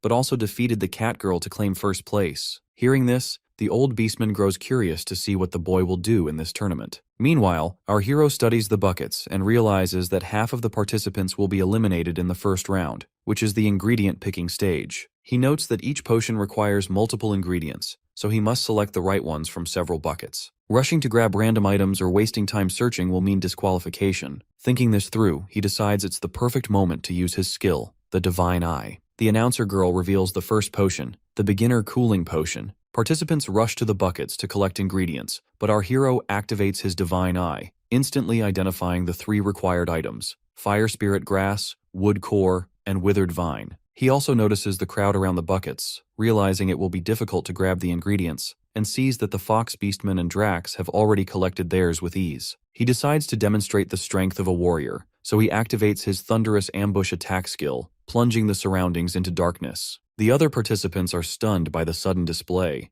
and our hero quickly moves in front of a participant picking ingredients from a bucket. Canceling the ambush attack, he reactivates his Divine Eye, instantly identifying the highest quality ingredient. When he picks it up, the old beastman and even the genius look surprised. Using the skill, he efficiently collects the remaining 2 ingredients as well. The announcer girl then stops everyone as the time is up, and orders the inspectors to inspect the quality of the ingredients to determine who advances to the second round and who is disqualified. As they examine each participant's selections, many are disqualified for picking the wrong items. When they reach Drax, he passes by earning a score of 84 out of 100 for ingredient quality. When the inspectors check the Fox Beastman, they give him a score of 94. And the genius remarks that his disciple is likely to take first place this round. Next, they move to our hero to check his ingredients, but they get stunned when the inspection device malfunctions. After a moment, they announce that all his ingredients are correct, awarding him a perfect score of 100 out of 100. The genius and the others get completely shocked that a human boy could achieve full marks. Our hero feels good, knowing his Divine Eye skill analyzed everything flawlessly, and he eagerly looks forward to the next event. The analyzer announces again that there is no mistake in the scoring. The old beastman wonders how skilled this boy really is, and the genius grows curious about him as well. The girl then explains that the second round is the refining tournament for an intermediate invisibility potion, and orders all participants back to their platforms. At that moment, the cat girl approaches the boy and explains that this round tests a shaman's most important skills and qualities. She asks where his staff is for refining the potion, and he admits he forgot it. Feeling angry, she quickly hands him her own staff, and he thanks her for the help.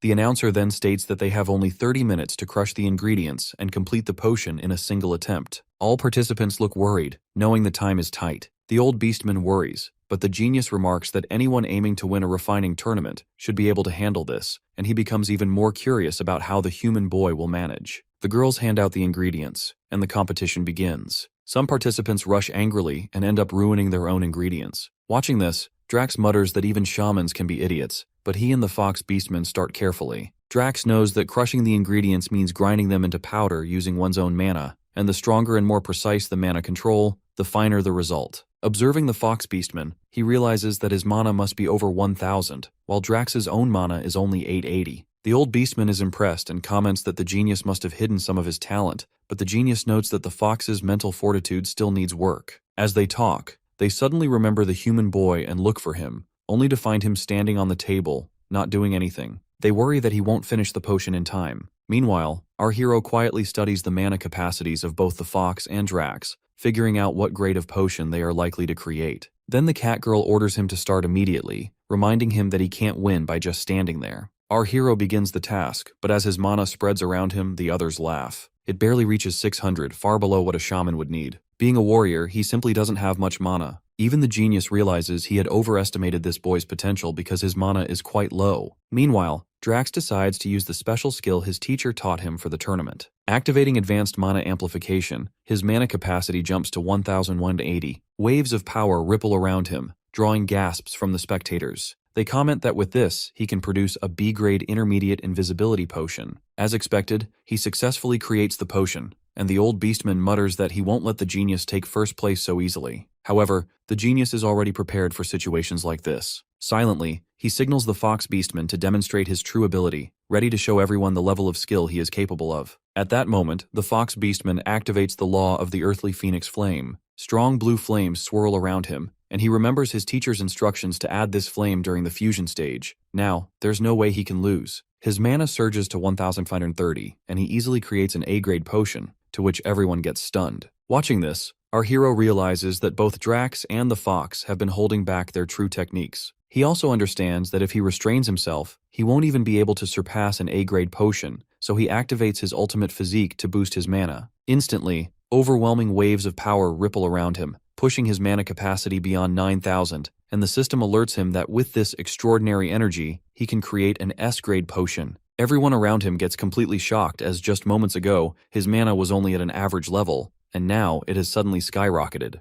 The fox beastman realizes that even the laws of earth and wind couldn't produce such an effect. Suddenly, a lightning dragon descends from the sky, summoned by our hero's power. Even the genius gets stunned, recognizing it as an A-grade supernatural phenomenon. As our hero concentrates on creating the potion, the dragon moves closer. The old beastman warns that this is a divine lightning punishment, and anyone unprepared would suffer immense damage. The genius adds that the rarity and difficulty of S-grade potion refining come from this challenge, as refiners need extraordinary skill, massive mana, and the ability to endure the divine punishment triggered during the process. At that moment, the system informs our hero that he can use the Divine King's hammer to absorb all the incoming lightning strikes. Feeling confident, he summons the hammer from the system. Instantly, it absorbs every strike, and a powerful aura spreads across the sky. Putting the hammer back into the system, our hero turns his full focus to the potion. Using the staff, he carefully stores the S-grade potion in the bottle. The genius feels strange, thinking that even he could only create such a potion by fully using the laws of earth and wind, and he can't understand how this boy managed it. Suddenly, the old beastman leaps toward our hero using his flying skill. He tells the genius to come with him, insisting that he must check the boy as he must have cheated. The others agree, but the cat girl protests, saying that he already proved his abilities during the shaman examination, so cheating is impossible. However, the announcer insists that the genius has the right to verify it for himself. Our hero calmly allows them, saying they can do whatever they need, as he has simply used his true power like anyone else. The old beastman prepares to test him,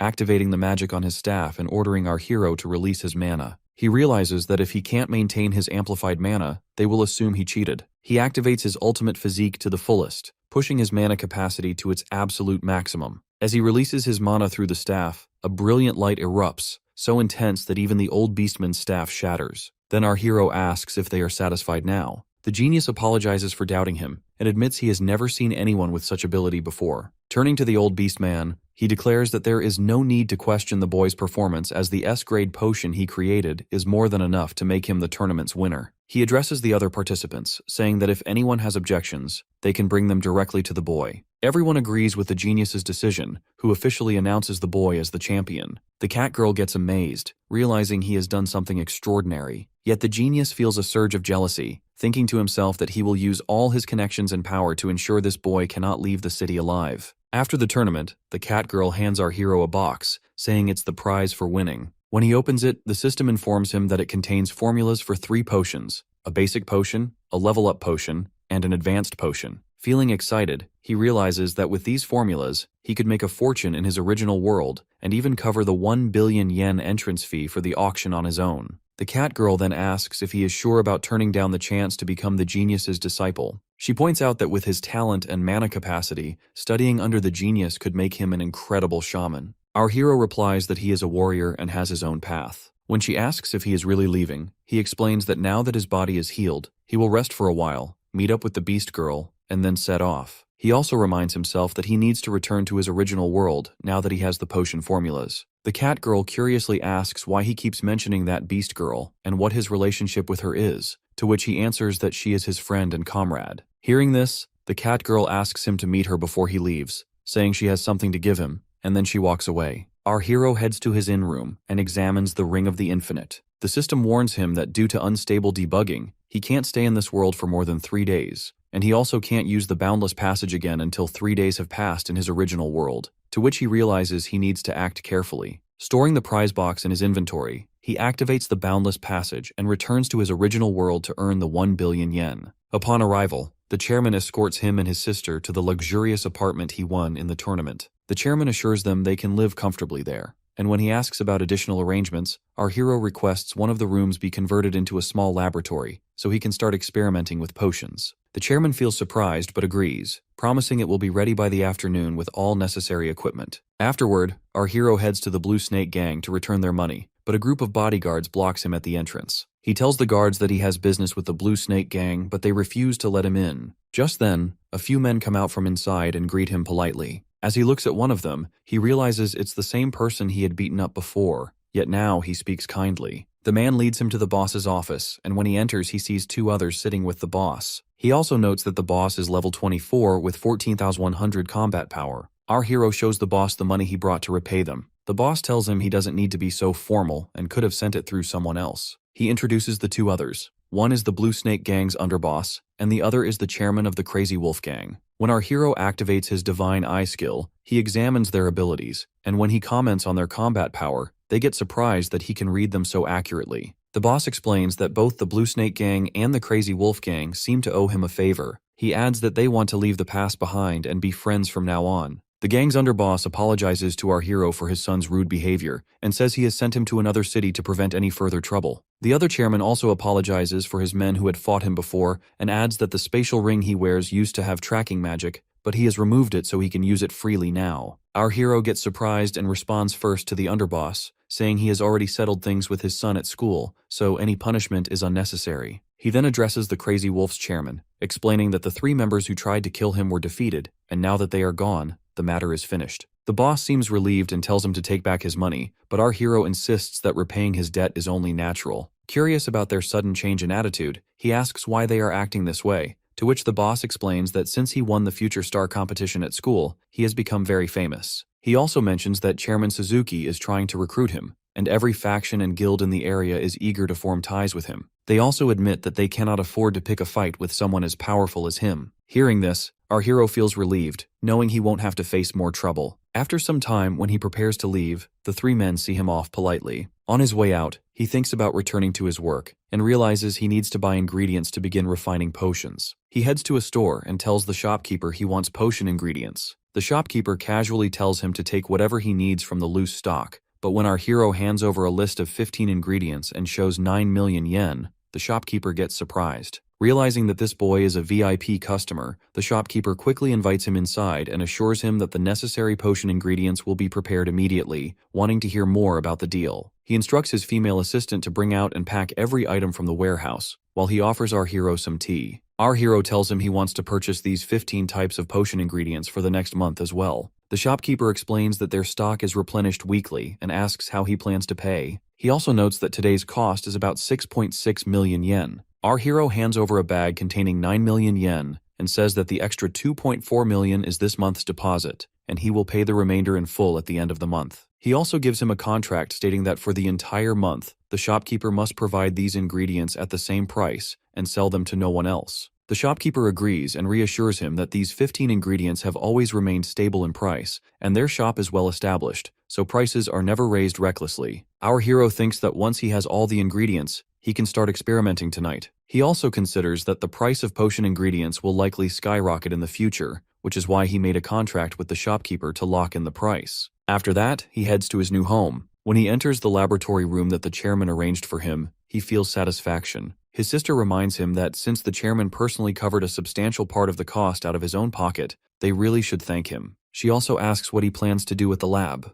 Our hero assures her that he intends to repay the chairman many times over, and explains that the reason he built this lab is to fulfill a promise he made long ago. He remembers the promise he made to his sister, to bring back her smile like the old days. Thinking of that, he gently pushes her out of the room so he can begin his work. Using both of his rings, he pulls out the wooden box and the ingredients stored in his system. He starts creating the potions, commenting to himself that he will need 3 essential ingredients for the basic circulatory stimulant, while the other 2 potions each require 6 different ingredients. With the help of his divine eye skill, his work becomes much easier. He mixes several liquids into a jar, places it into the machine to heat, and notes that in this world, the normal refining process ends here. Once the heating is complete, he can check the effects. He also realizes he will use his shamanic techniques to accelerate the fusion and infuse the mixture with mana, which will greatly increase the success rate and enhance its medicinal properties. He summons his staff from his inventory, explaining that he left the Divine King's hammer at the inn in the other world to free up space,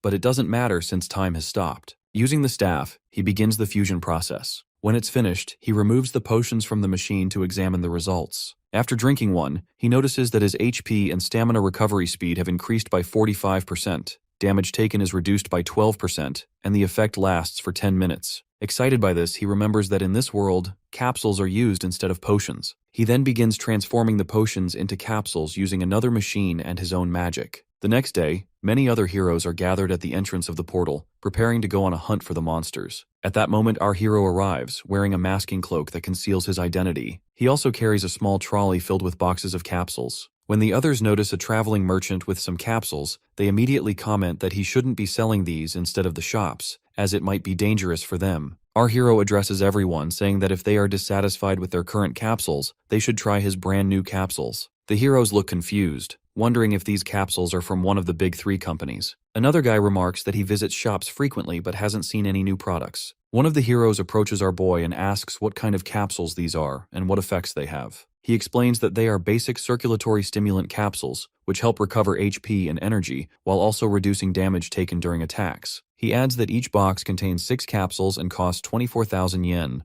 The guy gets surprised and points out that blood circulatory stimulants from the big 3 companies cost only 20,000 yen for 10 capsules. The others also mock him, insisting that this must be a scam and telling him to leave. Our boy calmly responds that he has samples available, as if they aren't satisfied with the effects, they can flip his stall, but if they are impressed, they will need to buy a full box. One of the heroes steps forward to try a capsule. As soon as he takes it, he immediately notices that it works exactly as our hero said. Getting excited, he hands over his card and asks for 10 boxes, to which our boy deducts 240,000 yen from the card. Seeing this, the others are still skeptical, but come closer to try the remaining samples. Our hero tells them that only 5 samples are left, so each of them can try one. When the 5 heroes take the capsules, they also feel their abilities improve. Instantly, a rush begins as all of them try to buy as many boxes as possible. Our hero tells them to stay in line, reminding them that each person can buy a maximum of 10 boxes. Some of the heroes even start calling their guilds, asking them to send more people to buy the capsules so they can resell them at higher prices. Watching all this, our hero thinks that everything is going according to plan, but he also realizes that there's no way he can earn the 1 billion yen entrance fee with just this business alone. He reflects that the capsules have served their purpose for the first phase of his plan. With their incredible effects and limited availability, a devoted following will soon form. When that happens, he knows the big 3 companies will inevitably come looking for him.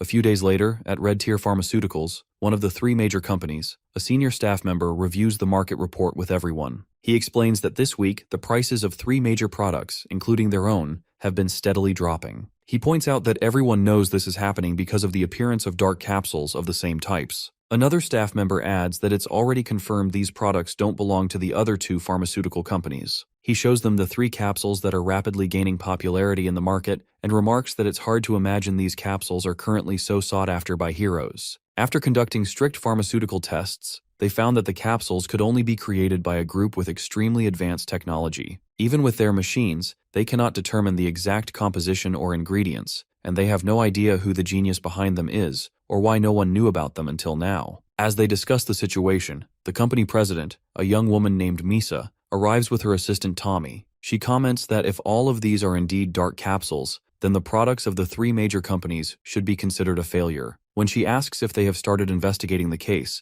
the staff members explain that no one knows who is producing these capsules and that the seller changes locations every day. She immediately orders her assistant to prepare the car, saying she will handle this personally. Meanwhile, at a random spot in the dungeon, a crowd of heroes has gathered, and our boy is once again selling his capsules. With only 3 boxes left, everyone wants them at any cost, and some are even willing to pay 30 times the regular price. Watching the rush, our hero thinks that a week has passed and everything is going according to plan. Now all that remains is to wait for the right opportunity. At that moment, the company president suddenly arrives and announces that she is willing to pay 100 times the price. Everyone around her gets shocked, and she also tells our hero that she only needs 10 minutes of his time. Observing her closely, he realizes he has caught a major player. They both get into her car to discuss the matter further, and as she introduces herself, he notes that her voice sounds young, even though she is hiding her identity. She then clearly states that she wants to purchase the formula for the 3 types of capsules he is selling. Our hero responds without hesitation, saying that he will sell them for 10 billion yen. Hearing this, she surprisingly comments that the price is much higher than expected,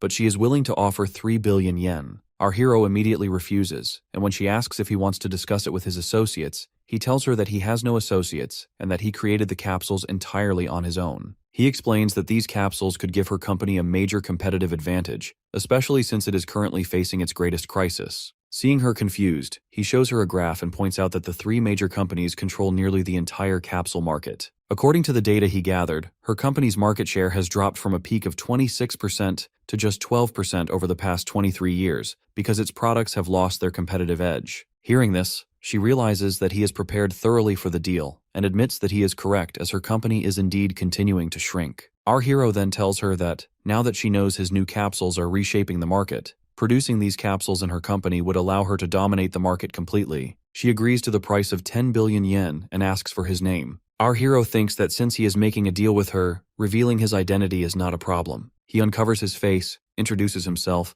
and asks her to keep it a secret. After the deal is complete, her assistant hands him a card of 10 billion yen credit. As he leaves, she remarks that this is the best investment her company could make, noting his extraordinary pharmaceutical formulation skills at such a young age. She adds that if the deal succeeds, he could become the savior of her company. She then returns to the office, instructing her assistant to summon all the executives so they can plan their next major marketing strategy. Afterwards, our hero heads to a coffee bar to meet Chairman Suzuki. When he tells him that he has earned 10 billion yen, the chairman gets completely astonished. Our hero hands him the card and asks him to reserve a spot in the upcoming auction. He explains that this completes one of the conditions for entering the auction. For the second condition, he needs to obtain C-rank hero status. If he ranks in the top positions in the Supernova tournament, he can apply for promotion to C-rank. The chairman tells him that to enter the Supernova tournament, he must place in the top 3 at least twice in publicly accessible dungeons. He adds that the registration deadline is tomorrow, making it seem impossible. However, our hero assures him that one day is enough and asks him to take him to a public dungeon tomorrow morning. After returning to his mansion, our hero waits until his sister sleeps peacefully. He thinks to himself that he needs to grow stronger, as he has been stuck at level 12 for far too long.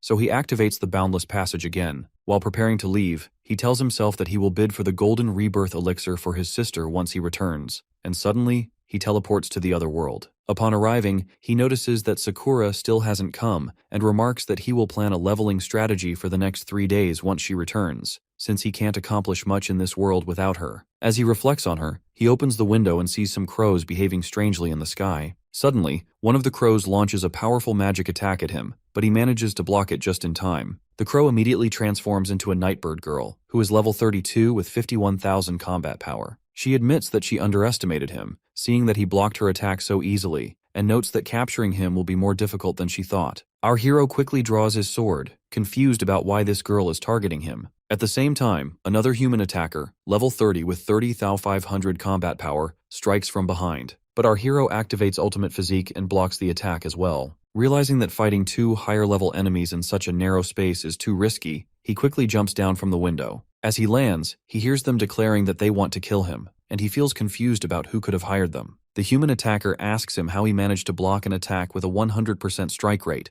while the Nightbird girl points out that he also dodged her strike. Without hesitation, they both leap at him, launching their powerful skills. To their surprise, he blocks both attacks effortlessly, and by activating the Thunder Chain Fall, he hurls it at them. The girl instantly raises a shield covering both of them, while the human assassin mutters that if this boy had even a slightly higher level, they would have been killed by now. As he says this, he unleashes a series of powerful strikes from the front while the Nightbird girl attacks from behind. Our hero takes some damage and realizes that he can't handle them at his current level as he needs to use the Divine King's hammer. When he summons the hammer, both of his opponents get stunned by the extreme energy radiating from him. Suddenly, our hero hears a familiar voice accusing him of hiding something. Looking up, he gets shocked to see that the speaker is none other than the genius Kevin, who has also stopped him from attacking the enemies by activating a secret technique previously embedded in his body. Our hero feels uneasy, and the Nightbird girl also surprises as she wasn't expecting the genius to appear here. The human assassin tells our boy that with the injuries he has, there is no way he can escape now. The genius then tells both of them that he will prepare the border-breaking potion they requested by tomorrow. Both the Nightbird girl and the human assassin get happy at this announcement,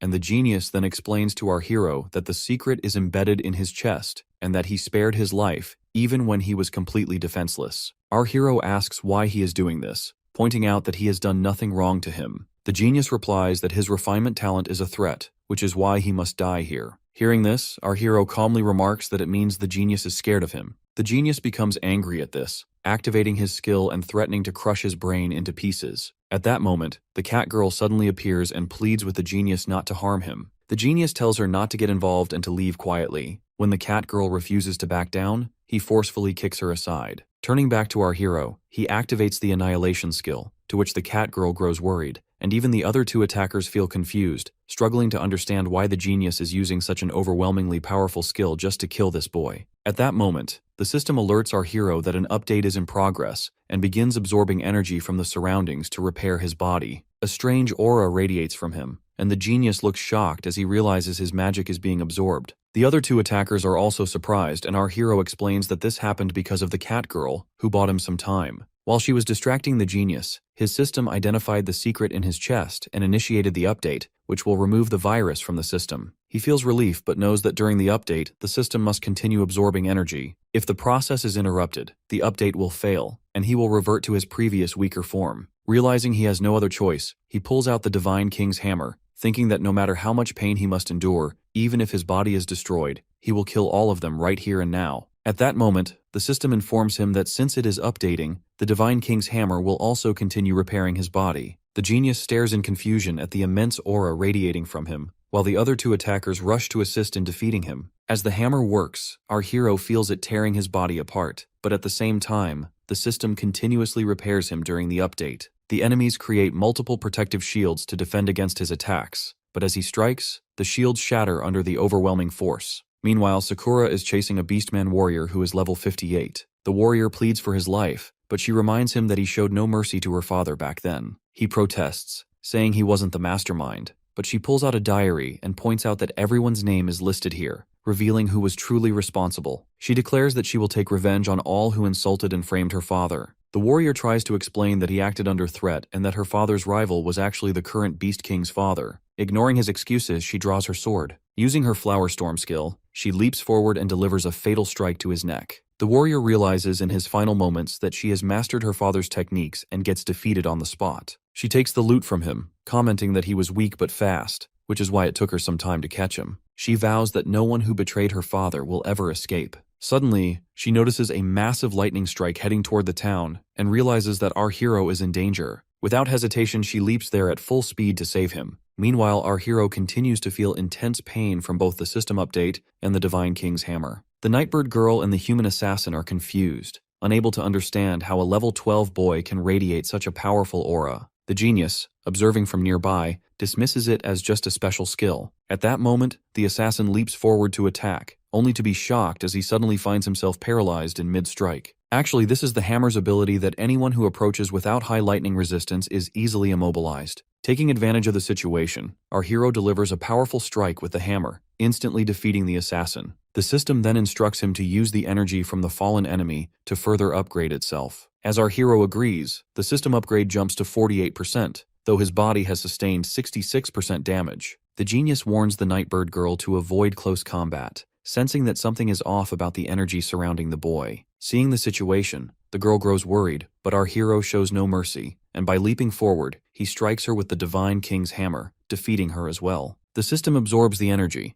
raising the upgrade to 68%. Realizing that the boy is even taking him down with his power, the genius unleashes his own formidable skill, the laws of earth and wind thunder. A violent green wind swirls across the entire town, but our hero maintains his focus. He prepares to unleash even greater power from the Divine King's hammer, declaring that he is willing to sacrifice his life to further strengthen its power. The genius unleashes the wind attack, aiming to kill our hero and sees the secret technique hidden within his body. He notices the cat girl caught in the storm as well, but he doesn't stop, blaming her for coming here. Seeing her in danger, our hero leaps forward and grabs her tightly. Suddenly, she spots a massive green dragon behind him, attacking with devastating force. To her shock, he remains unharmed, and even the genius gets stunned to see the boy growing stronger once again. Gathering his power, our hero shatters the genius's law of earth and wind thunder and charges toward him. The genius tries to stop him with a weapon nullification technique, but our hero kicks him hard and sends him to the ground, in which his staff gets nullified. As our hero prepares to strike again,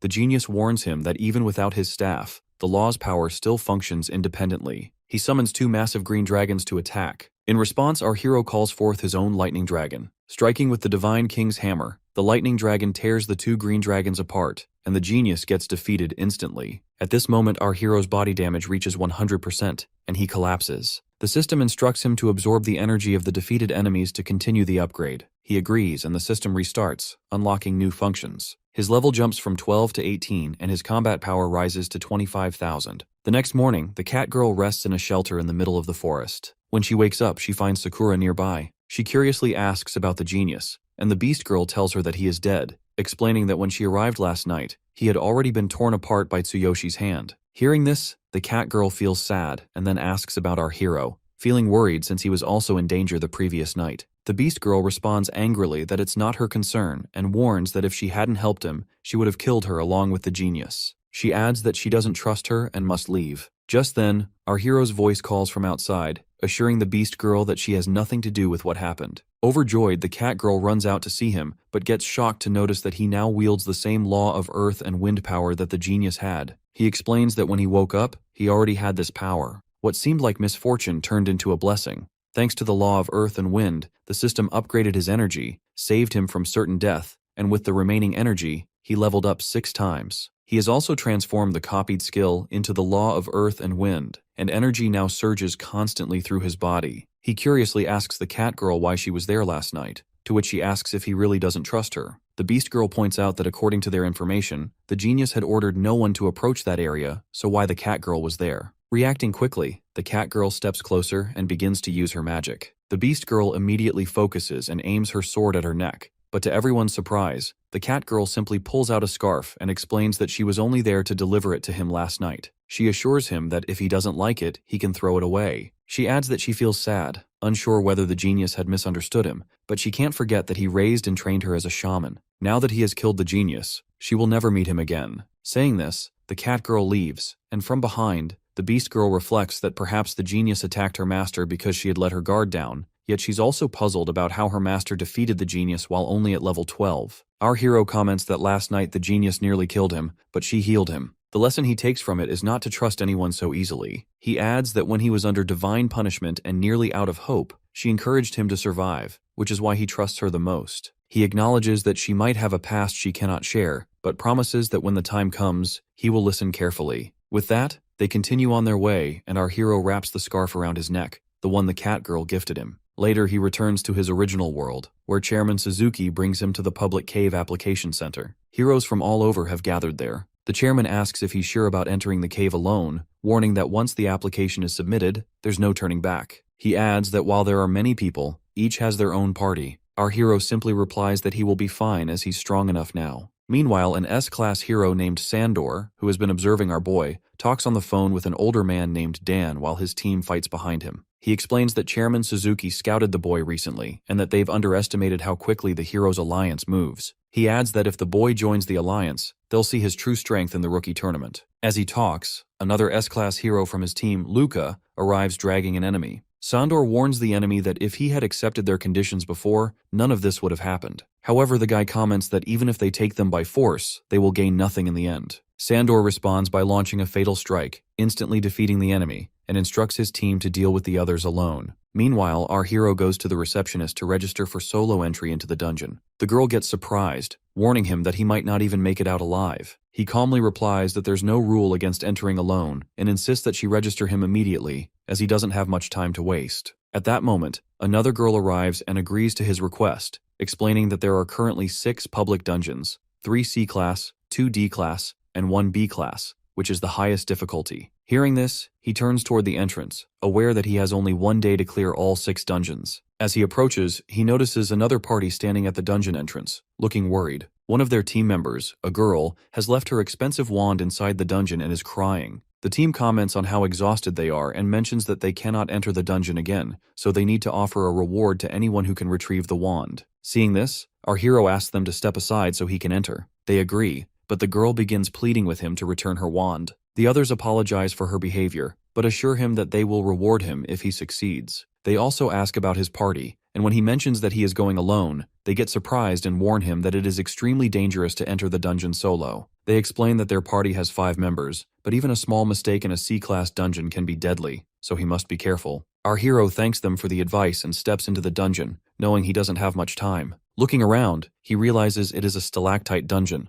something he has never seen before. He uses his divine eye skill to scan the area and detect the monster's weaknesses, noting that while the system has been upgraded, he doesn't see any major changes. Drawing his sword from the system, he spots a level 22 monster, but notices that this dungeon feels calmer than those in the other world. He activates the copied skill on his sword, the Law of Earth, Wind, and Frost, and delivers a powerful strike, to which the monster gets defeated on the spot. As he works through the dungeon, he realizes he might be able to rank in the top 3 for all 6 caves at once. He also considers that the law he could gain at the end is the legendary Law of Destruction, and if he absorbs more laws, he could take on even higher level challenges. 15 minutes pass, and the other party is still waiting outside, growing confused since he hasn't emerged yet. Suddenly, they get shocked to hear that a new record has been set, a C-class dungeon cleared in just 15 minutes. The receptionist girl checks the details and realizes that the achievement belongs to the same boy who went in alone. At that moment, our hero steps out of the dungeon holding the little girl's wand in his hand, to which everyone gets stunned. The receptionist and one of the men rush toward him, eager to verify his identity. Meanwhile, the little girl looks at her wand and asks him if he really brought it back. He explains that he found the wand while fighting a B-class boss, so he brought it along. Hearing this, the others get amazed at how powerful he is despite being only level 18.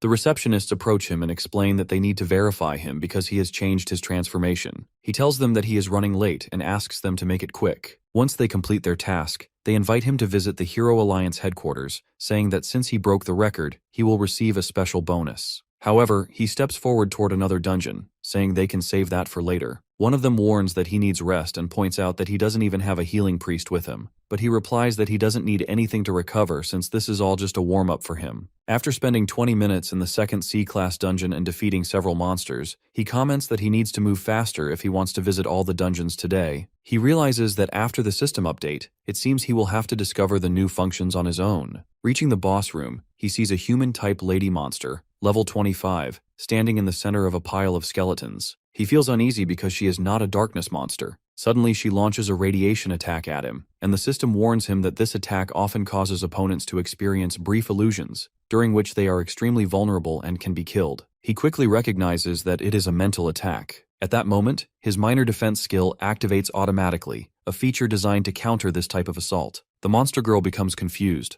unable to understand why her attack is failing on him. Our hero realizes that this is one of the new functions of the updated system. Without hesitation, he activates the power of his sword and strikes, instantly killing the monster. Meanwhile, the receptionists are busy on the phones, informing everyone that a solo boy, brought in by Chairman Suzuki, has broken another record. Across the guilds, people are talking about him, amazed at his growing fame. Just then, the boy emerges from the dungeon, having set yet another new record. Guild members rush forward, pleading with him to join their guilds and become their companion, but he calmly replies that he is used to working alone and cannot join them. Some of the men suggest that he might need healing and offer to use magic to help him before entering the next dungeon together. Our hero politely declines, assuring them that he is fine. He reflects on his new passive skill, minor exhaustion reduction, which prevents him from feeling tired in dungeons of this level. Still, he knows the upcoming B-class dungeon will likely be a greater challenge. He moves on to the 3 D-rank dungeons and, after setting new records in each, clears them with ease. The receptionist notices that he is now heading toward the final B-rank dungeon on his own. Meanwhile, Chairman Suzuki waits outside for a message from him. Suddenly, he sees 2 men rushing toward the public dungeon. He stops them and asks what is happening. They explain that a D-rank hero has just broken records in 5 dungeons alone. The chairman considers the possibility that this newcomer might be sent by a powerful organization, but when the men mention our hero's name, he gets shocked to realize that they are talking about Tsuyoshi. At this moment, our hero steps into the B-class dungeon, to which the others surprisingly comment on how he is only level 18, yet has already cleared 3 C-class dungeons and 2 D-class ones in a row. Some ask if he's trying to get himself killed by attempting the B-class dungeon. They speculate that he might secretly be working for a powerful faction, using illegal items or temporary power-boosting drugs, because there seems no other way he could achieve this. One of them suggests that maybe he won't make it out alive this time, but another points out that he emerged from the C-class dungeons completely unharmed, so he should be able to handle this as well. As they debate, they suddenly notice the Wild Rose party arriving, led by Vice Captain Edric at level 35 and Lady Captain Roland at level 38. The onlookers are puzzled why the strongest C-class party is here. A little girl notes that this party had set the record for the B-class dungeon last time. The captain remarks that she's heard a boy has entered the dungeon alone, and the vice captain adds that the boy must be using forbidden herbs or items to illegally boost his power, possibly with some powerful backing. The captain adds that if the record-breaking reports are true, the boy is a force not to be underestimated. However, the vice captain insists that they cannot allow a D-rank hero to destroy their record, especially if he is using drugs or other illegal means. The captain notes that entering a B-class dungeon alone is already a remarkable feat. If he survives, she may have to reconsider everything she thought she knew about him. She also says that if his power is genuine, she wants to face him personally to show him what Wild Rose is truly capable of. Meanwhile, inside the dungeon, our hero scans the area and notes that its size is far larger than he expected. He reflects that his record already qualifies him for the rookie tournament, but he's more interested in experiencing what a B-class dungeon is really like. He decides to enjoy the challenge and have some fun along the way. When he activates his Divine Eye skill, the system provides detailed information about the dungeon's terrain, and he hopes that the boss will be a darkness-type monster. Curious to see it, he leaps forward and commands all the monsters to attack him. Immediately, several level 30 ripping wolves emerge, charging at him. He quickly releases a lightning strike at them,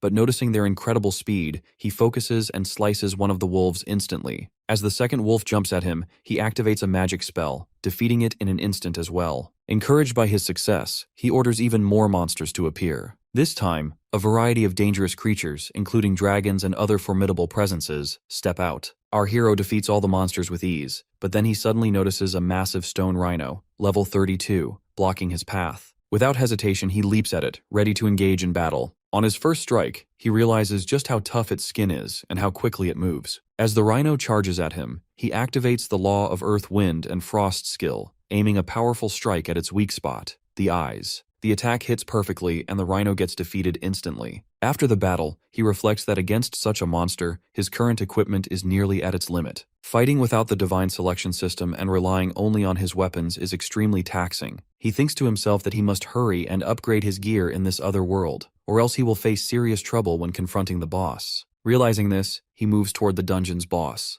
Meanwhile, outside the dungeon, the onlookers grow increasingly anxious as 20 minutes have already passed, yet the boy has not emerged. Some begin to whisper in concern that perhaps the boy has already died inside the dungeon. The vice captain of the Wild Roses Guild remarks that when they first tackled this B-class dungeon, it took them an entire hour to defeat the level 30 stone rhino, and the final boss is even stronger. Some of the onlookers suggest that maybe the boy will break the record as well, but the vice captain points out that he is only a D-rank hero. If he hasn't emerged in the past 2 minutes, he is likely dead. He adds that if the boy does come out alive, they will demand a full inspection from the Hero Alliance. Another comments that even if the boy is using drugs to boost his power, there's no way he could survive for long in a B-rank dungeon alone. No substance could compensate for facing those monsters solo. While everyone debates the boy's fate, the lady captain stands near the entrance, observing quietly. She watches how he has already cleared 5 dungeons and set new records in each. Meanwhile, our hero reaches the boss room, and as he opens the massive door, he notices the surroundings have changed dramatically. He stands beneath the moon, and the level 45 darkness boss looms before him. Using his Divine Eye skill, he scans the boss, noting its abilities and the powerful moon sword it wields. The boss looks surprised that the boy has dared to face it alone. Seeing the boy, the boss taunts him that he looks scared, but our hero responds with excitement, saying he is eager to face the dark boss and cannot wait to defeat it. He also declares that he wants the boss's weapon, to which the boss angrily unleashes its ice domain projection, challenging him to see if he can claim its weapon. In response, our boy activates his lightning strikes, shouting that for Karina and for his parents, he will destroy the boss with his own hands. The monster unleashes a powerful attack toward him, but our hero quickly uses his Divine Eye skill to analyze it. The system informs him that it is an area attack with a 15-meter range. Reacting immediately, he uses wind attributes to lift himself into the air, easily dodging the attack. The monster looks surprised at his agility, but quickly launches another attack, this time covering a 30-meter range. Our hero analyzes it once again, and seeing the situation, he summons lightning from the sky, destroying the incoming attack entirely. Seizing the moment, he leaps at the monster, aiming for its heart. However, when his sword collides with its chest, he gets shocked to see that his strike only scratches the surface. The monster retaliates with a sword strike, but our boy dodges skillfully. He then activates Thunder Chain Fall and the Law of Earth and Wind on his sword, striking the monster's chest again, to which the monster screams in pain as it takes much damage. At this point, the monster admits that this boy is no ordinary warrior. It launches another attack, but our hero quickly analyzes it and realizes it is a lock attack that cannot be dodged, so he reacts instantly, and by using his sword, he absorbs the full impact. Noticing that the monster has paused slightly, he seizes the opportunity and strikes at its heart again, dealing significant damage. However, the monster does not lose control and immediately tries to attack him once more. Reacting swiftly, our hero moves behind it and inserts his sword into its chest. The monster feels confused by his ability to anticipate its moves, and our hero remarks that its attacks are too easy to read. Realizing he has underestimated him, the monster transforms into its final form, becoming even more dangerous than before. Our boy shows no fear and commands the monster to attack and prepares to draw the Divine King's hammer from the system, ready for the decisive battle. Outside the dungeon, the lady captain still feels uncertain, wondering if the boy has really broken the records. She realizes that if it's true, their party's reputation could be ruined. When one of her party members offers her some tea, she asks for his opinion about the boy. He replies that the boy must be incredibly strong. He points out that when the boy entered the other dungeons, people mocked him, but after he emerged having set new records, everyone's perception changed. He adds that if the boy were merely using drugs, he wouldn't be able to perform like that. There must be genuine skill behind it. However, the vice captain doesn't agree, while the other party member remarks that the quietest beasts are often the most terrifying. Inside the dungeon, the monster senses the powerful aura emanating from our hero because of the Divine King's hammer. It recognizes that this presence does not belong to the world and admits that this boy is the strongest hero it has encountered. Our boy comments that the monster will be even more surprised once he attacks. The monster lunges forward, aiming for fatal strikes, but our hero skillfully dodges each blow, using his sword as the system advises, and waits patiently for the perfect moment to strike back with the Divine King's hammer. When the monster launches a powerful strike at him, he dodges it using a magical spell and immediately counterattacks. But the monster takes no damage, and by getting angry, it unleashes its ice prison attack, sending a barrage of ice spikes toward him. The system warns our hero to evacuate the area immediately. He takes some damage from the smaller spikes, but when he notices a massive spike hurtling toward him, he quickly activates Ultimate Physique and leaps into the air, saving himself from getting killed. Seeing this, the monster grows furious and leaps at him again, swinging its sword with full force. At that moment, our hero recognizes that this is the perfect opportunity to summon the Divine King's hammer, preparing for the decisive strike he has been waiting for. When he grabs the Divine King's hammer, he notices that the upgraded Divine Selection system allows him to draw far more power from it,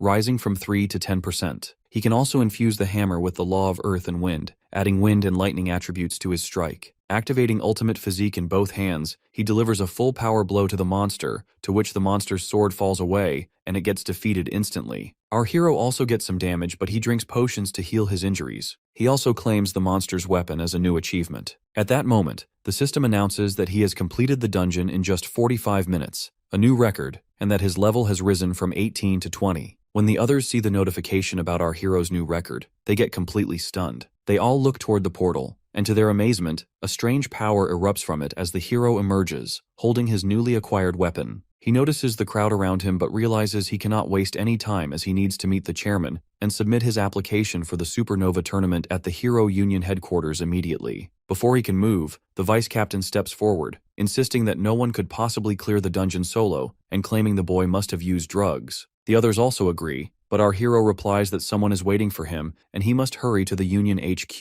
The vice captain accuses him of making excuses and running away, demanding that if his power is genuine, he should face him in a one-on-one fight. The lady captain adds that if he truly achieved his feat through real strength, she respects him, but she admits it is difficult for anyone to believe that a D-rank hero could accomplish such a task. She tells him that he must prove his strength to remove all doubts from everyone's minds. Hearing this, our hero asks about the time and the receptionist replies that it is 5 in the evening. Realizing he still has some time, he agrees to the one-on-one duel. The crowd grows even more astonished as he has just emerged from clearing the dungeons, yet he is already preparing to face the vice captain of the Wild Roses Guild. The vice captain thinks to himself that he will use the elemental explosion, a skill he has recently mastered. Even if the boy is only a C-rank hero, he doubts the boy could withstand its full power. Both combatants ready themselves, and the announcer explains the rules that there is no killing allowed in this battle. The vice captain proudly announces his level and combat power, while our hero calmly states only his level, now 20. Knowing that revealing his combat power could complicate matters further. The vice captain mocks him,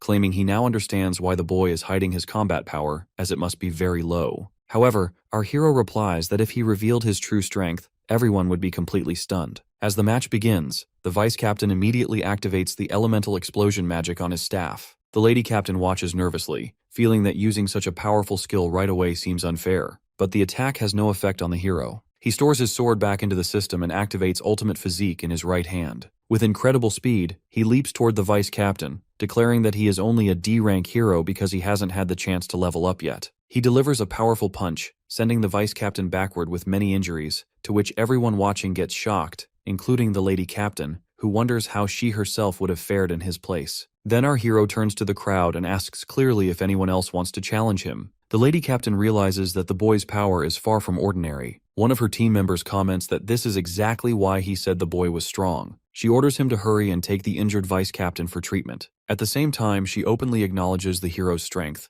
and he thanks her politely. The receptionists then announce that there is nothing suspicious about Tsuyoshi's skills or powers, and no objections will be accepted from now on. Afterward, our hero steps outside the public caves, where the chairman greets him, amazed by his accomplishments. He remarks that he was the first to receive notice of his results and feels confident that he has discovered a truly exceptional talent. The chairman adds that the Supernova tournament starts tomorrow, and that today is the final day to register, so they need to hurry to the Adventurer Union headquarters. Our hero agrees, and when they move quickly toward the venue, the receptionist girl notices that this boy has cleared a B-rank cave solo in just 45 minutes, and gets surprised. The chairman asks her to confirm the data and quickly register him. She completes the usual procedures and announces that he has been officially approved for the tournament. She also reminds them to arrive at the venue on time tomorrow. The chairman gets happy and tells our hero that the future of their school's Adventurer Association rests on him. Our boy thinks to himself that he must win this tournament to qualify as a C-rank adventurer, which will allow him to bid on the golden regeneration liquid at auctions for his sister's leg. Afterward, he returns to his apartment and sees that his sister has already gone to sleep. He goes to his own room and opens the system. Since he leveled up to 20 in the cave, a new bonus has appeared, but he hadn't checked it earlier due to the ongoing battles. The system shows him the available bonuses, and he gets amazed as now he can choose any of his own skills to upgrade,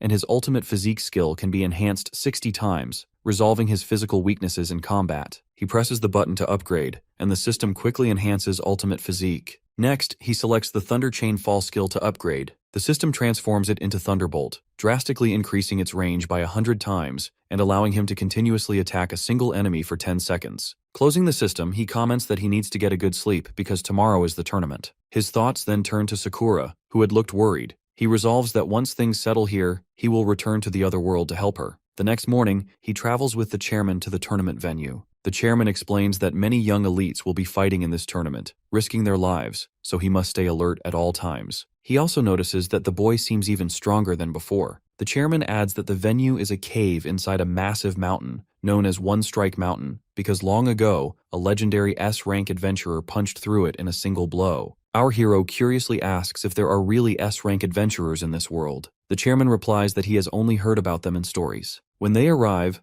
our boy gets surprised by the huge size of the venue. The chairman tells him that he will accompany him for the entry process, but once the matches begin, he will have to rely entirely on himself. The organizers welcome him at the entrance, and the chairman reminds him to stay safe, to which our hero assures him that he will handle everything. When he steps into the venue, he sees many heroes gathered there, including the Adventurer Union Party, which will be his team for the tournament. Using his Divine Eye skill, he scans their abilities and notices that 2 men and a woman are all at level 36. When he introduces himself as a substitute for the Adventurer Union, the 2 men immediately mock him, questioning how a low-level hero like him could even participate. The woman comments that he probably got in through connections, and that they will need to work hard so the substitute won't have to step in. Hearing this disrespect, our hero simply sits aside, understanding that the tournament's purpose is straightforward: support the party and secure a smooth victory. He also realizes that performing well here will allow him to apply for C-rank adventurer qualification. While he considers this, the others continue mocking him. Then he notices another party, the Hido group, entering the venue. All their members are level 37, making them clearly stronger than his own party. When the Hido group hears that the boy is only a D-rank hero, they laugh and comment that the Adventurer Union will be defeated soon. Fabian, one of the union's members, feels angry and tells them to watch their words and not get ahead of themselves. Hearing this, the Hido group's senior Gon asks if he wants a warm-up sparring match without weapons before the tournament officially starts. The guy agrees and steps forward to fight. As the match begins, he leaps at Gan, aiming to strike with his secret hand blade, but that guy dodges just in time and delivers a powerful kick to his leg, to which his bone gets broken. As Gon moves in for another kick, our hero jumps in between them to stop the attack. He immediately calls for the organizers to take Fabian to the medical room. Then he readies himself to face Gan and take over the sparring match. The bully feels angry at our hero's arrogance and leaps forward to punch him, but our boy quickly activates the law of earth and wind to dodge the attack. He strikes the bully's leg with a precise kick, breaking it instantly. Not stopping there, he grabs the bully by the face and slams him hard to the ground, which causes him to faint. The bully is now unable to participate in the tournament, and everyone watching gets completely shocked. Our hero then asks if anyone else wants to spar with him, but no one steps forward. Afterward, he moves to a separate area with his 2 team members. The girl thanks him for stepping in and asks about his true strength, insisting that no D-rank adventurer could possibly be that powerful. Our boy assures her that he only intervened because he couldn't ignore the situation and that he truly is a D-rank adventurer. She agrees and explains that since their other team member is injured, he can now officially participate. She fastens a communication bracelet on his wrist and briefs him on the tournament rules. The first event is an elimination competition, a basic trial to remove half the participants. She explains that all contestants must defeat monsters in a mock cave, scoring at least 150 points within an hour to pass. Anyone who fails to do so is eliminated. She explains further that there are specific rules because there are currently about 120 participants. Even if more than half meet the passing criteria, only the top 60 based on points will advance, and the rest will fail. This means contestants need to defeat as many monsters as possible to maximize their score. The other team member adds that he can choose between 2 difficulty levels, normal mode and dark mode. In normal mode, defeating 1 monster gives 1 point. In dark mode, only darkness-type monsters appear, and defeating one grants 5 points. He also warns that every 30 seconds, the number of monsters doubles automatically, and cautions him not to choose dark mode at his current level, because level 20 monsters will appear. Our hero curiously asks about the highest record, and they tell him that long ago, a contestant from the Adventurer Union chose dark mode, lasted 45 minutes, and scored 1,500 points, defeating 300 monsters of the same level. That contestant later became an S-rank adventurer, and is now one of the prideful members of their Adventurer Union. After that, they move to the spot where the real cave has appeared. The girl asks our hero if he's heard that this mountain cave was supposedly created by a legendary S-rank adventurer's single blow. She adds that the cave still contains mysterious energy that even modern science and S-rank adventurers can't fully analyze, which is why it naturally generates the mock caves for the tournament. At this moment, our boy notices his ring start to glow, but he ignores it. His team members advise him to stick with normal mode as long as possible and to maintain distance when the number of enemies increases, defeating them one by one. Then our hero notices the ring glowing again, as if it is reacting to something. When the selection screen appears in front of him to choose the cave's difficulty, he comments that normal mode would be safer, but instead, he confidently selects dark mode. When he enters, the system gives him the details about the monsters. Since he is level 20 darkness monsters will appear, and every 30 seconds, the same number of surviving darkness monsters will be generated. Our hero realizes why dark mode is called a nightmare.